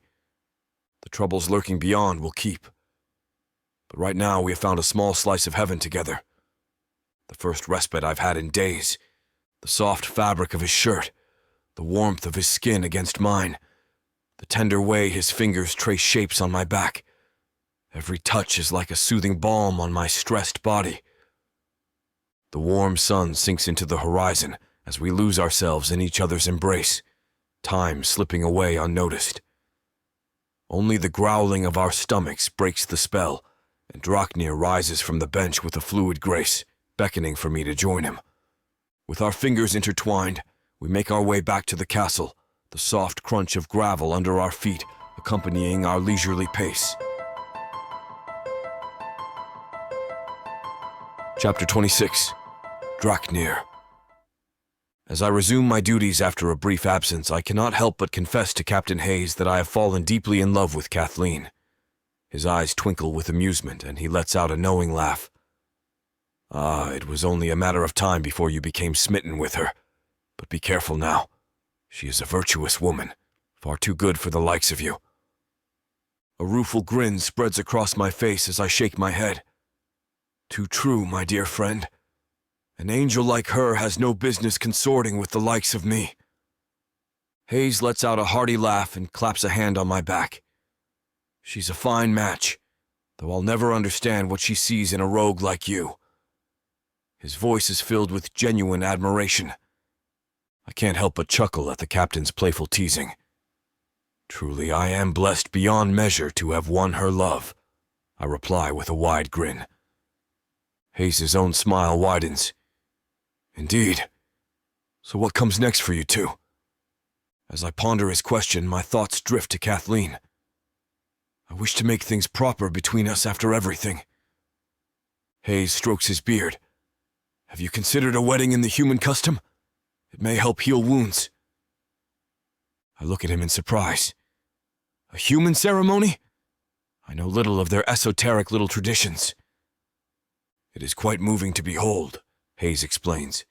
"Makes the union feel truly sacred and cherished in a way that's special and unique to the race." I nod slowly, intrigued by the notion. A fine idea.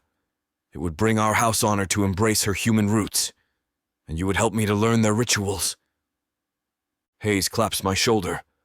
"Gladly. Let's celebrate your love in a way she will understand." "So for a human wedding, you'll be needing a ring to exchange vows with," Captain Hayes explains as we head into town. My eyes go wide. "A ring? Come, let us venture into the village to start preparing for this wedding," Captain Hayes declares, clapping me on the shoulder. I readily agree, curious to learn more about these human customs. We saddle our horses and set off down the forest road. So tell me, how does a human ceremony differ from our elven ones? I ask Hayes as we ride side by side. He rubs his beard thoughtfully. Well, for one, there is a focus on the couple's emotional devotion, not just spiritual and legal binding. The rituals emphasize affection and joy. I nod, intrigued. Strange. But it sounds quite meaningful and beautiful. Perhaps a human wedding can help heal the painful start of Kathleen's and my union. A fresh start, joining in her cherished tradition. Hayes smiles knowingly. You may just shed a tear yourself when you behold your bride. I should highly doubt that. But I grin at the prospect. Well, let us find a smith to forge those rings then. With Hayes guiding me, I feel ready to embrace this new chapter. Hayes chuckles and puts a hand on my shoulder. Calm yourself. You do not commission a blacksmith for a wedding ring.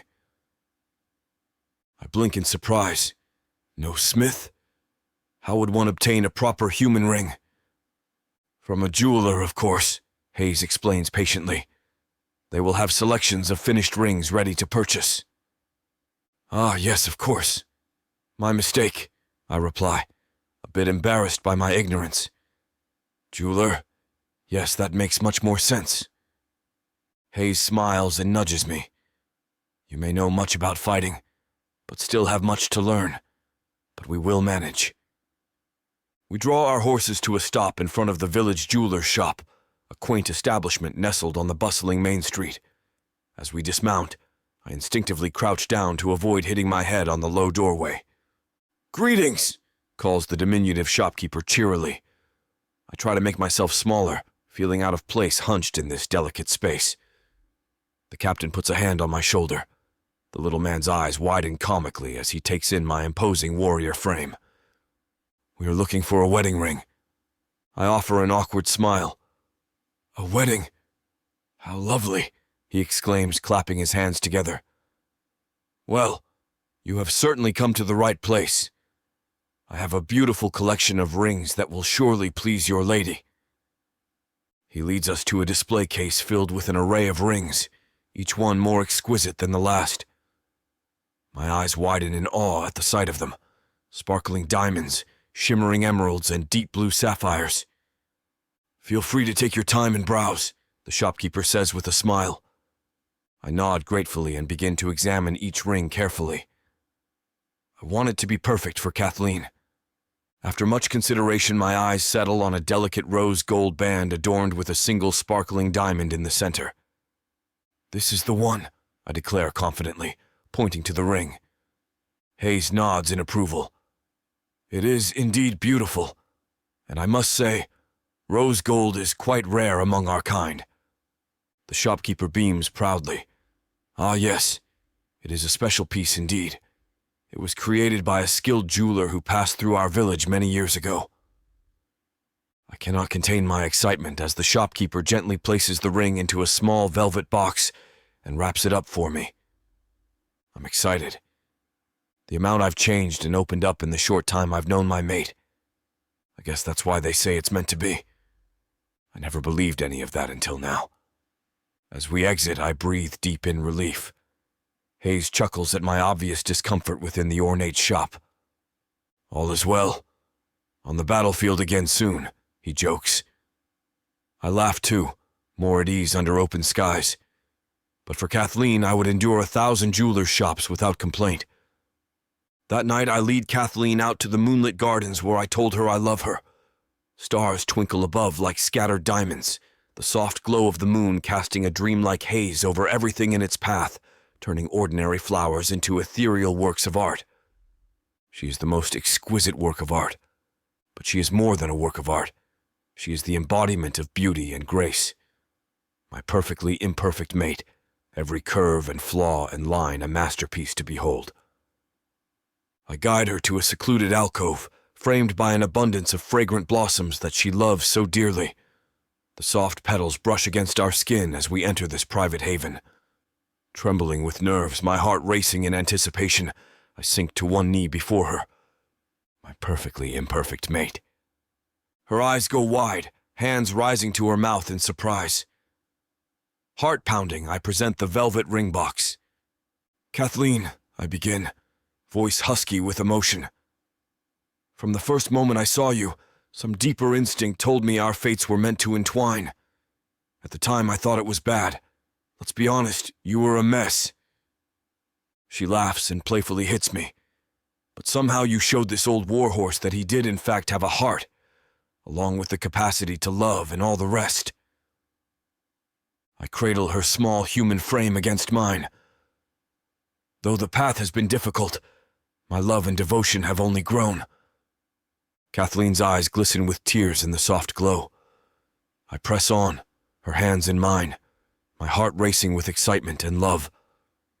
I gaze into her bright, beautiful eyes and ask the question that will bind us together in the human tradition. "To honor you and celebrate the blessing you are in my life, Kathleen, will you marry me?" Tears of pure happiness well up in her eyes like sparkling jewels, threatening to spill over as she nods eagerly, unable to contain her overwhelming joy. "Yes," she exclaims, the word bursting from her lips with such force it seems to echo through the night. She pulls me into a fierce embrace, her arms wrapping tightly around me as if she never wants to let go. 1,000 times yes. All around us, the world melts away and colors seem more vibrant in the moon and starlight. Our kiss is a perfect moment. She completes me in ways I never even thought possible. And for her, I want to start the rest of life together right. Anything for her. My love, my true mate. Chapter 27. Kathleen. 2 weeks. Only 14 days until the day of our human wedding, and yet it feels like a lifetime away. The time is flying by in a whirlwind of preparations and excitement. My mind can hardly process the fact that this is actually happening. Despite my humble beginnings, I am suddenly shoved into a world of luxury and opulence. Every moment is filled with primping and pampering fit for royalty. Draknir, my beloved groom, spares no expense in ensuring that our wedding will be nothing short of perfection. Anticipating the wedding, Draknir assigned me an entire entourage of lovely elven ladies to help me prepare, effectively doubling the handmaidens at my service. Though initially feeling out of place with such pampering, I soon found myself embraced as a sister by the kind elf maidservants. The sweet elf maidservants treat me as one of their own. Finally, I have female friends to whisper and giggle with. We are like carefree girls again, laughing and gossiping endlessly about dream weddings, handsome men, and the latest fashion trends as they help me prepare for each day. I can hardly recognise myself in the mirror, transformed from a mud-stained peasant to a radiant bride. Each day brings new excitement as the wedding draws nearer. From dress fittings that make me feel like a princess to indulging in menu samplings and attending music rehearsals, I am able to make all of the decisions. Me, the forgotten drip-ear girl now living out this fairy tale with every breath I take. At first I felt out of place, a mere peasant girl suddenly living a princess's fairy tale. But Lena, Rona, and the other girls welcomed me warmly, swiftly helping me learn the ways of the higher caste of society. At times I have to pinch myself to make sure it's not just a dream, but the genuine smiles and warm embraces from my dear friends reassure me. I have finally found my place in this world. My impossible fantasy has become a reality, all thanks to unwavering love. We pass endless hours giggling over gown sketches, sampling cakes, debating floral arrangements. With their doting help, I feel myself transform from a cautious wallflower into a radiantly confident bride. "Oh, Miss Cat, you look simply beautiful," Lena gushes during one final dress fitting. We all tear up, hugging tightly. In just 2 days' time, I will walk down the aisle to the love of my life.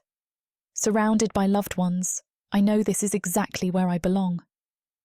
"Oh, Miss Cat, this lacework on your gown is just exquisite," exclaims Lena, one of my elf handmaidens, as she assists with my dress fitting.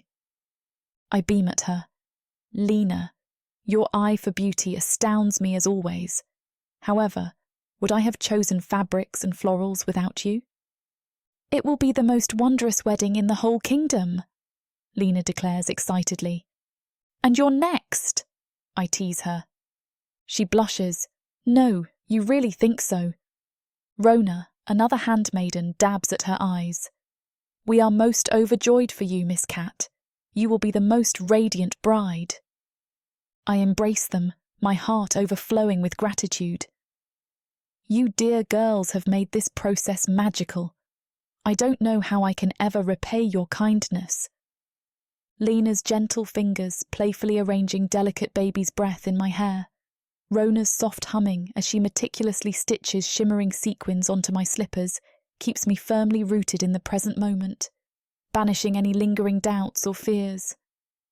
Amidst the whirlwind of wedding magic, a pang of sorrow remains that Grandma is too frail to attend the ceremony. Her health improves daily with treatment, but she still needs more time before leaving the care of the finest healers in the land. As Lena delicately places the flowers in my hair, I can't help but feel a pang of sadness. I wish Grandma could see this, share this day with me, I confess to her. I know, darling, Lena says soothingly, squeezing my hand as she finishes the floral arrangement. The colourful petals contrast beautifully against my dark hair. She'd want you to be happy. I think so too. I manage a bittersweet smile.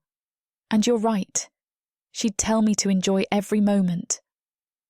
I shall savour each second of this fairy tale, for both of us. I only hope Grandma will continue recovering so we can visit her soon, show her the woman I have become thanks to the man who saw my potential when no one else did.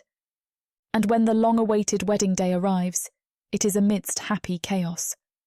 The hushed chapel fills with admiring gasps and smiles as all eyes turn to the radiant bride.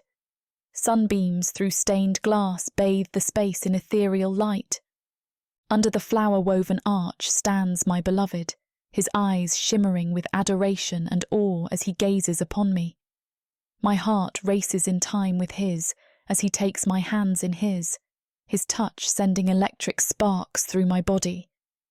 This is the moment we pledge our lives to each other. His voice, deep and husky, fills the air as he speaks his vows. My dearest Kathleen, you have breathed life into my soul, awakening a light I never thought possible. I vow to always cherish your tender heart, nourish your unbounded spirit, and hold each moment we share as a precious gift. His emerald eyes never leave mine as he makes these promises, and I know in my heart that every word he says is true. He is a completely different man than I met that fateful day. And I'm a different woman. Tears threaten to spill down my cheeks as I steady myself to respond. My love, you saw worth in me when no other would. I vow to stand by your side through anything life could throw at us. I will ease your burdens. My heart is your home, now and forevermore. Our earnest words hang in the air, intertwining our hearts and souls in a binding promise. As we stand before each other, surrounded by loved ones and the beauty of nature, time stands still. Every word is spoken with such weight and emotion, as if our very existence depends on them. The rest of the ceremony passes in a blur, but my focus remains solely on my beloved standing before me. His presence lifts me up and sets me free, filling every corner of my being with love and joy. A smile spreads across my face, unable to contain the joy bubbling inside me as the normally stoic and serious Draknir takes my hand and leads me onto the dance floor. To my surprise, his movements are fluid and graceful, a natural dancer emerging from within him. With every step, he exudes confidence and mastery, guiding me smoothly through spins and dips that leave me breathless. As an elf, he moves with the innate elegance of his people, effortlessly. Draknir, my beloved betrothed, has taken on many roles throughout our whirlwind engagement. Fierce protector, gruff commander, cautious ally. Standing at my side, he is the prince from my childhood fairy tales come to life. With a mischievous grin and sparkling eyes, he expertly twirls me around the dance floor as I laugh breathlessly in his arms. In this enchanting scene, I feel cherished and alive, like a princess in her own fairy tale. The once hard-edged soldier has shed his armour, becoming a dashing gentleman just for me. Our guests admire Draknir's flair and finesse, but I see something deeper. For once he feels joy and freedom, far from duties and burdens. Our union is finally fulfilled on our own loving terms. We are now united for life, facing whatever lies ahead hand in hand. Chapter 28. Draknir. Our footsteps resound through the ancient stone castle halls as I carry my new bride into my opulent chamber to consummate our marriage. The weight of her in my arms feels light and precious, like a delicate feather fluttering against my chest. After the grandeur of our wedding ceremony, we are finally alone in this secluded haven. The room is dimly lit by the glow of the moon peeking through a narrow window, casting long shadows on the ornate wood furnishings that adorn the space. "So this is home now," Kathleen remarks softly. "Our home," I confirm, pulling her into an affectionate kiss. She smiles against my lips. My bed dominates the room, an enchanted veil of midnight blue silk draped over it, beckoning them to lie down together. I gently place her in bed and begin to unfasten her wedding dress as she shivers slightly, her legs tightening and writhing. She opens her legs for me, her hands drifting to her soft, needy sex. With practiced ease, I remove my own clothing and join her on the bed. The silk sheets feel cool against our heated bodies as we entwine ourselves in each other's arms. Her skin is like velvet under my touch as I explore every inch of her with my lips and hands. Our breaths mingle as we kiss hungrily, unable to get enough of each other. She responds eagerly to my touch, arching her back and pressing herself closer to me. This chapter's heat level is off the charts. Too much for YouTube, in fact. But you can catch every sizzling detail at worldsofprothika.com. Don't forget to use code YouTube30 for a hot discount. Now back to where we left off. From the depths of the darkness of Prothika, Or clawing up from the realms of fantasy. come the most fearsome beasts you have ever seen. These monsters are done watching from the shadows. Now, as they step into the light, something unexpected grips them. Something even they can't fight off. Love, Vampires. demons, Dark elves. gods. Minotaurs. Creatures of light and dark. They will protect their mates. Do whatever needs to be done. Morally grey heroes who will burn the world to protect the women who love them. 10 audiobooks. Fall into over 60 hours of fantasy romance. 20 ebooks. Over 1 million words of these brutes who will protect their women. Even if they might destroy themselves in the process. Get the immersive Prothika Fantasy Romance Bundle. For 80% off, right now, dive into Prothika at a once-in-a-lifetime discount. The first bundle to offer both ebooks and audiobooks on worldsofprothika.com. Prothika's magic is eternal, and this romantasy bundle will make it endless.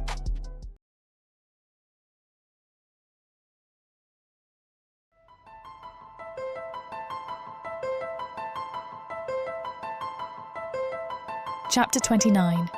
Kathleen. 6 idyllic months have passed since our wedding. The sun shines brighter, the stars twinkle more brilliantly, and love glows stronger. I am 3 months pregnant with our first child, and life could not be more perfect. Draknir, my dear husband, dotes on me as the baby grows.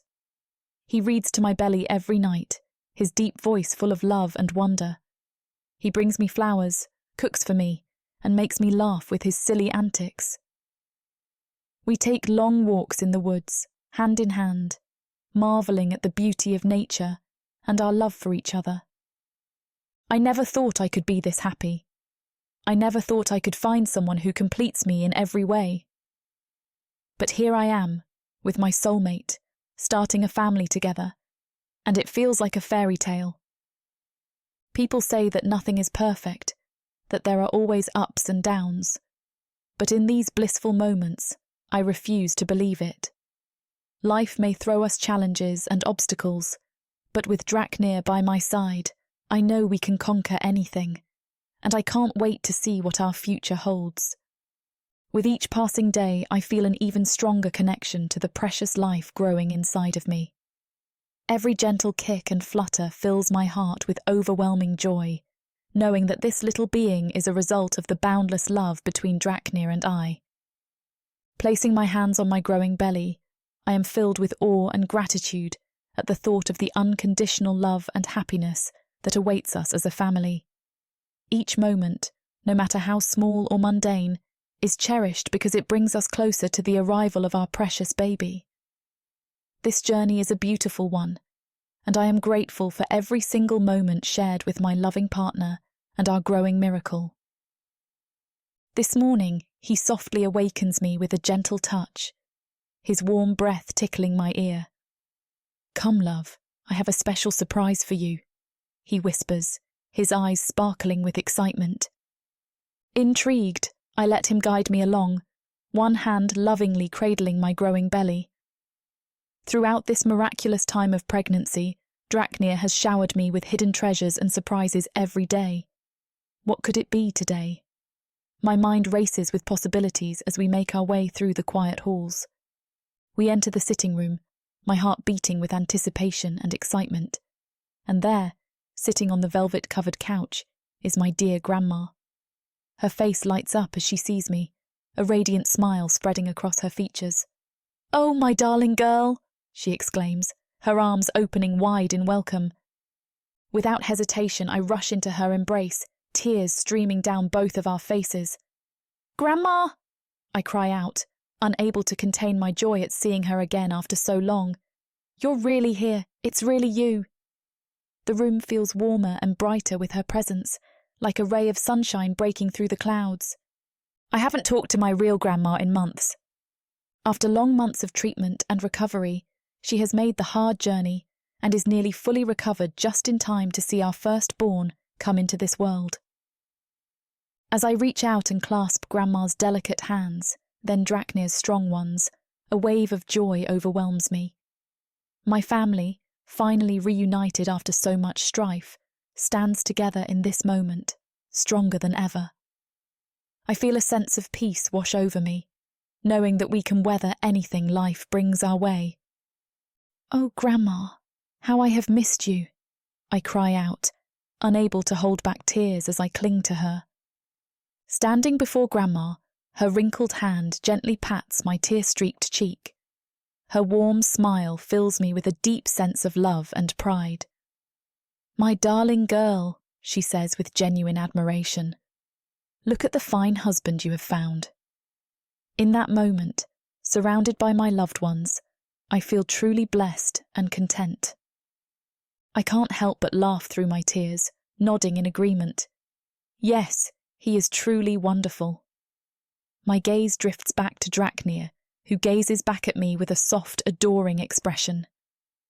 Grandma takes both of our hands in hers, bringing them together in a symbol of unity and love. "This house is filled with such love," she declares, her voice filled with emotion. "We have so much joy ahead of us. If only your grandfather was here to see this." The warmth and love in her words surround us like a comforting embrace. As the months pass by, each day seems to blend into the next with a sense of joy and eagerness. My belly swells with our unborn child, a physical manifestation of the miracle taking place inside me. As my swollen belly nears its full term, Draknir's apprehension about becoming a father becomes palpable. One night, while our bodies lay entwined in bed, he finally finds the courage to confess his fears to me. With his arms wrapped tightly around me, his voice quivers with emotion as he whispers against my neck, "I want to be the best father for our child." I turn to face him and place my hand on his warm cheek. The soft light of the setting sun casts a golden glow on his strong features. His eyes, usually fierce and determined, now reflect a rare moment of vulnerability and uncertainty. My heart swells with love for this man beside me. "Draknir," I say sincerely, "you already are an incredible partner, and I have no doubt that you will be an amazing father." And the fact that you are even worrying about it, thinking about the best man you could be, says everything. Your past doesn't matter, only your future. He smiles at me, his eyes sparkling with love and determination. He pulls me even closer, wrapping his strong arms around me. Thank you for believing in me, he says softly, before placing a tender kiss on my forehead. The next week, Draknir surprises me with a romantic baby moon at the beach. As we wander along the shore, the rhythmic sound of waves breaking against the sandy shoreline serenades us. The warm sun beams down on our skin, and the soft, powdery sand cushions our steps. We walk in contented silence for a while, drinking in each other's presence and the tranquil atmosphere of the beach. Seabirds call out overhead, adding to the symphony of nature surrounding us. It feels like time has slowed down just for us as we bask in this idyllic moment together. Draknir suddenly halts and swiftly draws me towards him, a mischievous glint twinkling in his eyes. Do you recall the day we first crossed paths? He asks, his voice laced with amusement. A fond smile spreads across my face as I reminisce on that fateful day when this man had swooped in and saved my life. How could I ever forget? You were my gallant knight in glistening armour. His lips pull up into a gentle smile, revealing his dimples as he leans in closer to me. His warm forehead presses against mine, and I can feel his breath on my skin. And soon we'll be bringing a new life into this world, he whispers, his voice filled with awe and excitement. Tears spring to my eyes, blurring my vision as I look up at him. The love and happiness radiating from his words fills my heart to the brim. I never would have thought this would become my reality, I confess, overwhelmed with gratitude and joy. Gently, he reaches up and brushes away a single tear that trails down my cheek with the pad of his thumb. His eyes are soft and full of love as he speaks to me. I know it hasn't been easy, but I wouldn't change a thing, he says sincerely. You have been worth every struggle and moment of uncertainty. As we near a lively row of brightly coloured shades, Draknir suggests we take a break and rest for a bit. I never thought this would be my life. The dripper caretaker living like royalty. I'm madly in love, and our little family is only just starting. I don't know what I did right to deserve this, but every day I come to terms with it a little more, the lifestyle of the upper echelons of society very much agreeing with me.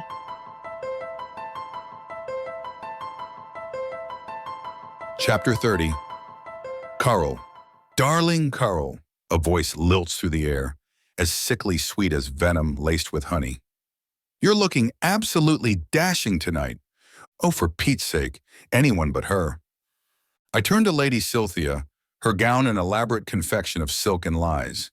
Her chest heaves, threatening to pop out of her dress at any given breath. One must dress the part when attending the comedy of the court, I reply. Indeed, she titters, fluttering her fan. I know she does not have the wit to understand.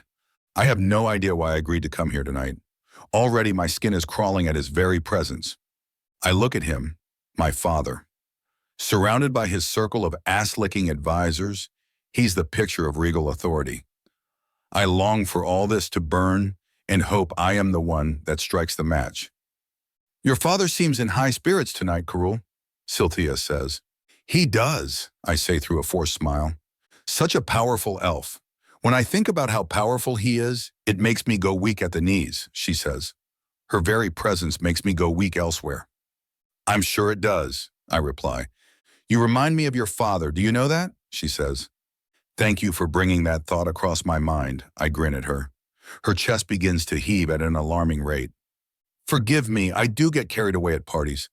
I do like to dance, Carol. Do you like to dance? She asks with a flutter of her eyelids. My patience has run thin too quickly this evening. My dear Cynthia, as much as you would desire me to dance you into the gardens, bend you beneath a statue of the hedonist, and plow you until you pass out, I really must refrain, I tell her, watching her cheeks turn a deep pink. She coughs and catches her breath. Maybe our paths will cross later, she says. Maybe, I tell her, with my focus firmly on my father. I barely notice her scuttle away, flicking her fan as she goes. My eyes are drawn to the monster still. I watch as he laughs at something one of his lackeys whispers. His eyes flicker over the crowd. My hand clenches at my side, the only outward sign of the storm raging within. I am Karul, son of an idiot lord and no man's pawn, and I need a drink. Another, I command the human servant who tends the bar. A silly-looking fellow with a chin too large for his face. I knock it back in one. Another, I demand, and knock it back further, still. Your health, Karul, a noble sneers as he passes, his toast dripping with insincerity. I raise my glass and smile like I have been taught to do. To the end of all things, I mutter under my breath. Perhaps now is the time. I deserve my revenge for what he has done. He thinks so little of me he wouldn't notice me creep beneath his feet and set my vision in motion. The pillars of my father's legacy crumbling around his feet. Karul, my fellow. I know the voice. It's Aster, one of those asshats you meet at university you hoped would die before you had the chance to bump into them ever again. Aster, how goes it? I ask with no time for how little these elves stay the same, locked in time, just getting fatter and more prosperous. He pats his belly. I'd say rather good, wouldn't you? He coughs as he laughs, grabbing my hand and forcing me to pat the mound of greed attached to his front. When's it due, I ask him, which of course he finds hideously funny. I look disgusted as the snot escapes his nose and splashes to the floor. Funny as ever, Karul, he says. I'll give you that. Always the joker you were. The freaking joker? You must stop by sometime, but in the meantime, I must mingle. Father's orders, I tell him. Course, he's an important man. It must be hard being chalked to his cheese? That cuts deep. Sorry? Such a brilliant and respected lord. It must be hard following in such footsteps without the necessary facilities? He seems to have enjoyed saying that. Keep your temper, Karul. He's not worth it. I always remember that night we all went to that ball. Remember the girls from Lady Salva's were there as well, I say. Oh yes, how could I forget? That's where I met my... I cut him in his tracks. There was this girl, Julia. I think her name was, to be honest, I can't really recall. I was too busy betting her to ask her name. I let out a loud false laugh and watch his face drop with delight. My wife? Julia, that was the night we met. He shudders. Me too, I say, leaving him to his bloated belly and newly broken ego. I move from the bar and settle amongst the rest, leaning against a marble pillar. My ears scan their conversations until I find one that might take my fancy. Oh, him, I hear he likes it in ladies' underwear, a voice exclaims. They all, of course, laugh. Oh, I have one. Did you hear about Loras? A voice adds. He is no less than a mew, falling for a human woman. Can you imagine? My ears prick up at the mention of a mew, warriors esteemed almost as much as they are feared. I edge closer. My movements are silent, a predator among sheep. Preposterous, other noble scoffs. Purchasing a human is one thing, but to fall in love? It's beneath us, beneath an elf. Their disgust is palpable, a foul taste on the tongue, yet it plants a seed in my mind. I turn away, allowing the notion to simmer within me. My father has consistently underestimated the power of emotion and the chaos it can sow. Perhaps it's time he learned just how devastating it can be when harnessed by the right hands. My hands. The crystal chandelier above casts a constellation of light across the polished marble floor. With each step, I take an echo in the grand hall. The nobles around me are nothing more than stars already dead, their light hollow and fading. Another sip of strong liquor burns its way down my throat as I let their laughter disappear into the background. You boy, a drunk voice slurs near me. You look like someone with the weight of the world on his shoulders. You look like someone who should be asleep in bed, I reply. And indeed I should, but I can't find a single soul to lead me to it, he laughs. I can call you a human. They have added benefits. You can slit their throat as they read you a bedtime story, I say. Ah, humans, I once loved one, you know, he drunkenly confesses. Really, I say intrigued. She was the most beautiful creature I have ever set eyes on. In fact, every time I close my eyes, I see her. It's only when I open them that she disappears. It's only when I have my eyes open that I need a drink to help me close them again, he says as tears swell in his eyes. I have never heard an elf speak in such a way about a human. He must be mad like that, Mew. This is all too much of a coincidence. There are forces at play, guiding my way. You see, my boy, we elves may think we know everything and control everything, but I have a secret for you. The one thing we do not fear can turn us to dust. Look at me. I was once a powerful and most cunning elf. How, you may ask, did I become such a feeble being? A human did this to me. It hits me like a hammer to the head. Can I harness this power that has wrecked this dark elf? I reach over and touch his shoulder. Get you safe to bed and dream. Wise words, my boy. To dream is to live, he tells me as he staggers away, and the rush of potential courses through my veins. A heady mix of anticipation and malice. Humans, pitiful creatures, though they may be, have an uncanny knack for survival. That tenacity could be harnessed, twisted to serve my ends. A human who could get close to my father earned his trust, only to betray him when he least expects it. That is just one delicious thought. There will be more such thoughts to come. The room spins around me, not from the liquor this time, but from the intoxicating allure of my forming plan. I need a human, yes, but not just any will do. They must be cunning yet broken, strong yet vulnerable. The perfect vessel for my vengeance. I can already envision the chaos they will sow, the seeds of distrust they will plant. Tonight, I am no mere spectator at this insipid ball. Tonight, I am the architect of destinies, the sculptor of fates. My father's foolish dismissal of me shall be his undoing, for I am not the naive boy he believes me to be. No, I am his shadow, the embodiment of his greatest fears. My resolve is iron. It courses through me like 1,000 storms. My hunger for revenge blazes within, a beacon that refuses to be extinguished. He has underestimated me for the last time. Let them play out their game, I murmur to myself, feeling the weight of my destiny bearing down upon me, for I am about to play a far grander one.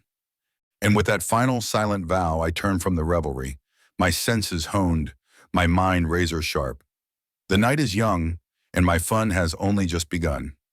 Let them laugh and dance in their ignorance, for soon it will all come tumbling down, and I will stand triumphant amid the ruins.